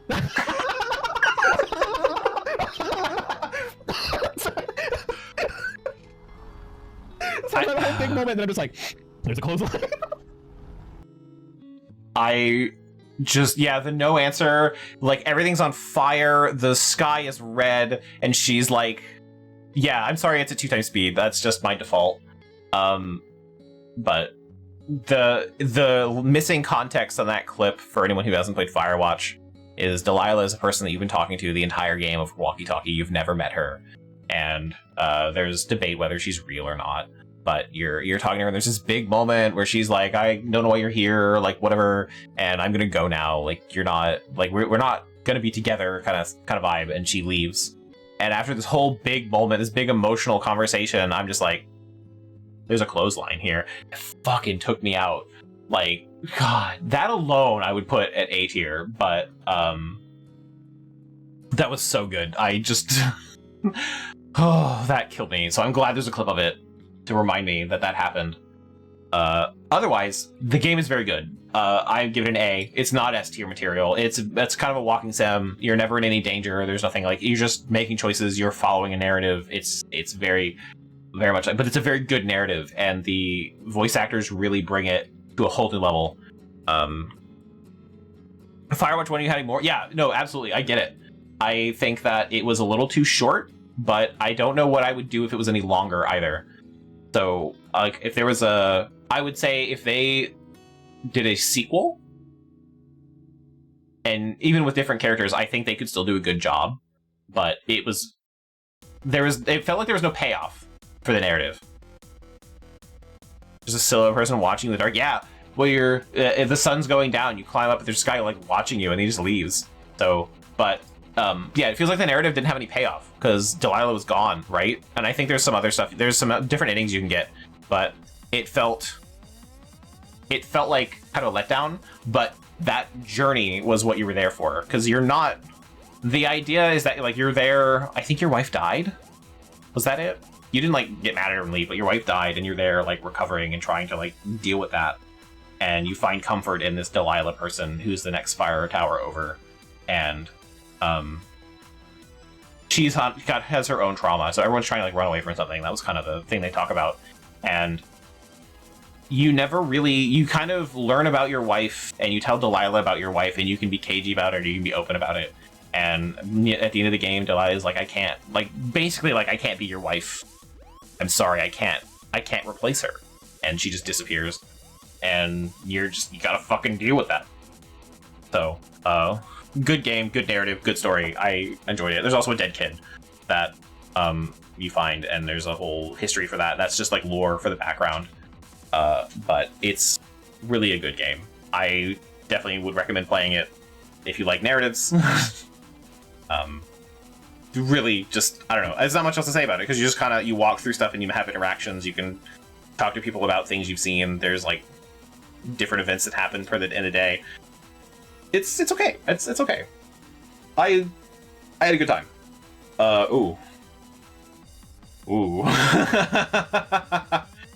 Okay, so the next game we're gonna talk about, cozy game, and I wouldn't say, yeah, I don't know about cozy, but it's definitely, like, it's chill though. Like, there's no stress really. It was just a sad old man trying to hide a tragic accident. Definitely ruined it. Yeah, but, like, it was his own kid, and he got his own kid killed, so he felt really bad for it. So, like, I get that, but trying to spin as, like, a government conspiracy too, that was kind of wild. And they never really paid that off either. They just kind of were like, oops, that's different. It's just a different guy. I was like, oh. So yeah, it was, the narrative wasn't perfect, but it could have been better. But, like, it's still a good game, I think, which is why it's an A, not an S. But it does, like, because they do tie things up. It's just a lot of times the ending of all those threads is not satisfying. And that's how I felt about Firewatch, but, like, the journey, I think, was really good. And, like I said, the voice actors really take it up, so there is a very emotional component to it. And it does make you feel for the characters. So, that's why it's an A.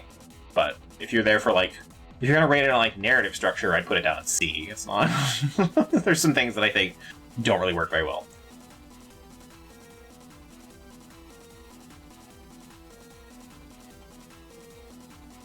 my thing with the stuff with Delilah is just there's no. I know they wanted to leave it ambiguous for you. It was just sort of like it just kind of ended.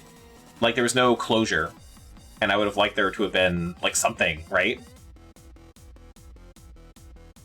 That's my only issue with it, with the Delilah stuff, anyway. So, anyway, Parappa the Rapper. It's a rhythm game, and it was on the PS1, and it's kind of bad.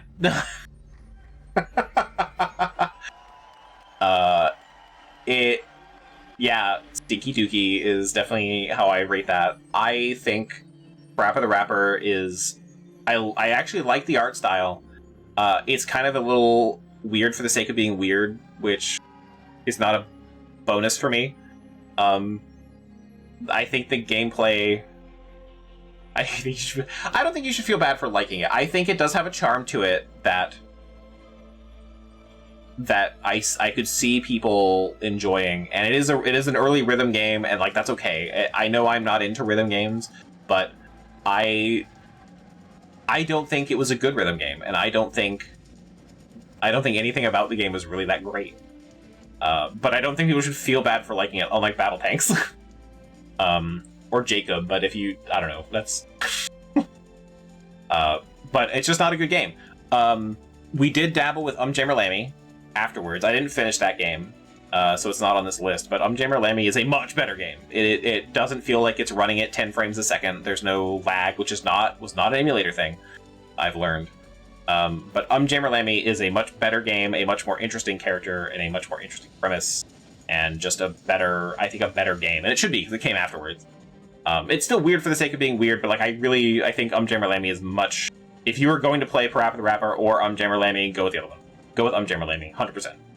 So, yeah, I did not like Parappa the Rapper. It's... Yeah, like, I don't know why it would be a cult classic either. That's kind of a... It's unique, so that does kind of save it. But yeah, it's not a... I don't know, I don't think it's good. I don't think it's great. To me, I actually hated that game, so...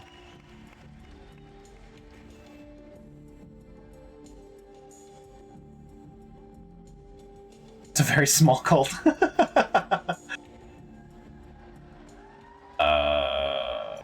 Yeah, it's... I don't know. I don't have a lot to... There wasn't a lot to the game, so, like, I don't know, even the humor for me didn't really land. I didn't know that it existed. People liked it. Jesus Christ. She was just like, okay, yeah, well, she's allowed to do that. What the fuck, she isn't.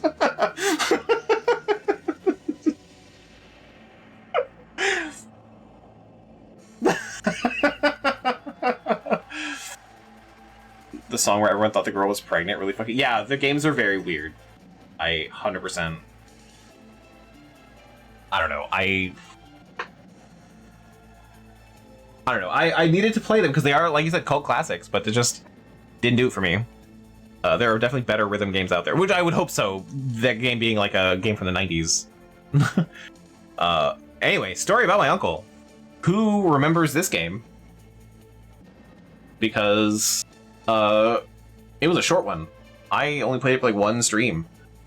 And I would be surprised if anyone formed big memories about it. It was the game where I had my uncle was ahead of me in an adventure, and I got like little grappling hooks in my hands, and I could only hook to like specific symbols on some rocks that were floating in the sky, and I had to like Spider-Man my way through stuff. It was fun. It wasn't great, and the story was okay, but yeah, it was fun.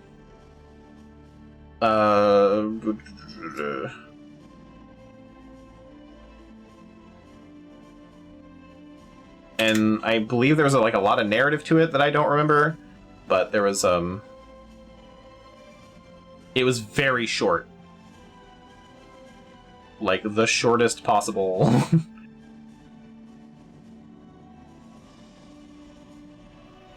Dad?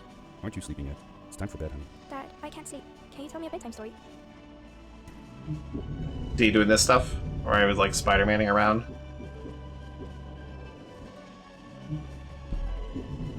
Definitely an indie game. And I was meaning to play it for a really long time. But, yeah.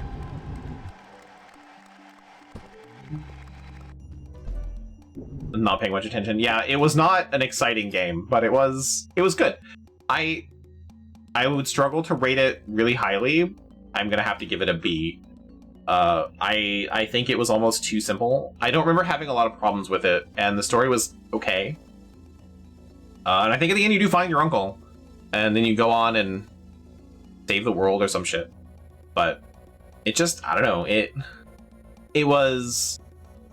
had very strong indie game energy where it did one thing and that's all it did. And that's fine. That doesn't give you S rank, but that was fine. It was missing better vibes. I don't know. All right. The next game we're going with is, where is it? Here we are. The Resident Evil 2 remake. We moved right into that because we wanted to see that before I moved on to 3 on the PS1. And I played it modded, obviously. Our favorite clip that gets me content ID'd with the inflatable dinosaur. But I don't think the gameplay was changed. This isn't the randomizer, which I did play a little bit. But the Resident Evil 2 remake, again, one of those games I already spoiled it. It's S rank. The Resident Evil 2 remake is the best of the Resident Evil remakes, I would say. I would rank it over Remake on the GameCube, even though that one's also really good. You gotta be S tier. But Resident Evil 2 Remake, they did a fantastic job of translating the PlayStation 1 into a modern game and made just enough changes and just enough tweaking to the atmosphere to fit in with a modern horror game and still get that vibe of the more gun-friendly Resident Evil 2. It was very good, and Mr. X was very intimidating, especially when he can spawn multiples of himself. Just all-around great game. It's, I think, a little too short. I feel like the replayability is a bit... takes a hit for that, to me, because I think it's too short to... Like, you think that'd be good for replayability, but when you can play it in, like, one sitting and finish it, like, 3 times... which I guess is, like, good replayability, but I don't know, it feels... like there should have been more, but there wasn't that much in the source material, either. That was Resident Evil 3 remake, but yes, I love that clip, too.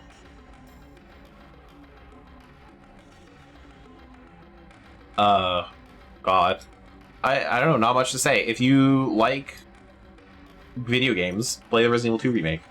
It is fantastic. Sometimes I think the zombies have too much health. I think they survive a little too long, but that does just make them more of a threat, which was different from the original games. And I think that works really well for being able to aim better. So, yeah, good stuff. Okay, now this game, I think, is a game that I didn't really see a lot on, but Astergos, Curse of the Stars, hopefully people remember this game. It was the, I don't say YA Dark Souls, but the kind of Greek-inspired Dark Souls where you play the redhead girl. I don't think the 3,000 years to play it? No. It didn't take me that long. It was one of my, for the first year, I think it was one of my longest streams. I think that might have been actually my longest game. It is not my longest game anymore by a long shot. Like, not even close. Which we're gonna get to that. We're gonna talk about that in a bit, too. But, yeah, I enjoyed it. I actually thought it was a really good game. I don't think it's S tier, though. I think there's some things, there's some missteps, but I haven't played the DLC either, so this is a tentative until I ever get around to that A tier. I do think it's a good game. I do think it definitely matches with the stuff in this tier. I had a lot of fun with it, but I feel like some of the weapons weren't as good as they could have been. So I ended up using the 2 daggers, which was way too powerful, and then I needed range, so I had a staff, and that was the only thing I used the staff for. But it had like a hammer and a sword and shield and all that sort of stuff, and I never think I got a good use out of those weapons. The double daggers was just too great. Did way too much damage. But I like the setting, I like the characters, I think the narrative was okay. Again, very YA. So like it can't be, I don't think YA stuff can be that great. I like my stuff being a little more impactful. Children being gods at everything is not like a great narrative to me. But it is what it is. But I had a good time with it. And there's DLC that I haven't touched, so I'd love to go back to it and check out the DLC. But I've wanted to do other things on my Saturdays and stuff. But if you like Souls-like games, you really I don't think you can go wrong with it. I do think it's a very solidly made game, and there is reason to go back, and there's like special bosses, and there's like sometimes I wish it was harder. Like once I figured out the double daggers were going to do crazy amounts of damage, I would have loved to had a hard mode for the game or something like that. But I had a really good time with it. So yeah, like I said, for my first year, I think that was the longest game I played. I tried not to play very long games. Life of Pi. Lies of P. That's later, but yeah, same style of game. Which I'm also gonna rate that one pretty highly. I had a good time with that one. Being Pinocchio that murders people. Life of Pi. Yeah, Lies of P was good. But Asterigos, like I said, is in the same vein as that, only if you took that and made the narrative YA, where only children can save the world. But yeah. And then we played the Resident Evil 3 remake, which is the time where I went, well, okay then, and shot the barrel and saved my life. Good clip. I cannot in good conscience rate the Resident Evil 3 remake as an S tier. Resident Evil 3 for me is in a weird spot, and I know it's in a weird spot in the Resident Evil franchise too. Read that book, Lord of the Flies. I will always maintain, every time we mention Lord of the Flies, which is more often than you'd think, that a lot of people don't remember that they fucking ate someone. They tore apart, was it Simon? And they fucking ate him. And no one remembers that. Every time I mention it, they're like, no, they didn't eat people. I'm like, oh, they absolutely did. They stoned him and beat him to death and ate him. It's... Put his head on a stick. Yeah, that's so fucked. And we read that in school. For anyone wondering where that is in the book, there's a part where the paratrooper guy that's stuck on he's like a skeleton or whatever, and he's stuck on a branch. The branch breaks and he falls into the ocean. Most people remember that part. While that's going on, they are eating Simon. I'm pretty sure it's supposed to represent the last of their humanity leaving. Being destroyed. That book is so extra for reading it as young as I was. Crazy. Is he a PG-13? Right? Like, it's so crazy. And I don't even remember. I don't even think we talked about that. Oh, wait, hang on. We're not talking about the Resident Evil. Well, whatever. We'll talk about them both. Yeah, what a crazy book, though. And, and you read it so young. Like, it's not even... This wasn't even, late high school. This was, middle school for me. Crazy, crazy book. Watership Down, too. God, yeah, man. We just like traumatizing people in the 90s and 80s and 70s, and it really kind of not traumatizing people is kind of a new trend. 7th or 8th grade for me, yeah, okay, that makes sense for where it was in my head too. I would have been surprised if it was like, well, we read that in 10th grade. I'm like, did we? Let me grab the other Resident Evil while I'm down here. Resident Evil 3, there it is. Okay, yeah, no, I feel like we read it way earlier. It was one of the few books I was forced to read that I actually did read, and it wasn't because... So this is how I know it was not high school, because in middle school, when we had lit classes, I would actually read the book. Because, like, I kind of did my work. I didn't do homework, but I did my work. High school, I didn't give a shit. Because high school was, you're going to read this book, and even if you're not into it, you have to read it for homework, so you have to dedicate whatever time you need to read a book. And I was like, no, I will not be doing that. I mean, I don't want to like do popcorn reading and reading out loud either, but I am not interested in this book, and you cannot make me interested. So I never did. It was a crazy time. Frankenstein was cool. Glad we got to do that. Yeah, discussing Frankenstein is fun, especially for high school kids. There's a lot going on in Frankenstein. But I didn't, I never read Frankenstein. We did... So, for anyone that doesn't know, my high school career was very weird. I technically graduated early, but I also failed twice. I failed my freshman year 2 times, and then I was put in, I want to call it an alternative school, but that makes it sound like I'm with all like the bad kids and stuff, but it was an accelerated program, and I ended up finishing all of high school in a year. So I graduated a semester before all my friends. Well, a year before all my friends. I graduated in the summer of 2007, how old I am. And my friends didn't graduate in 2008. So all of my reading for lit happened in 1 year, where it was a lot of Shakespeare, and a couple of other books too, but I don't remember many of them. But yeah, popcorn reading is very anxiety-inducing, and the other side of that, I wouldn't have made your social anxiety worse, but I hated popcorn reading because I felt like none of my classmates could fucking read. I didn't tell them that. I wasn't like, wow, you're a big idiot, can you shut up? But it was like, it was one of those things where I was reading faster than the people that were reading who were struggling. And this is like, because they couldn't write. I know that now. But when I was in high school, I was like, well, I can read, why can't you? I'm not any better than you. And now I've learned that I am better than them. Anyway, but like, it was just, I don't know, because and they would never let you read ahead. Teachers would get so pissed off if you read ahead and they called on you and you had to go back. And they're like, oh, sorry. And they're like, you're reading ahead? And like, that's disrespectful. You need to be listening. And I'm like, please don't. You would have bullied me for sure? Absolutely not. I guarantee you I would never have bullied you. I would not have talked to you. I was not a social person. I'm still not. You would have been... I would have been absolutely invisible to you. I'm gonna be a prettiest girl at the party!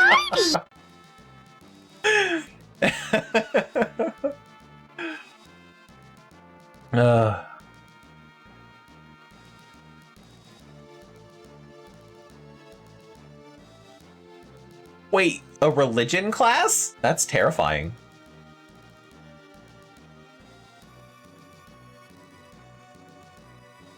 What? Did you go to Christian school? Oh my god. Catholic school. And I couldn't do that to my kids. I couldn't. I mean, I know I'm atheist and like, I think religion is a tool used by people who want to control the populace and usually for the wrong reasons. Which doesn't make religion bad, it makes people bad. But I couldn't do that. I don't think I could send my kids to a Catholic school and have them learn religion. Because it's just indoctrination. Like, read the Bible, sure, be informed, but like, fuck.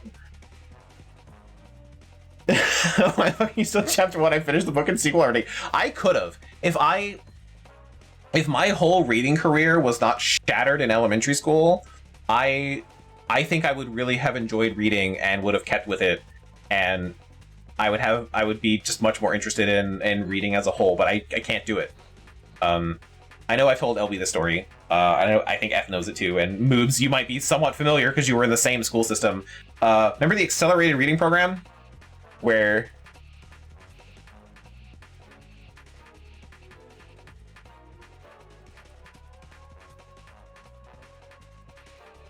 learning religion in school is more like actual. Oh, that's good. That's a plus. I'll take that. Sure. But yeah, Moose, do you remember the accelerated reader program in fucking Paulding County or whatever? What is? Yeah. Where you had to read a book of your reading level and then take a test on it, and that's how you get graded for that class. So Not to brag or anything, but in 2nd grade and beyond, my reading level, yours was probably very similar, because we're both not idiots. My reading level was post-high school. My reading level was so much higher than everyone in my group. Because I was one of the first people to know how to read. I went into kindergarten already knowing how to read, and proving it, I was the 2nd person in my class in 1st grade. But my reading level was post-high school, and you're supposed to read something your reading level, and then take a test on it, and you do that, I think, once a week, and that's how you get your grade for reading, or for me at least, that's how you got your grade in reading. And the library had 2 post-high school books. Didn't we both read The Lord of the Rings? I'm not sure. Maybe. I know you read it before me, so you might have read it when you were in 2nd grade, and I think I read it later, like when I was older, obviously, like maybe 2nd or 3rd grade. But yeah, I definitely read it, and they're still my favorite, like one of my favorite books. One of the only series I've ever finished. But there was, I don't remember the name of the book, but one of the post-high school books was never in the library, but it was listed. And then the other one it wasn't the Notebook, it was like the Golden Ring or some shit, where it had like some girl coming out of the water on the cover, and it was such a boring book. I don't remember fucking anything about it. Like, it was such a bad book, but it was the only book of my reading level. And finally, it took them like 3 years to finally go, hey, just read whatever book you want and take the test on it. But by then it was already like, I'm not allowed to read books I want. I can't, because you won't let me. So, like, my elementary school career just destroyed whatever liking I had to reading. So for me right now, it's a struggle to read, because it's not part of what I like to do. Like, it's not a hobby. It's not something I grew up doing. So I had big struggles, and then they stopped doing that when we moved counties. And then it was just sort of like, yeah, just log your reading time. And that's when I read, like, all of the Animorphs books. Not all of them, whatever ones we could find, because you could never get the whole series. Just finishing an Animorphs book in an hour was a lot of fun for me. So, good times. But yeah, I was not allowed to like reading when I was a kid, like in my definite formative years. So I had to back out of it a lot. But then I got into video games, and there's a lot of reading in video games, so I didn't like stop reading, I just read differently. Animorphs and Goosebumps. You were into Goosebumps. I wasn't. I didn't. You got all of those, man. Remember you had the whole bookshelf of nothing but Goosebumps books. So it's it's rough being smart as hell. I'm sorry. I feel like a dick being like, I was so smart that I hate reading.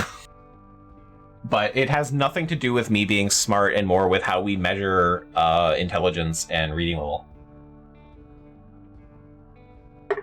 So I know it sounds like a brag, but I don't really mean it that way. It's a blessing and a curse. Exactly.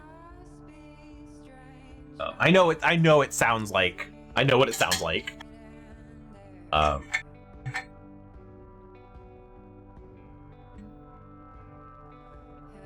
Yeah, I mean, a lot of times I don't think adults realize the sort of damage they do.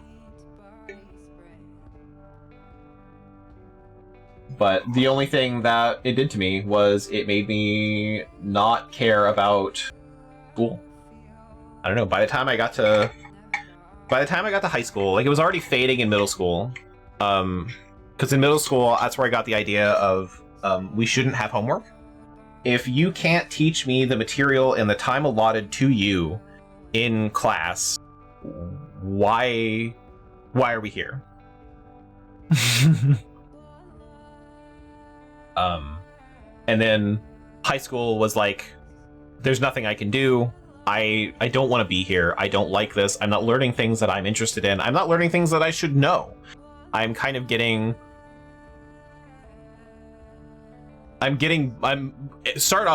bored. I'm feeling proud of taking notes. Fucking suck. Yeah, well, taking notes was always interesting, because when I was growing up, which, like, I mean, I'm 35, so in the fucking 90s, you're taught, here's the specific way. You take notes this way. You don't take notes this other way. If you do it any other way, you're wrong. So you don't do that, you do this. And, like, if it doesn't work for you, I don't know, learn better. So it's like, I don't know, I learned how to take notes in college in a very different way. And actually what I've learned is that if I write something down, well, like late high school, I learned how to take notes my own way. And what, for me, if I write something down, I usually, like, I'm not really going to forget it unless it's been like a couple weeks. And I can't read my handwriting, so I have to remember. Because if I don't remember, I'm fucked. So I just learned how to process that information in my own head, so I can sort of I just got lucky. It's not even like I knuckled down and I just remembered it. I got lucky, and I learned how my brain will remember things and how I can remember things and be able to kind of keep that in my head. Not a lot of people can do that. I recognize that, but me having that penny drop for me, where it's like, if I write something down, that act of writing it down and thinking about it in my head either multiple times or slower kind of solidifies it for me. And the action of writing it, that pattern, that movement, helps it stick in my brain, because I know what those words are and I can see them when I write them, and I have to kind of narrate that in my head, and that's what helps me remember. That's the only reason it works. So I don't need to read my handwriting, but I can remember it. And then like a week or two goes by and some teacher will be reading my notes and like, hey, what'd you write here? And I gotta go, I don't know. I'm so sorry. But interestingly, me having bad handwriting and being a gross little high school boy is the reason I graduated high school in a year.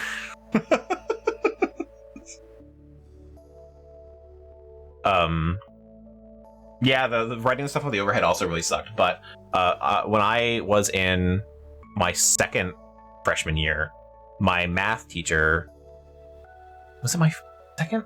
My first? Who was my math teacher first? I don't remember. Anyway, I had a math teacher who was like, can you, like, what'd you write here? And I said, I have no idea. And she's like, oh. And like, I was a gross, dirty little high school boy. And she called my parents and was worried that I was doing drugs. I have never laughed harder in my life.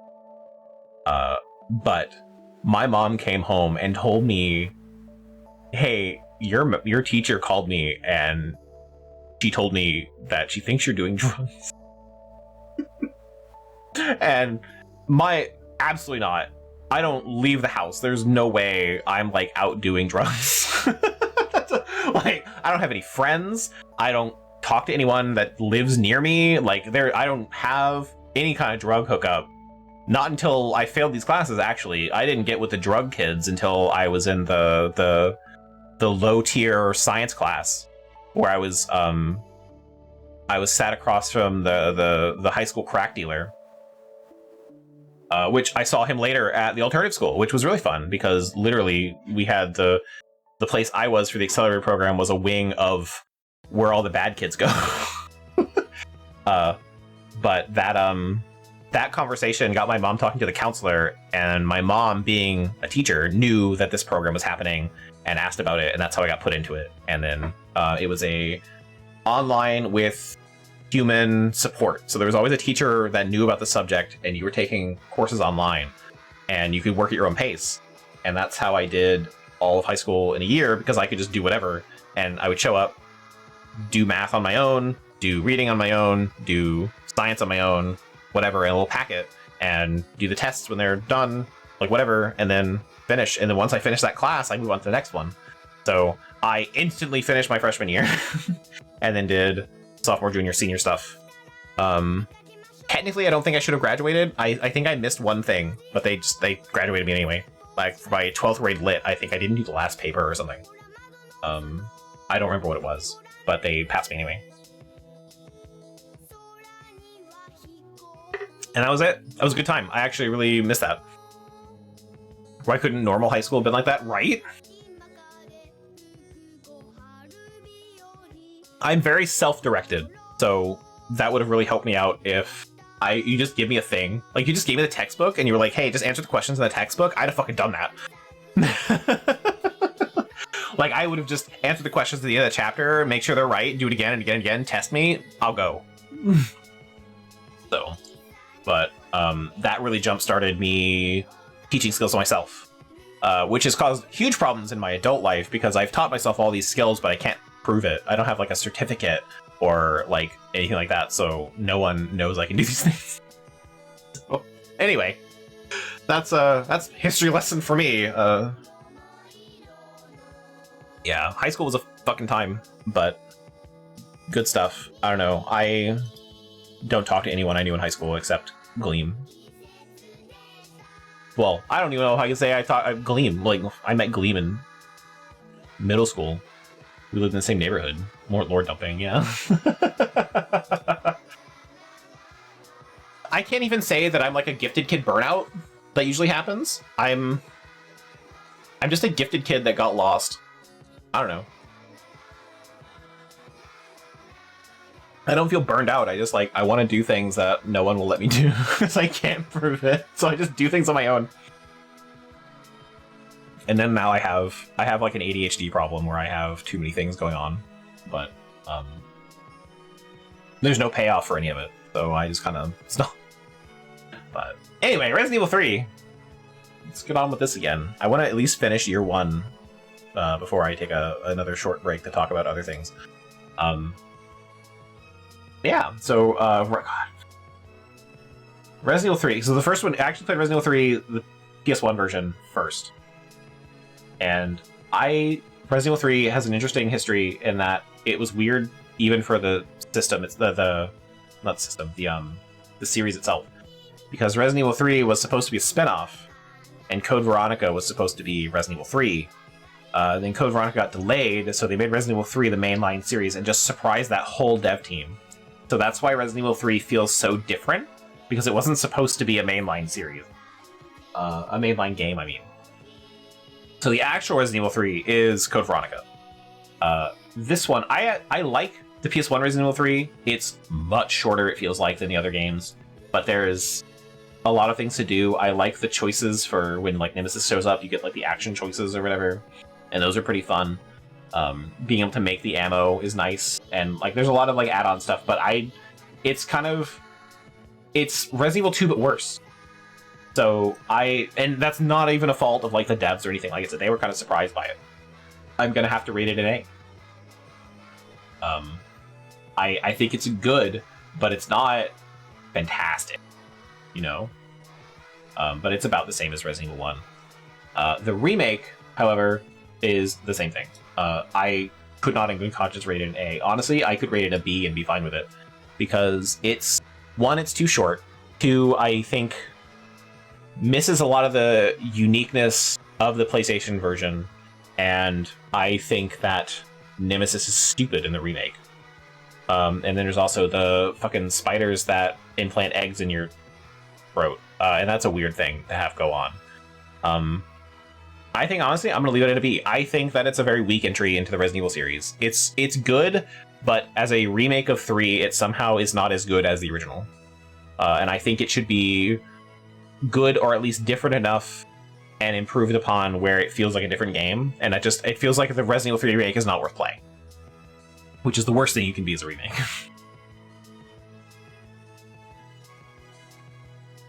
Alright, we're almost done with year 1. And years 2 and 3 are much shorter. I played a lot of really short games in year 1. God. We played... Then it was Outer Wilds. So fucking sleepy. Well, then you can go to bed. It's okay. I'm here to talk shit about games, but I know we want to hang out, I'm assuming, too, so... But this is it. This is the list. I mean, it's a lot. I can't even say that as a joke. To take a rest. Okay. Enjoy. God, what game am I even looking for?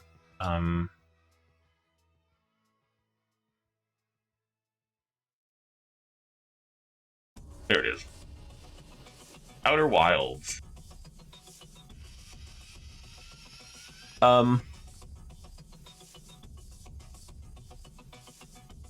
gonna maybe disappoint some people. I think Outer Wilds is really good. I like when people talk about... I'm gonna contrast this with Ellen, because that was the most recent one. When people talk about games not holding their hand, Outer Wilds is definitely one of those games.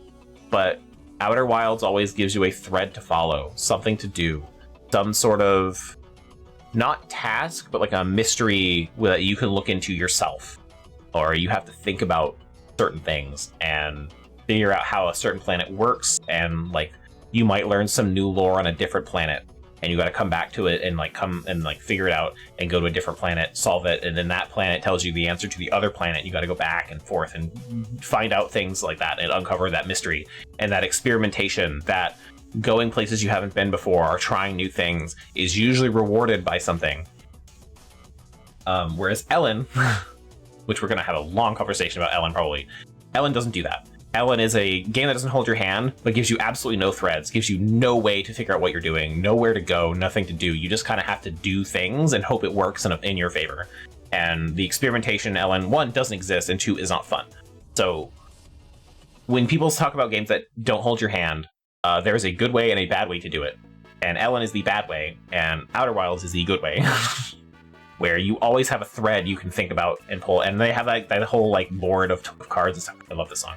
Some Final Fantasy V, but always that thread you can tug on. You can kind of go to a place and see that there's something that needs to be solved and not know how to solve it.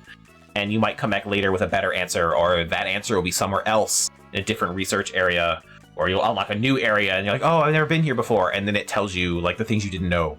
And it's a fantastic game. It is definitely S tier. Except I'm kidding, because there's also a lot of things that I don't like about Outer Wilds, and it is, it feels like a lot of the mystery doesn't go anywhere. Like, it does, but there's a lot of blanks that I think, for me specifically, were not filled. And that might be a me problem. I fully admit that there might be some lore that I was missing, but there's a lot of stuff that, a lot of the lore felt like answers to puzzles and not lore for the world, and it just kind of ended there, and it didn't go where I would like to. So I'm gonna have to give it an A. Because I feel like that discovery is the point, and that discovery was fun, but it didn't feel satisfying. I loved solving the puzzles, but once I finished it, I feel like I was not rewarded enough. And I felt self-satisfaction for figuring some stuff out, but like when I got there, I don't think the game gave me enough. Otherwise, it is a great game. And the physics are fun too. Yeah, I had a lot of fun with the physics. Sometimes going way too fast and dying. But Outer Wilds, great time. I absolutely loved it. But like, just for me, there was a lot of things that didn't feel satisfying for solving those puzzles. I liked them because I solved the puzzles and I liked solving puzzles, but as far as like the rewards for solving those puzzles, it's like when you're playing a video game and exploring is the whole point, and you see a really cool area that like looks like you can climb up there, and you're like, but like you're not really supposed to, and you're like, oh man, that's so cool, I can do this and this, and oh man, I just flipped up here, and if I do this move, I can jump a little higher and get up onto this platform, and you go and do it again, and you're like, yeah, finally you get up to the top, and you're like, yeah, I just did all that work, and there's fucking nothing there. That's kind of what Outer Wilds is sometimes. And I'm not saying the story's bad. I'm just saying that sometimes it felt like I was not rewarded for the work I put in, and that for me that knocks down some points. I don't know what, like, that's a personal thing. Like, you might have felt, some people that played it might have felt really rewarded for solving those puzzles, but I didn't. So I gotta knock it down a point. But otherwise, very good game. Still A rank, fantastic. And then we did Night in the Woods. God, remember Night in the Woods for my No Violence Simber? God, No Violence Simber. Everyone's favorite month. Everyone's favorite month that I was told to never do again.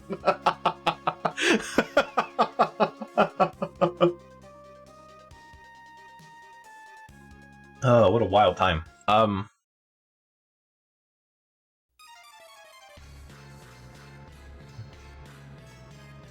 violence. We found the army of the army. Yeah, but I didn't participate in any violence. So it wasn't like my whole objective was to kill people. But yeah, Night in the Woods. I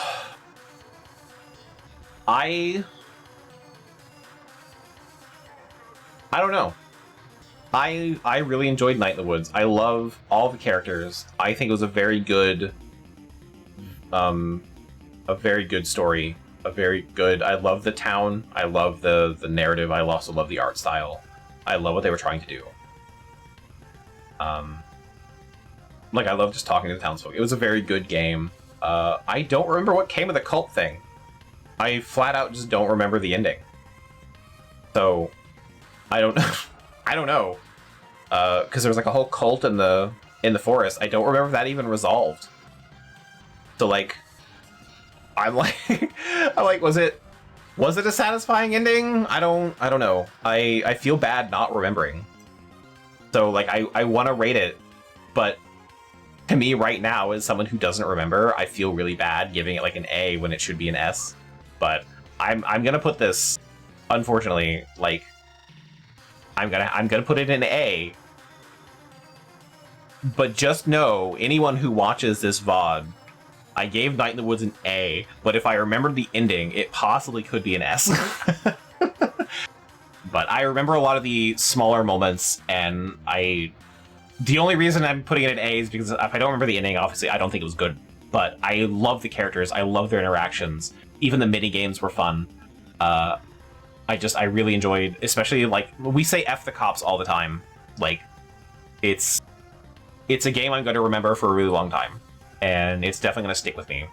A lot of these games probably will, but Night in the Woods especially. I had a really good time with it, and I would recommend anyone who likes a story, definitely play Night in the Woods. Fantastic game. Okay, now, before we move on, we're going to talk about the bad games. The games I abandoned. So now, welcome to the negativity. And then we'll be done with year one. So we have Nightmare Creatures. It was the first game I ever abandoned. Now, Nightmare Creatures. God damn. I love the world of Nightmare Creatures. I love the art style. I hate everything else about it. I don't even think it's punishingly difficult. The combat boils down into like spamming one move over and over again until... Hey, the mini music. Okay. But it's spamming one move. I know you can do combos and stuff, but like, it really, you just kick them and stun them. The bosses are kind of meh, and I didn't finish it. So, I actually am going to rate it a C. I think potential was there, and I know there's a sequel, and I haven't played it. And that one might even be better, but I'm going to give it a C tier. I don't think it was good enough for what it was. I think it missed a lot of opportunities to be fun. I think it had a lot of potential that it just didn't capitalize on, and I think it just fell flat in general. Except for, like I said, the art, the story, the setting. I think the setting and that stuff was very cool. I like Dishonored. Like, the setting was really cool. There's a lot of things that kind of fall apart about it. But, I would love to see if they ever remastered Nightmare Creatures. Maybe some quality of life stuff would make it better. But other than that, it feels unfinished. Okay, and now we're going to talk about the difficult ones. So, we're going to talk about Baldur's Gate 2. Baldur's Gate 2, I want to say, Baldur's Gate 2, not the expansion, S tier. Baldur's Gate 2 is fantastic. I think it takes everything from the first game and makes it better. It is bigger, it is more interesting, the characters are better, there's much more nuance to things. If you play the first game, it adds way more texture and fun to what's going on, and it is one of my favorite RPGs. I love Shadow of Amn. It's so good, and it fixes one of the main mistakes I have from the first Baldur's Gate, where Baldur's Gate 1, it gives you a bunch of side quests, but it's like, hey, the world is in danger. If you don't do anything about it right the fuck now, we're all gonna die. You need to do this right now, and you get no downtime. So I don't feel like I could side quest. I felt pressured, and I wasn't sure if there was a timer on that. Like if I took too long, I'd fail, or like something bad would happen. So, and I can see other players being in that same boat. So you get no downtime doing Baldur's Gate 2. You get a lot of downtime. You get like your own castle too, and there's like the starting of that, and the characters are much more nuanced and better. I even think the characters from the Enhanced Edition are really good. I really like Nira, the Wild Mage. And the one evil guy is also really fun. Good, just great stuff. I love Baldur's Gate 2 Shadow Bomb. However, Throne of Ball sucks. If you like Throne of Ball, you should feel bad. There is no redeeming quality in Throne of Ball. It is stupid, it is overblown, none of it is fun, it's way too much for what you should be doing, and I think you have to min-max too much to be good at the game, and if you fuck up one time, you are screwed for the rest of your life, and that is not good game. There's nothing... You have to do very specific things, and I will tell you, that is not me saying that. You know how I know that? Because everyone came into my fucking chat telling me that I was playing this game wrong and that I need to be doing these very specific steps, otherwise I will never do anything in this game. So I gave up on it because of the Baldur's Gate community. And if you come at me, you're part of the problem. I hated this expansion. It wasn't even a spreadsheet. I was my main character was a fighter, but the idea was that what I was supposed to do was level up this one guy named Jan, who was like the best thief in the world, steal all the spells from the spell guy, learn all the spells as my wizard, and be the world's greatest wizard. Also, when I fight dragons, I'm supposed to constantly dispel them and constantly do this other thing to make sure that they don't have things up, and half that time it didn't work, so when I would do that, I would just die, and then people would just come in and tell me what to do, and that wouldn't work either, and I'd still die, so I had to come through really weird stuff. I felt really underpowered most of the game because I wasn't min-maxing from the very beginning, so I fucked up from the beginning and just kind of screwed myself for the rest of the game. So, but that all worked out fine in Shadow of Om because there are multiple ways to do things. There are different strategies you can do and different characters you can bring and all that sort of stuff. So Shadow of Om, you don't have that power creep like you do in the expansions, and this gets much worse in Neverwinter Nights. But it's a much more contained thing. So in Shadow of Om, if you make a mistake, if you level up wrong, you can still make it through the game. You might not be able to do some optional stuff, but you can still make it through the game. I struggled with some of the ending stuff in Shadow of Om a little bit, but I could still do it. In Throne of Ball, I was so wildly out of my depth as a character, I could do nothing. Every fight for me was a struggle for survival. Every boss was way out of my league. And if it was because I wasn't min-maxing my character, that's bad. I don't care who you are, that is not good game design. I think, not saying it should be easier, but if you're going to punish me for decisions that I've made in the beginning of the game when I didn't know any better, I'm not replaying your 40-hour RPG just to fix my mistake. So I gave up on Throne of Ball. I did not give up on Shadow of Om, but I mostly gave up on it because of the community. It was not a good time. I had just a terrible time with Throne of Ball, and I just didn't like it. So that was my first time going through Throne of Ball. So I was like, you know what? I won't do this again. So I stopped playing it.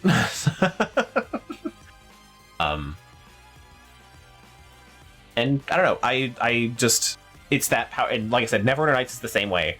But when I played Neverwinter Nights, I was overpowered.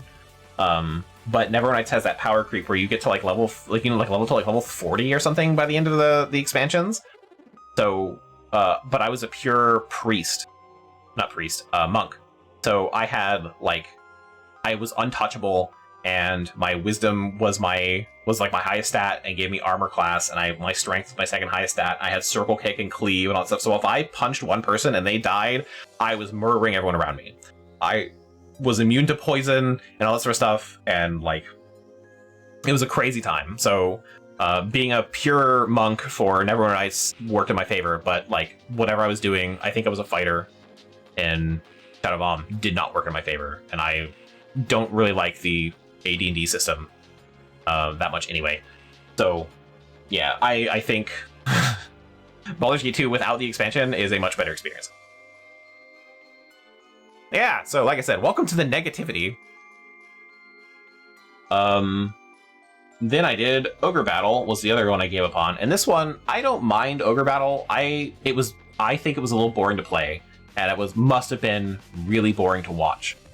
Ogre Battle does a thing though, where if you're more powerful than your enemy and you win the fight, you lose, like, you gain like dark points, like you become a bad guy, and then people won't work with you. Like you're that one guy, that one group now is like whatever. And if you're defending a town and getting attacked a lot, you level up, and as you level up, you become stronger than your enemy, and then you just become a bad guy by being too powerful.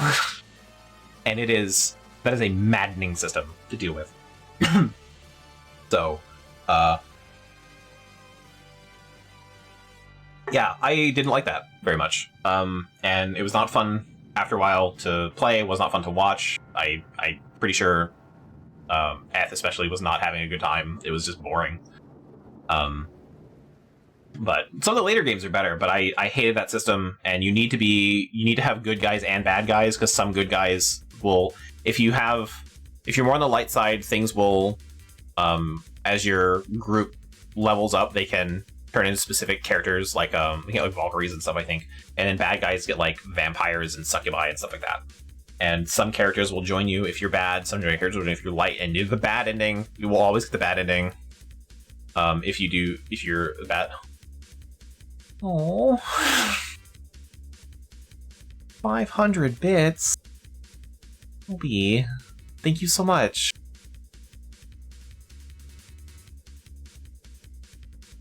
You even told me you were gonna do that, and I forgot. Thank you. I put you over Gleam's 1.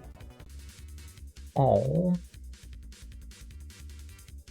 You're first place now. Look at you up on that leaderboard.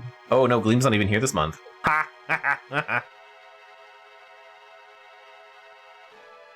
I'm gonna say things I'm not allowed to say, but I'll just let you know that I'm thinking things that I'm not allowed to say on stream.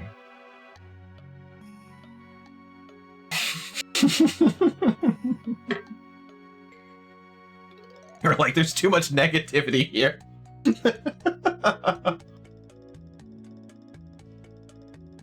Shut the fuck up. Or, oh no, they might think we like each other.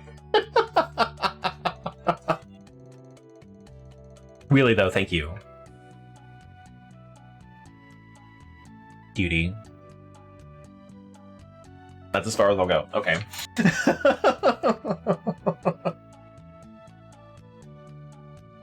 Anyway, Ogre Battle.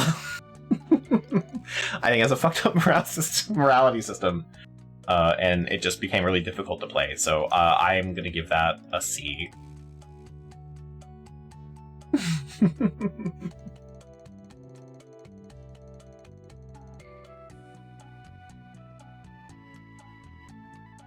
God, what's next? Oh, okay, this one might be controversial. I think we were all here for this one too. Where is it? Oh no, did I? Oh, there it is. Okay.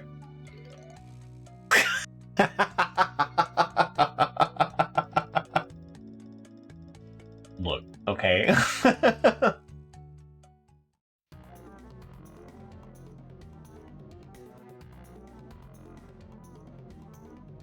I could be worse, but she won't let me. Okay, that's enough for that. Before I go too far. Anyway, Siphon Filter. God, yeah, I gave up on Siphon Filter.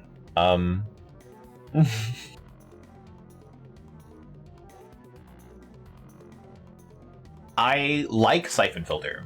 I want everyone to know I like Siphon Filter. I think it is a good game, sort of, in that it plays really well.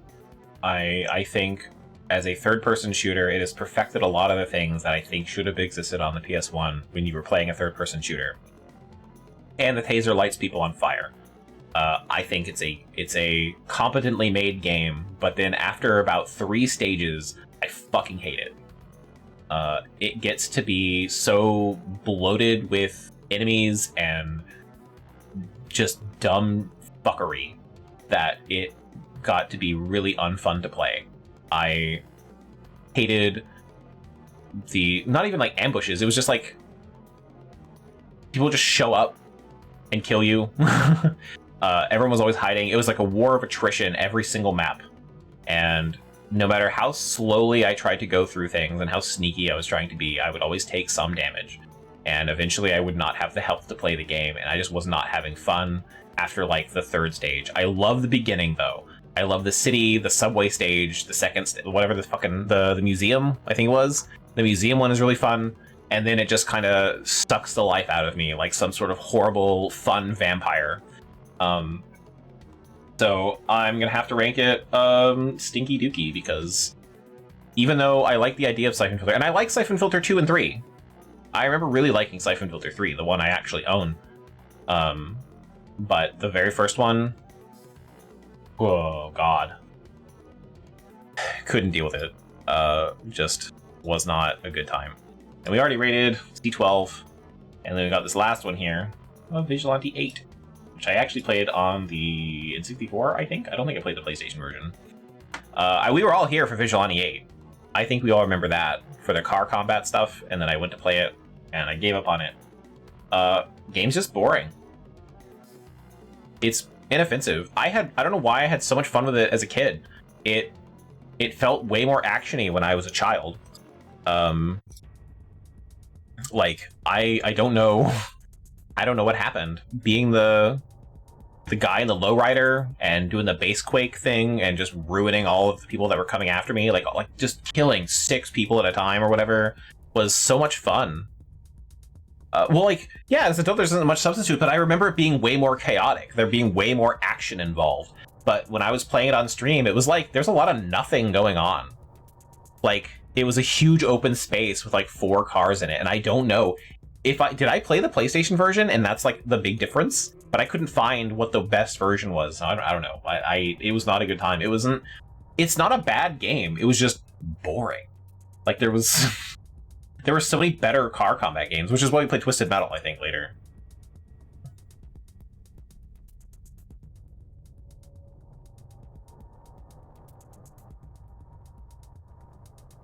So, I don't know. I'm gonna have to give it a C, just like that. Like, it's just... Less to remember too. Yeah, like, I don't know what it was. Like, it felt so exciting to play when I was a kid.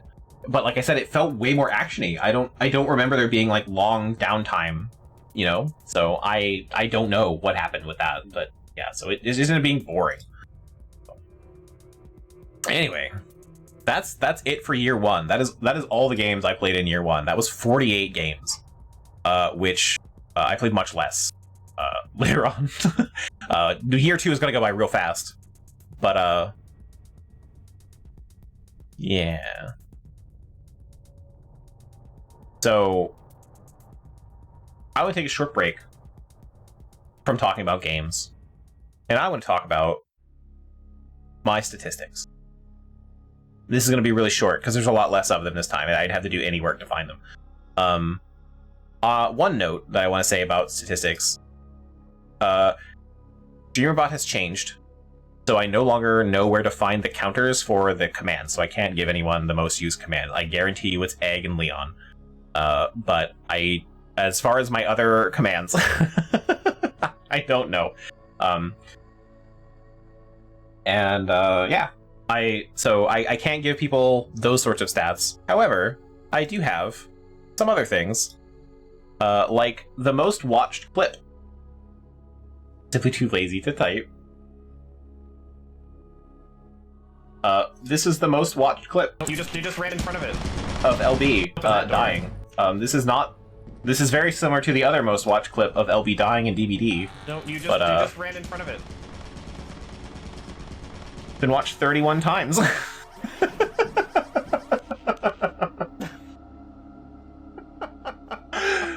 And this is my most watched clip in the last year. Well.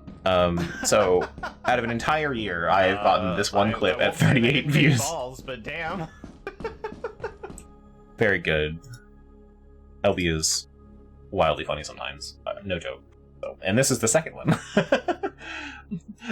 Okay, LB, you are like, you could be my entire highlight reel. I do realize that, and I don't want to exploit that, but I'm pretty sure last year my most watched clip was you in Dead by Daylight. No, maybe not. What was it last year? Was it you? One of them was you in Dead by Daylight getting punched by that zombie after using Unbreakable. Very good one. And then I think before that was the inflatable dino Mr. X. Good stuff. And then this is me talking about my penis. Guys, my penis is glowing. Sometimes. Welcome to being a man. I have. If that's happening to you, go to the doctor, please. Gleam, do I have a flashlight beam to you? I don't have a flashlight beam for either one of you. Yeah, apparently. Okay, well, Lethal I have Company an was very infinite glowing funny. Penis, I guess. Because I don't have a flashlight. God, this was so funny how this broke. Sometimes I miss Lethal Company, but other times I'm like, Well, I can only do that so many times.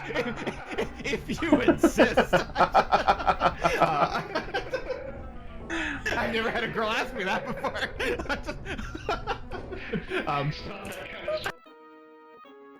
Good stuff. I love my clips.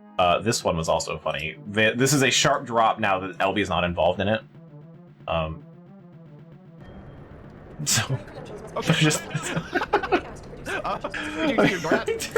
Oh yeah, he's dead. Like dangle this guy's legs over the side. This was also a good stream. Like the My Deus Ex stuff has always been really good. Could you ignore that? Oh yeah, he's dead. Kill the bastard! Good stuff. I Freak the fuck out though. one of my favorite clips from I'm gonna say last year was playing Deus Ex 2, where I throw the corpse at the vacuum bot, and I'm like, "Hey robot, clean that up," and it just turns and goes, "Yeah," and like pushes the body into the wall. Really good. Love that clip. But yeah, so those are my top clips. My most popular stream I don't care about, but yeah, so I didn't need to pull out anything fun. All the stats are here for me. I made $132, which is fun. But more interestingly is my YouTube. I upload all my VODs to YouTube. They're all there. Well, to a point. Like some of my earlier games, like Quest 64 and all that stuff, I think is when I started.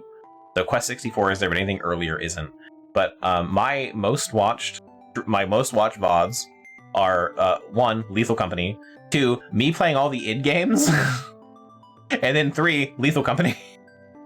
And then for some dumbass reason, Moobs, the fourth place is me and you playing Gauntlet.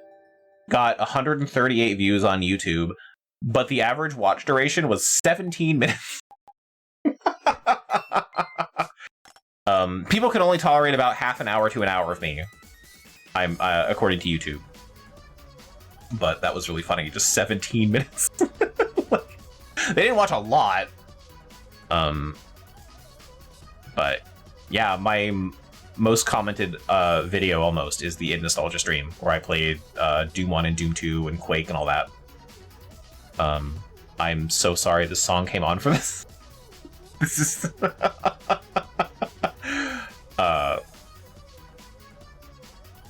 yeah, I got like 8 subscribers though this year. I didn't even realize I used to get notifications for subscribers. I don't anymore. The weird thing that I have for a statistic is that 80% of the people that watch my stuff on YouTube watch it on a TV. And they're all not subscribed to me.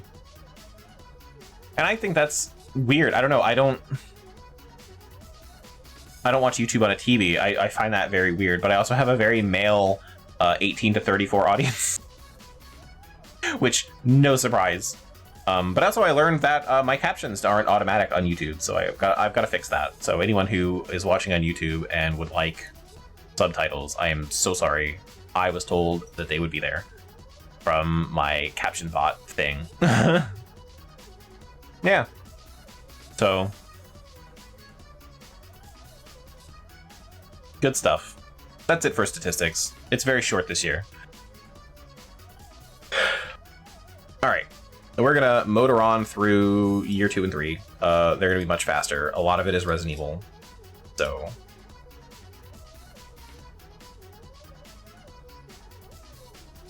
man, to Nyan Cat of all things.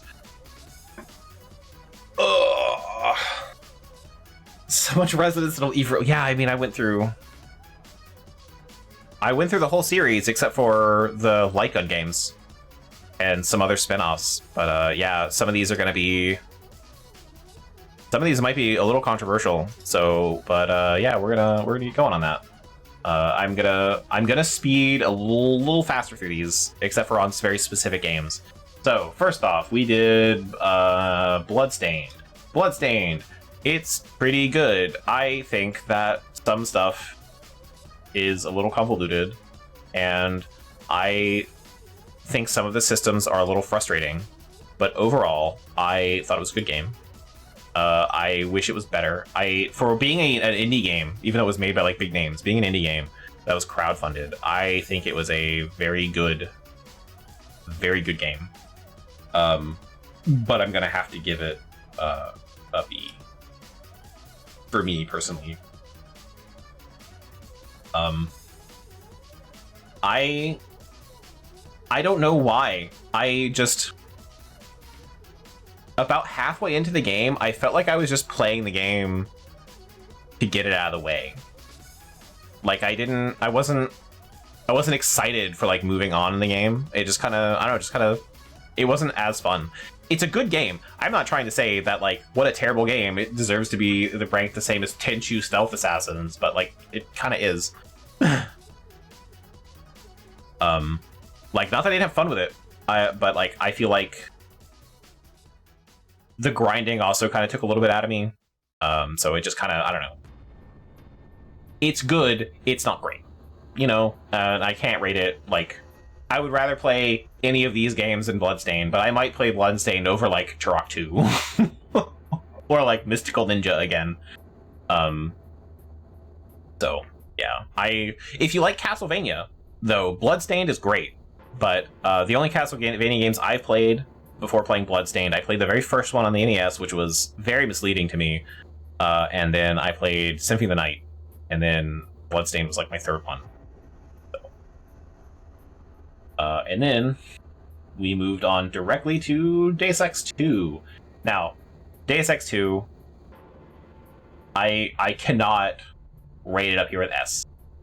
The stream was fun, so like that does gain it points in this rating specifically. And I had fun with it, but I'm gonna have to rate it a B. I enjoyed it. I do think it's a good game, but I think what made Deus Ex fun, the very first one, was it being an immersive sim, and that being the star of the show, and that being kind of what you're doing, right? You're interacting with systems, you have an objective, and you interact with the systems to get that objective finished. Invisible War feels like that, but dulled down. Like, they took all the nuance and interest out of it to streamline it, and I don't know if that was for consoles. Like, I don't know if Deus Ex Invisible War was made for Xbox first and then put to PC, or like if it was released around the same time. I don't know if it was intended as like an Xbox first experience and just came out on both, but it's very dumbed down. It's very simplistic compared to the first game, and it does take a lot out of it, and the story is okay, but not as interesting.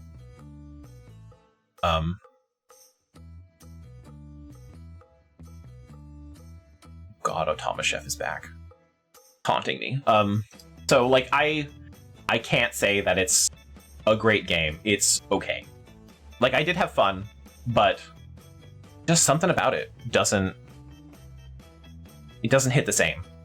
So, one, I couldn't carry the dead body of my brother around, and it ends up that JC Denton went to Antarctica to hang out with the aliens, and then wanted to become a superhuman mega AI to control the world, I think. And that was weird. But yeah, the game is it's a simplified version of Deus Ex.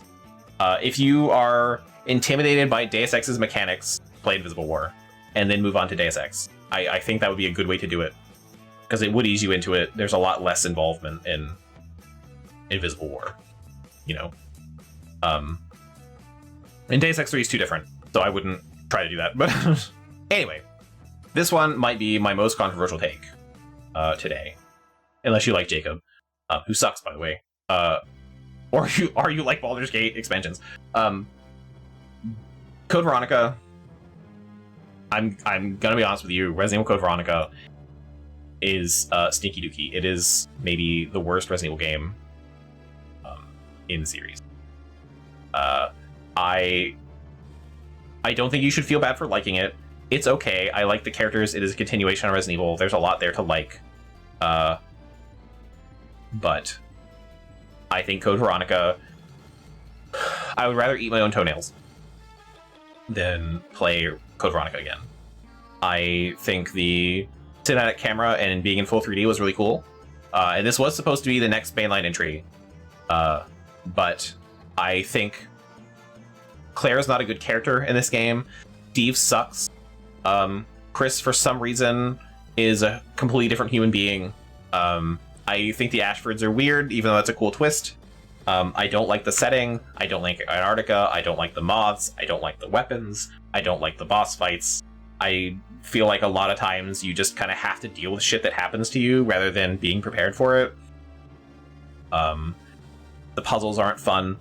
I don't like a lot about Code Veronica. And I've played through it twice now. Like I gave it a second chance, played on stream. Don't like the twincest. See, that's weird. So for me, I get the twincest vibes, but I don't think there was any of that actually. Because she was frozen, and because his twin was taken away from him in whatever version of trauma they decided to have in the game, he just decided to be his own twin.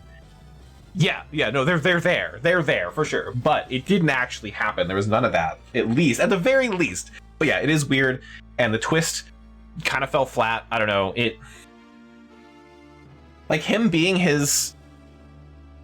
acting like his sister, I think would have been more interesting if the sister never was dead or didn't exist, you know?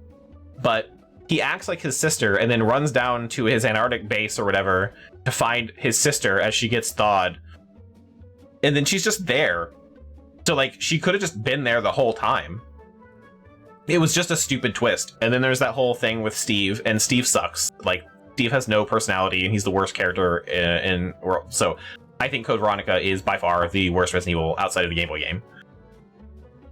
But also being the fucking clip where I died and you were like, who the fuck is Steve? Or who is Steve? It's he's been around this whole game. Oh god, that fucking killed me. It literally, in the game, it killed me. I was laughing so hard. He can go in the Z tier. Yeah, down here with Jacob, for sure. But that's his own tier. So we're not going to add Steve to it. He just hurts Code Veronica a lot. Anyway, then we did the Resident Evil 4 remake, which was gifted to me by Gleam. What the fuck game is that? That's Resident Evil, but... Oh, Outbreak File 2. Okay, I'm I can't tell what that is. No, because Jacob sucks in a unique way. Steve sucks in I'm an adult from a different culture writing a child from a culture I don't understand. Steve is just bad because they don't know children. Jacob sucks because he sucks. It's very different. Resident Evil 4 Remake. Resident Evil 4 Remake, I can't even lie, it's gonna be S tier for sure. Resident Evil 4 Remake is fantastic. Resident Evil 4, even Resident Evil 4, that's gonna be coming, right? I played that right after. No, 0, then 4. Yeah, I'm gonna rate 4 while we're at it. Resident Evil 4, also S tier. Both of those games are very good. Resident Evil 4 is good in very different ways than the Resident Evil 4 Remake. My thing with Resident Evil 4 Remake that I want everyone to understand very specifically is a lot of the mechanics from Resident Evil 4 came from Revelations 2, my weirdly favorite Resident Evil game that no one likes. So, Resident Evil 4 only exists because Revelation 2 exists. So, suck it, Resident Evil fans. But the Resident Evil 4 Remake, it takes Resident Evil 4 and polishes it to probably what they wanted it to be on the GameCube, but maybe didn't have the power or the time to do what they needed to do. And I was skeptical because I thought Resident Evil 4 has never left us. Sorry, 4 Resident Evil. 4 Resident Evil was very good, and got a remake on the Wii. I mean, a port on the Wii, and it was ported to iOS, and it was ported to VR, and then they had a remake. And it's like, but why? We don't need a remake. We can still play it. But they had so much more they wanted to do with the game, and I think they knocked it out of the park. I have many problems with the game being kind of shitty sometimes, especially on trying to do Pro S+. I did it, but I struggled. There's a lot of issues with the controls and with just Leon, the animations and stuff, but they're very small compared to what the game does. Like, I was trying to do like the hardest thing ever in the game, so any small thing would frustrate me, and that's not a fault of the game. So I gotta say Resident Evil 4 is very good, both of them. They also made Ashley way better in the remake. I don't care that I can't look up her skirt. That was never important to me. In fact, I would lose points if that was kind of a thing. But I'm glad they gave her like the squirt or whatever, and I think she's way better in the remake because she doesn't immediately die or get, you know, murdered by random things, and I don't have to throw her in a dumpster. So, good shit. Love the Resident Evil 4 remake. In Resident Evil 4 on the GameCube, when I bought this game, I bought it on release, and I played it the entire day and beat it in 12 hours in one sitting. I loved the original Resident Evil 4. It hit that niche. I don't like the difficulty changing. I don't like the dynamic difficulty where if you die in this thing, they take things away. I hate that because it makes me feel like, oh, you're not good enough, little baby. Like, I don't like that. So I would love to get rid of that system. But then you play in professional mode and it's maxed out all the time and it never goes down. So it does kind of fix that, but you have to beat the game once. But other than that, I think the way that it deals with it, with like your ammo, where you only get ammo for guns you have, and when you're low on ammo, you're more likely to get ammo, and it tweaks that kind of stuff, that's fantastic. So you never feel like, you know, oh, I'm fucked because I don't have any ammo, unless you're really bad, and like a really bad shot, which has its own problems. But just really good, especially for a GameCube game. I really enjoyed it, and I think the mods are really good too. So if you want to play, Resident Evil 4 has a really good randomizer. The remake has a really good randomizer as well. So if you're into randomizers, another top tier randomizer to go through. I've done it several times. It's very good, very fun. And now another controversial opinion, because we're going to talk about a game that I have notoriously hated for my entire life, The Elder Scrolls V Skyrim. It is going to be no surprise to people that I don't think Skyrim is stinky dookie, but it is C tier. Stealth Archerson. I think Skyrim is maybe the worst Elder Scrolls game. Judging it for like the time it came out, not like if I played them all now, I would probably think that Arena might be pretty bad, but like judging from a modern standard. But I don't like Skyrim. I really don't. I don't like the story. I don't like the setting. I don't like the character progression at all. I don't like a lot of the hilarious bugs are not really there. I don't like the companions are kind of like they exist. A lot of things felt really meaningless in Skyrim. Nothing mattered. I don't feel like I was having a big influence on anything in the game, and it was too easy. I feel like there was absolutely no challenge. I did not feel like the powerful Dragonborn. I didn't feel like the powerful Dragonborn. I felt like the world around me was made out of paper mache and children. So, yeah, that's literally exactly what I'm going to talk about next. But I think Skyrim is so popular because it was easier for people to get into. It was a good first step, and it did a lot into bringing people into the Elder Scrolls and RPGs in general, like that sort of big, large-scale things. It was very easy to get into and understand, whereas Oblivion wasn't. And neither was Morrowind. Morrowind is way more impenetrable than Skyrim. But Skyrim is... I don't even want to come at this from like an Elder Scrolls purist, because it's not like I do nothing but play Elder Scrolls games. I just think Skyrim took a lot of the fun and interest out of Elder Scrolls, going from Oblivion to Skyrim. So my one thing that I love talking about one, dual wielding in Skyrim brings fucking nothing to the table. There is no reason to have dual wielding. It's not cool, it's not fun, it's not interesting. You didn't do anything cool with it. It was just sort of like, look, both your hands can be bound to separate buttons, and like they thought that was really cool, and it just didn't pay off. I don't think that was... You could have just let me equip swords and then swing them like that with one cast, like one button press, and it would have been fine, instead of making me have to hit like left and right or both of them to do like a special attack. Dumb shit. But in Oblivion, you have the Mages Guild, and you can make your own magic.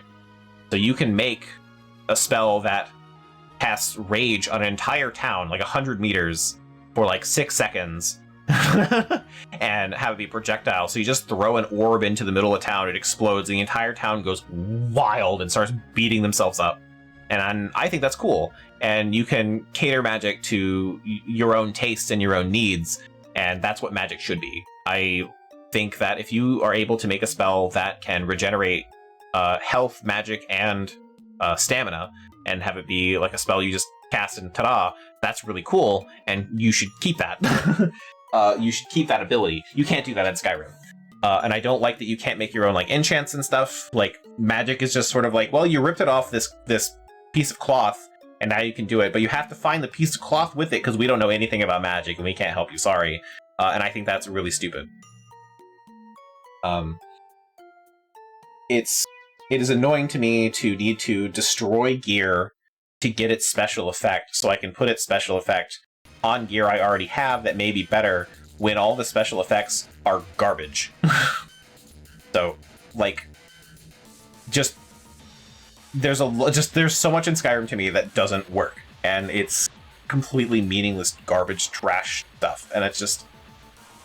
Because it also, like, fighting dragons was the coolest thing, and it was frustrating when you fight the first dragons and they're difficult, and then you fight later dragons and they're just easy, because, like, why does it matter?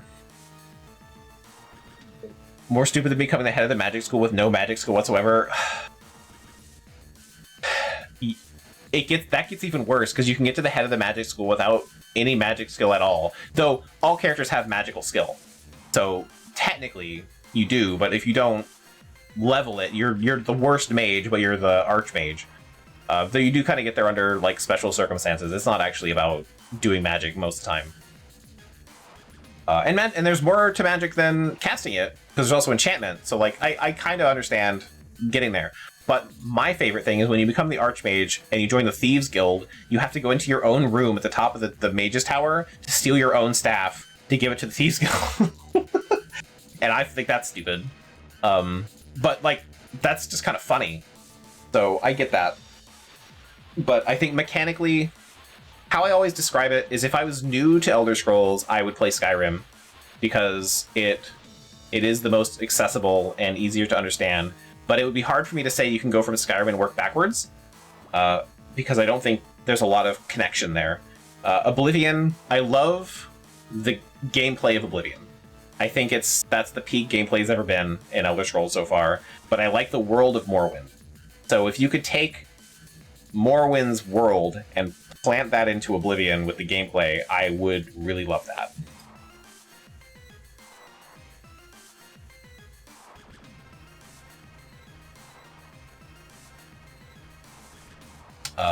So anyway, yeah, Skyrim, C tier. Come at me, I don't know. And then we did Resident Evil 0. Boy, Resident Evil 0. I like Resident Evil 0. I don't think having two protagonists and being able to control them at the same time really added a lot to it. In fact, I think it kind of got in the way. It was interesting, but I don't think it was interesting enough to carry the game forward into being something cool. But it was a good... I mean, it's about as good as the first Resident Evil.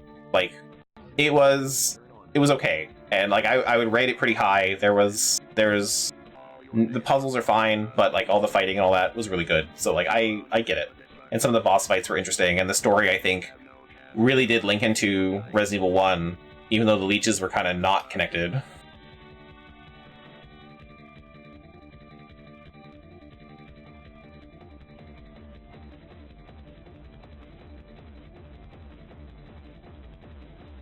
So, yeah, like I said, I don't think that the two things.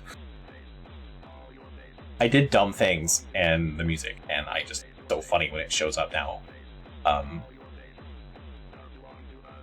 But yeah, I don't know. Zero is fine. I think it does explain what happened to Marcus, because he just kind of isn't around the other ones, and it is kind of weird that he comes back though. But it's a good prequel to explain some things, even though none of it really works out all that well. So I don't want to put it down here, but like now I'm talking about it, like yeah, it kind of No, actually, I'm going to leave it here, because there's one thing that I really like about Resident Evil Zero, and that's that you can just drop items on the ground and pick them up later, and you have that sort of inventory management where you can leave a thing in a specific place and it'll still be there. I like that. So we'll leave it up there. I do think there is some quality of life stuff for that. That's really good. And then we played Bioshock.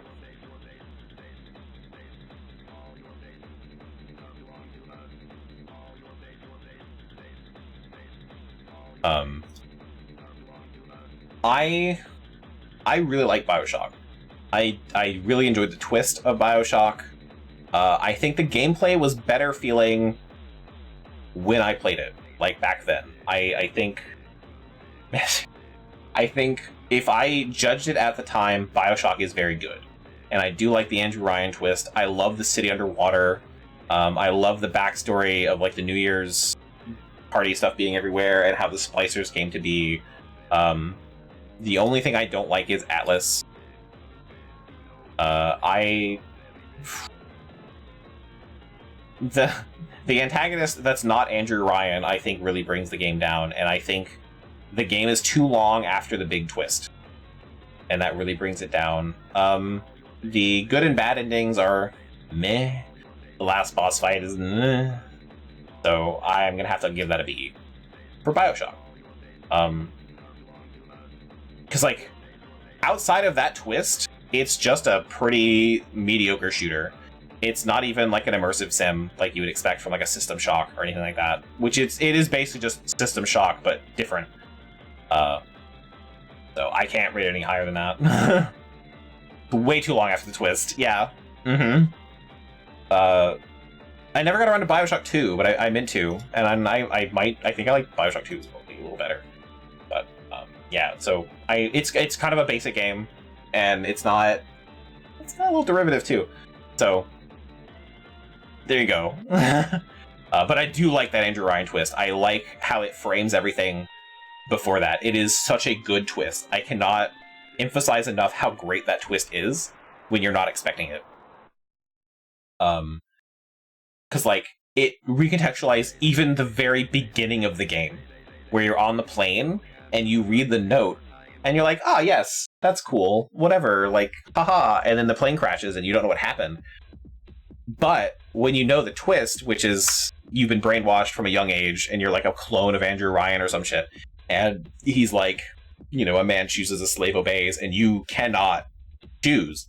You have to kill him, and the magic word is, would you kindly?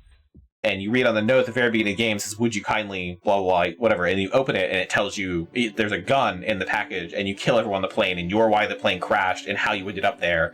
And you specifically started this whole thing in the game, and how you got there. And I think that's really cool. Like, it's a really good twist that really does what a twist is supposed to, where you think about the rest of the game in a different context. So, like, that's the best thing about Bioshock. Everything else is okay, though. Remember having fun with Infinite? Infinite is all spectacle. And I think that's my problem with Infinite. I had a lot of fun with Infinite, but it is all spectacle.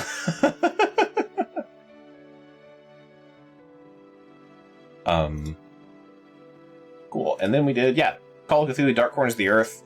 I have to rate this one really high. I'm going to give it an A. It's not S tier material, but it is a good game. I love the setting. People hate on Infinite too much. Well, so for me, the idea, like, the whole twist with Comstock was not the same as Andrew Ryan. It didn't have the same weight, it was not as fun, but flinging around on your little grappling hook thing on the tracks and that sort of stuff, it just, like I said, it was all spectacle.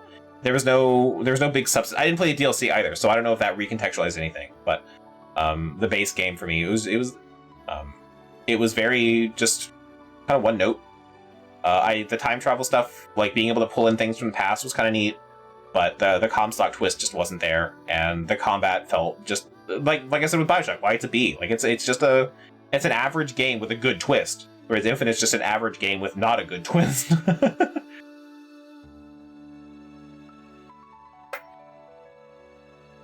And 2 and Infinite DLC. Yeah, I mean, we'll get there. I do plan on playing those games. They're on the list whenever they show up. But anyway, Call of Duty Dark Corners of the Earth, definitely A tier. I love the fact that it doesn't have a heads-up display, and you get all your information through your movement and sound, and the saturation of colors, and the way they told the story, the setting, even though it's based on Lovecraft, everything about it is really good. They did a really good job with that short story, and the gameplay as a whole. I do think that is a fantastic telling of that.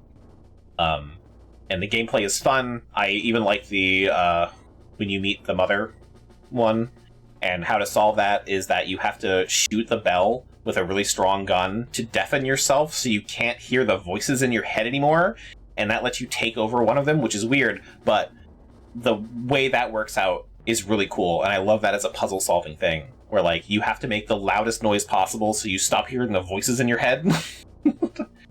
And there are other things that I didn't get to show off. So I'm pretty sure if you keep losing your sanity and you're holding a gun, you will shoot yourself in the face. You will take your own life in that game. And there's a lot of like cool stuff that kind of paved the way. I don't know if it came out before or after Eternal Darkness, but that kind of paved the way for like Eternal Darkness or Amnesia, especially, like that kind of thing. That's just there in Call of Cthulhu, and very good. Yeah. So like I love talking about the game because it does, the way it conveys information. It doesn't have a heads up display, so when you know you're bleeding out, is the color starts fading from the picture. So you see everything kind of in grayscale and gets more desaturated as you bleed out until you die. And I've literally had times where I've fallen off a ladder and I've broken my leg, and I'm like hobbling down this hallway, and I have no healing items, and I'm bleeding out, and the color of the hallway as I'm fucking hobbling is going away, and then eventually just kind of I fell over and faded to black. It was so good. I will never forget that. Sounds depraved enough for the source material? Absolutely. It's so good. But I can't rate it S because there's some jank to it.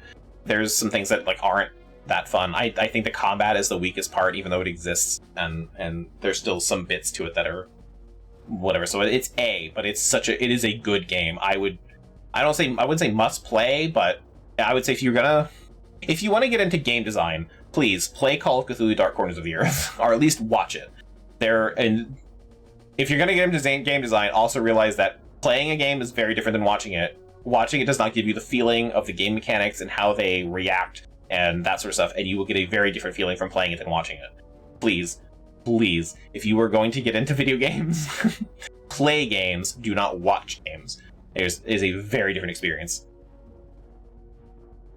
Because things that make sense to you while you're watching a video, you will be paying more attention to what's on screen, and you will notice things that the person playing the game won't, because you are watching specifically, where the person playing the game has to think of the game mechanics, what they're watching, and talk to on stream or do things in a video to be entertaining.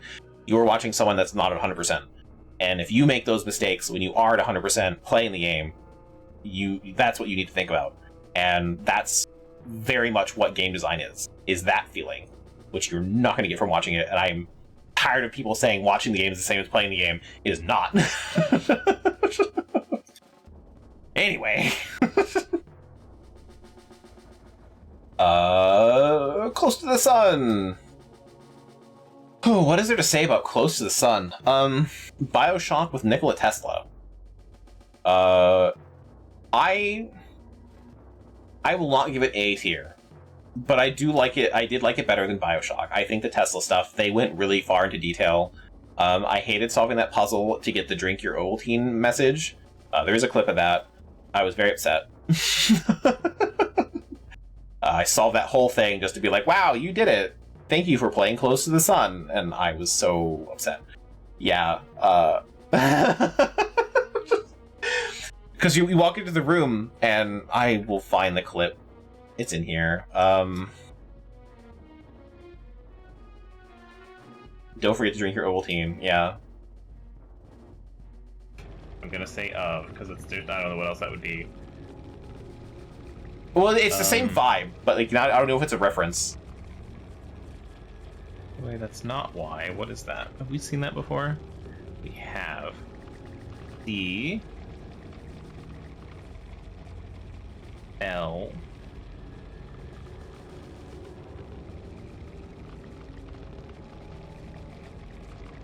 D L O. Oh my god, you actually did it. You're the best. Enjoy the rest of Close to the Sun. Fuck off. It really is. It's just like the Ovaltine thing. I was so upset. They fucking got me. I don't know what I expected. I didn't expect like a big reveal, but I was like, be something interesting. I got Kloss, and then I was like, god damn it.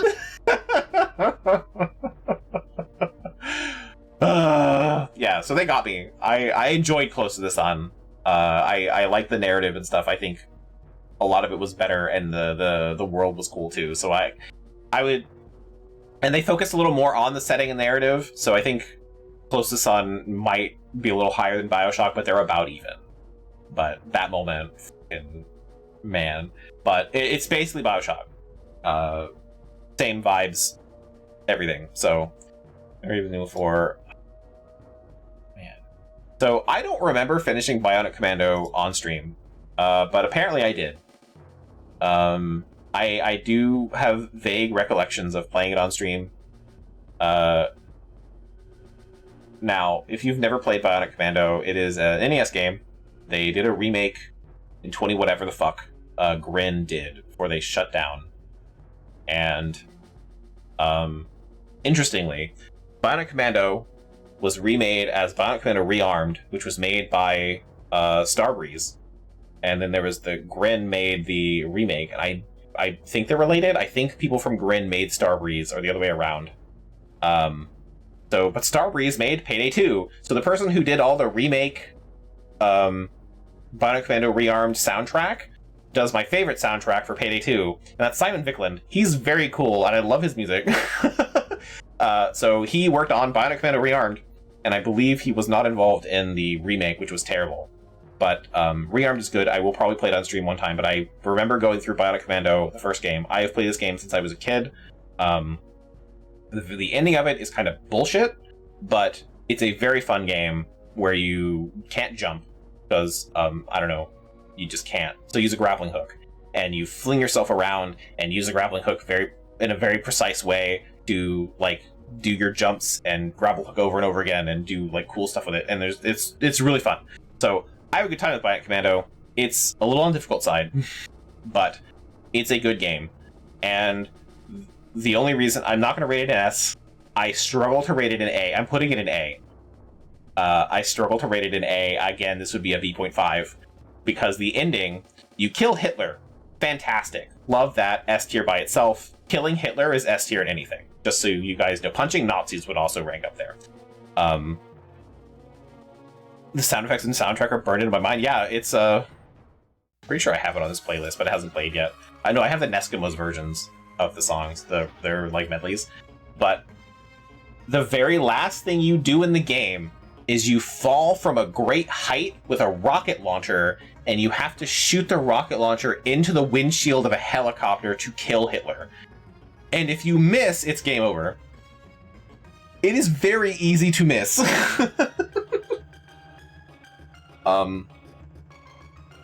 So that sucks, and that is a very NES game kind of thing. Other otherwise, the game is really good. I like Bionic Commando a lot. And then me and Moobs finished the entirety of Gauntlet in one stream, and that's what we're going to talk about next. Which... my god, where is Gauntlet?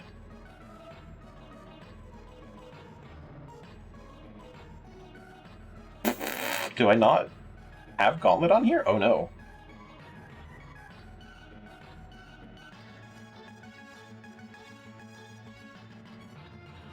I thought I... oops. Okay, I guess I... unless I'm just, like, looking over it.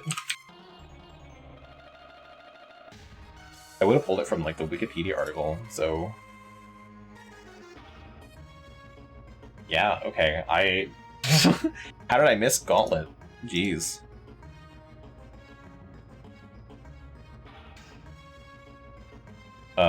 Yeah, because it's...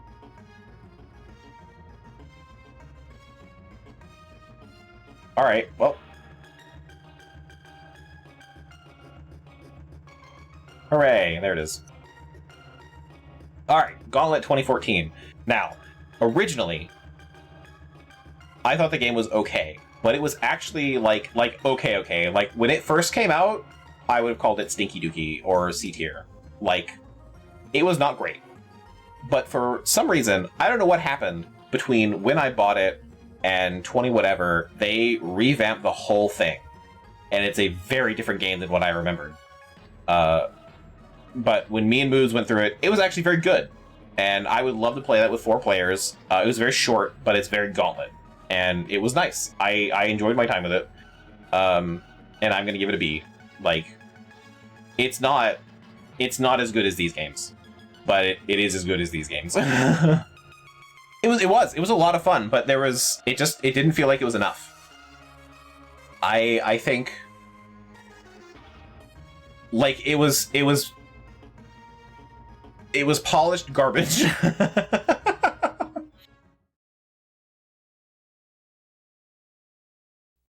But it was a lot of fun. It was... I wouldn't recommend it to anyone. I like, that's kind of what this B tier is. Like, they're good, they're okay, but they're not like, you should play these games. You should play these games. On these games. And that's how I feel about Gauntlet. It's good, but it doesn't have that same vibe as Gauntlet, you know? It's kind of its own thing. It's just Gauntlet in name. I don't know. It just doesn't... for me, it doesn't... there's something missing, so I can't rate it an A. It feels like it's just not there. So, I enjoyed it, but, again, could have been better. Then we did No One Lives Forever. God, I have never been so lost in a video game in my life. I really liked No One Lives Forever. I think the missions, the story, the characters, all of that was really cool. I love the setting. The way the game directs me... it's based on a quartering monster without the need to take your money. Yeah. It feels like an Xbox Live Arcade game rather than like a full game, and it might have been. But, yeah. But again, it's still good. I think I'm really putting up with BioShock and but No One Lives Forever 2, No One Lives Forever. I played No One Lives Forever 2 first, but I would also rank this a B. I think it's a good game. I love Kate Archer. I love the characters. But the amount of time... I don't think the gameplay is there. It's a good first-person shooter, but it's not... the gameplay doesn't carry the day. I think everything else does. There's a lot of cool stuff in the game, and like I said, the way it directs the player is very poor. So I got lost a lot in that game. That is literally why that animated GIF exists. I made it because I was playing this game, and I had the idea for it. So... but No One Lives Forever 2, I think, is much better. But I would have to replay it again to really get a vibe for it. Now, Yakuza 0. Oh boy. Yakuza 0 is the longest stream I have ever done. I'm pretty sure that is the most videos in anything I've done. I might be able to check on that, actually. Let me go to my playlist. Because I think this was like 50 streams or something. Like,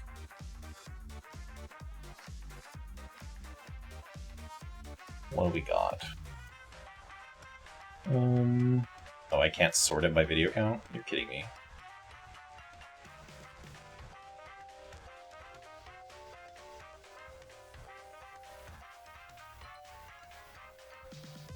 It was 25 videos. And Final Fantasy X was 15. So I'm pretty sure that was the most I've done. And I did stuff off stream too. Yeah, it was a lot.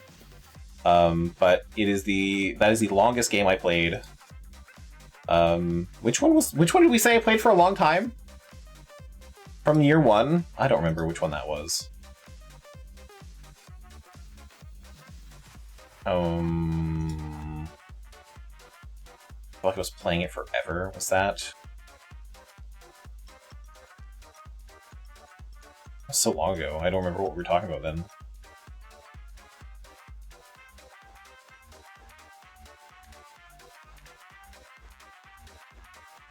Wasn't the Quarry? I don't remember. Man, I'm even losing the plot for this stream. But yeah, Yakuza 0 is by far the game with that I played the longest. Yeah. Outside of Dead by Daylight, but that's different. Yeah. Yep, Yakuza 0 is 25. And Final Fantasy X was 15. Skyrim was 20. Yeah. So, Yakuza 0, longest game. I absolutely love Yakuza, though. I'm going to give it an A tier. Not because No, actually, Yakuza 0 specifically, I'm giving an S tier. I think there's too much in the game, but I think it works really well in Yakuza 0. I think there's a lot of problems with other Yakuza games, but Yakuza 0, I think, has a really good narrative. The way it's told is really good. Even the minigames are fun, and I love the side stories, even though some of them were bullshit near the end. Doing the very end stuff was, like, almost too much. But if you want to get into Yakuza games, 0 is the best place to start. It is, being a prequel, it's a good way to jump in. However, the biggest problem I'm going to have, especially going from Yakuza 0 to Kiwami, the first one, the remake of the first one, the combat is very different, and it feels way more clunky in Kiwami. And that's going to go on for a while. So, would recommend, though.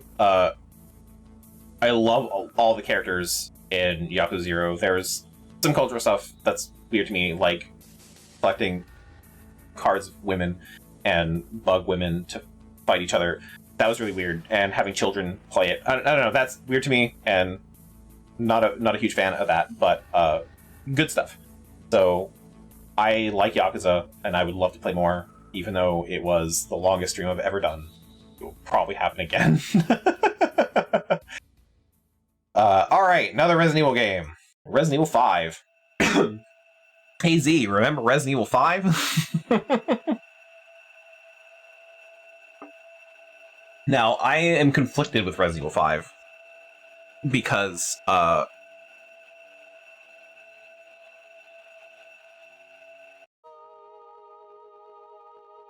so Resident Evil 5 is a weird spot for me because solo, if you're playing Resident Evil 5 by yourself with the AI, it is garbage. It is dinky dookie, not fun. The AI ruins the game. It really does. It is not a fun time. The AI is not a good shot. It does not react very well. You have to basically tell it everything it needs to do. If you take even the slightest hint of damage, it's using your best healing items to heal you, and it's terrible. And it will take items from you. It sucks. Co-op, though, S tier. Like, co-op, it is one of the best co-op games. That with Mercenaries, all that, it is, if you and a friend want to play a game, Resident Evil 5, great. Campaign, co-op stuff. It really is. It's hard to find a game that's better co-op.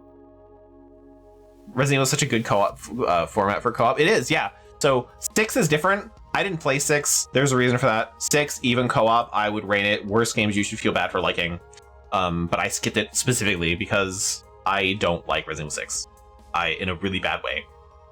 And I have a weird history with it, but we're not at 5 right now. So I like 5's story in a way where it fits Resident Evil, and it's not great, but Wesker is fun. It's very campy. It really does fit that bill of being like this campy horror movie, which is exactly what Resident Evil should be. Chris is okay, but Sheva is like one of my favorite characters. I would love to see more Sheva. But I just... Something about Resident Evil 5 really hit. I've really only played it co-op. I played it one time by myself, but when it first came out, I'm pretty sure me and Gleam played it.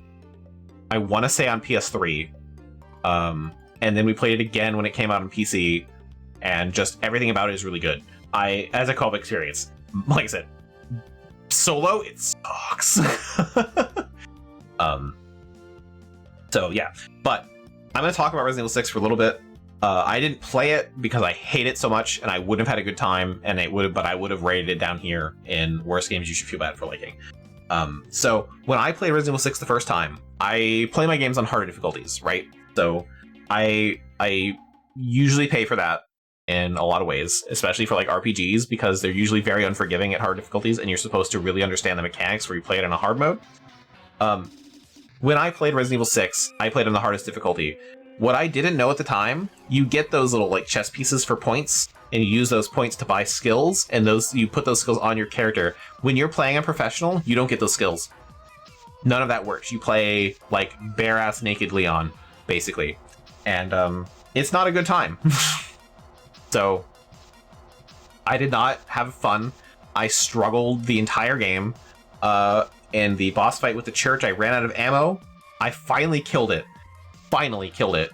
and moved on, and I was on the airplane, and I fought the exact same enemy, and I did not have the ammo to kill it, and it sucked. So I gave up and lowered the difficulty, and that's when I learned that the skills were there. So I finally put up skills, whatever, played through the Leon campaign. Now, if you played through the Leon campaign, it's okay. It's a pretty good game.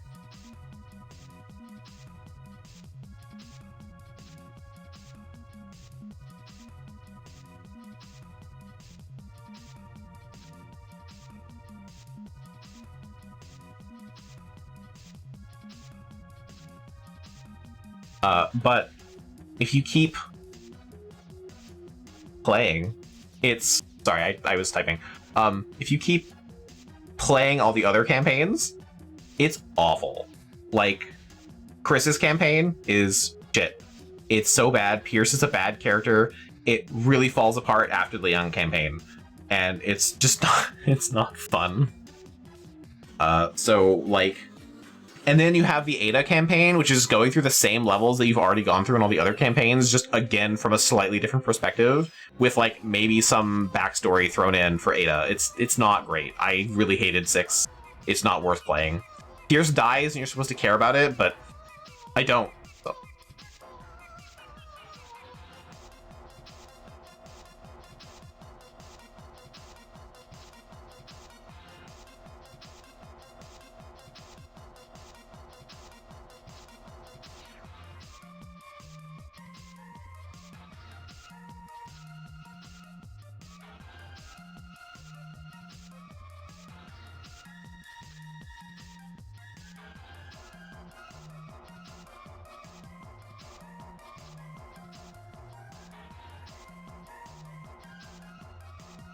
Okay, but yeah, 6 is like, it's a tease. It's great at the beginning.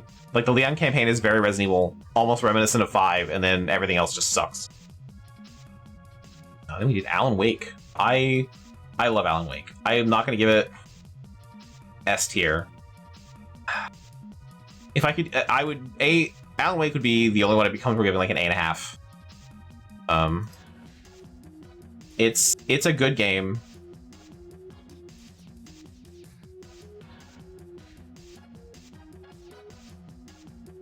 But like, it does feel very janky. And if the combat's weird, I don't know. Maybe not. Maybe not. I'll leave it at A. It's good. I love the storytelling. The DLC gets weird.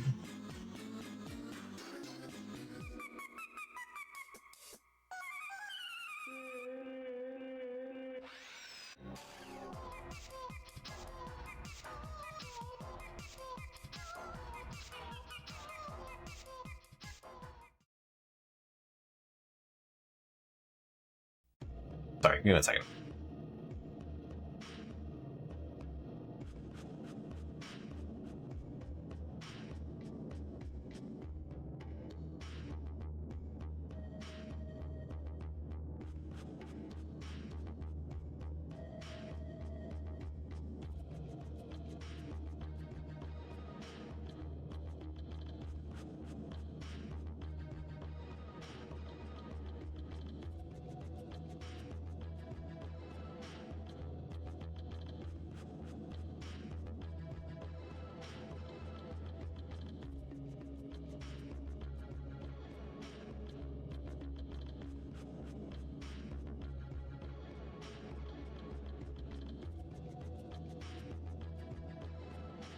Okay, anyway. I like Alan Wake. I love the story. I actually like Alan Wake as a character, but a lot of it's like Stephen King related, and I think it's really cool. I like Stephen King and the way he tells stories and that sort of stuff. So, but once you start using the flashlight to like flashlight words and stuff in the DLC, it kind of loses me. And then the Mr. Scratch stuff, I think kind of brings it back. So, base game Alan Wake, I think is really good. DLC Alan Wake, a little lower. So I'm gonna rate it A rank. I think Alan Wake 1 is better than Alan Wake 2. But I do really like Alan Wake 2. They're probably gonna be rated both A, but I would rather play Alan Wake 1. I think Alan Wake 2's combat is much worse, but the narrative I think is more interesting. And for that, we are actually going to stop because it is 10:30. I've gone over my limit for sure, and my throat is starting to feel weird. But we hit halfway. That was halfway of all the games I played. I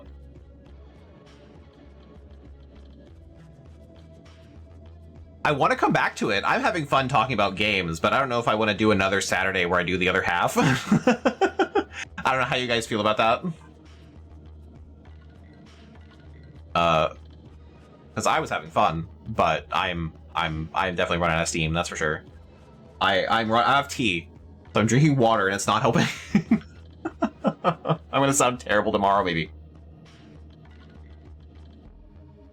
But if you guys are having a fun time, I can come back to this on another Saturday. I can keep the tier list up, not get rid of it. I'm gonna take a picture of it so I don't forget anything, but yeah, I don't know. How you guys feel about that? Wanna do it again? Monday is still gonna be Deus Ex 4.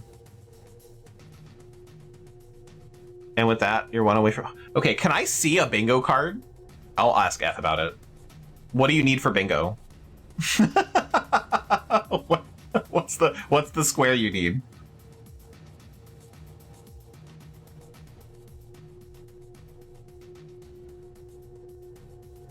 That's cheating. No one's here to judge you. Just me.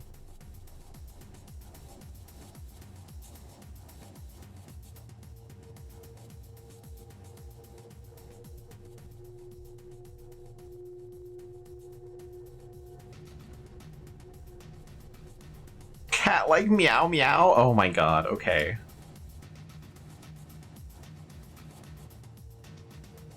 Gave up on bingo after 10 minutes. Yeah. My bingo was much worse. I had the idea of bingo, and then Eth was like, I want to make my own bingo card. I was like, okay. Is that an inside joke you don't get? Yes.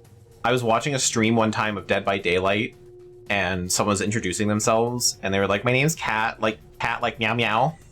And that's all I heard because I had them on a really low volume. And that has lived rent-free in my head ever since. And it was really funny. And LB says it sometimes. So, yeah, it was fucking good. Oh, hi, LB! And it was like, I don't want to call them like a group of weirdos. I don't fucking know them, but that whole, like, my name's Cat. It was like really, like my name's Cat like meow meow, like that kind of vibe. And it was like, yeah, thanks, I had no idea what a cat was. But yeah, okay. So we'll save this. and maybe do it next Saturday. I don't know. I'm having a good time talking about games and just talking shit. I don't know. Like Jacob tier. I don't know. So, yeah. So that means Monday is going to be Deus Ex 4. I don't even think I installed it. Did I? Mankind Divided? Did I? No, I did not. So yeah, I would have to wait on that anyway. Monday's Deus Ex 4 is the last Deus Ex. Oh boy, I'm burping like crazy. I don't know why. Deus Ex 4 is the last Deus Ex game. I have an idea for next year. I might play Deus Ex 1 again just to have a stream of it.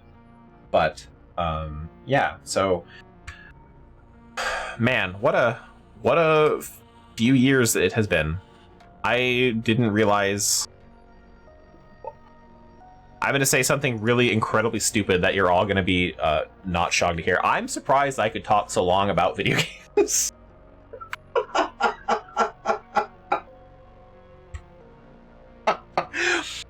That's probably not wild to anyone else, but I didn't think I could go 5.5 hours talking about video game. Especially without Final Fantasy VIII. Is there a sound command for sarcastic shock? I don't think so. But yeah, thank you guys really, honestly, so much for joining me, and for being here for these last few years. Please. Just wait until I play Final Fantasy VIII, okay? You hear me? You think I'm bad now? No, I only bring up Final Fantasy VIII because I literally talked about Final Fantasy VIII for several days to F, because I was getting everything in line to talk about it when one of my friends was playing it. And that never happened, so I just talked F's ear off about Final Fantasy VIII for days at a time to not have that happen. It was so upsetting. It was like doing all the history research for Assassin's Creed 3 and then not playing an Assassin's Creed game again. That was also upsetting. No one got to hear me talk about that. But anyway, really, thank you so much for joining me. Even for these few years that I've been doing this. Basically, every single one of you has been around since, honestly, the start. Hence all the first badges. So I've kept all of my friends for a really long time. And what I want to do right now is I'm going to turn this window off really quick. Now that I've moved it way down here. Because it's going to change itself when I go back to the main player. So I just want to, this is going to be really short. It's not going to be a long time. I did a thing and it was terrible. And I want you all to know the terrible things that I did. So we're going to make a small admission. I made a bingo card. And the bingo card was to make bingo out of the dumb shit that I added to this playlist. So we've heard the llama song. We heard All Your Bass. We heard Nyan Cat. But I had so many things on this list. So I'm going to lift the limiter a little bit. I'm so sorry. Just a little bit. So we can all hear the glory that I've done. Because what I did, because I'm gonna use the same playlist, but we're not gonna do bingo the next time I do this, so I'm gonna ruin the surprise. So basically anything I had nostalgia for as a commercial jingle, I found it. Hot Pockets, filled with pepperoni pizza or ham and cheese in a crispy pocket.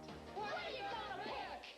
Hot Pockets. Try Not kidding. Now you can give them pizza whenever they want. Pizza in the morning, pizza in the evening. So it's just gonna randomly happen in the background.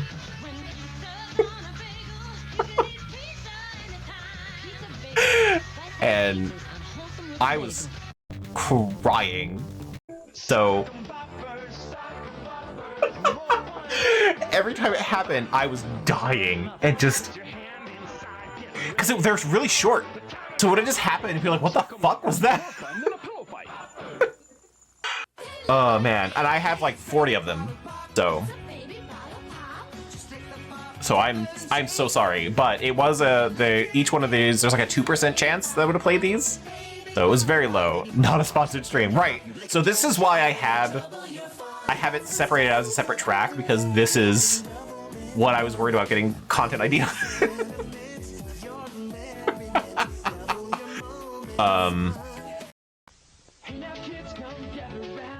Some of these are so fun. I don't know. This is all 90s commercials that stick in my head. So I am so sorry that I did this to you all. Anyway,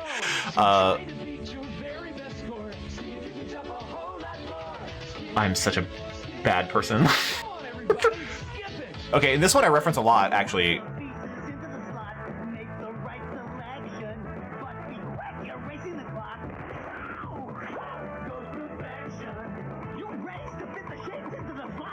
God, okay. Anyway. And don't think that I didn't go weird with it, because I did. I did. I went deep.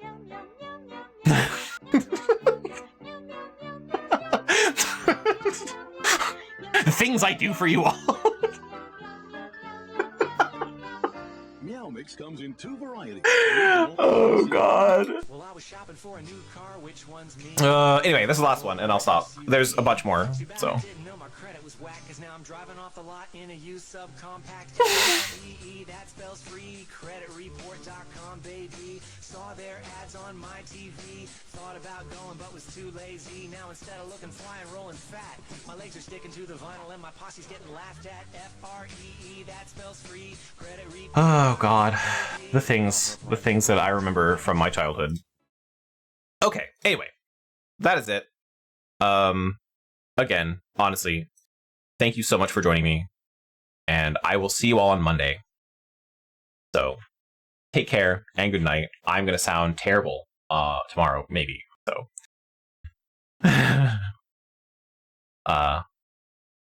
anyway, good night, everyone. Game over,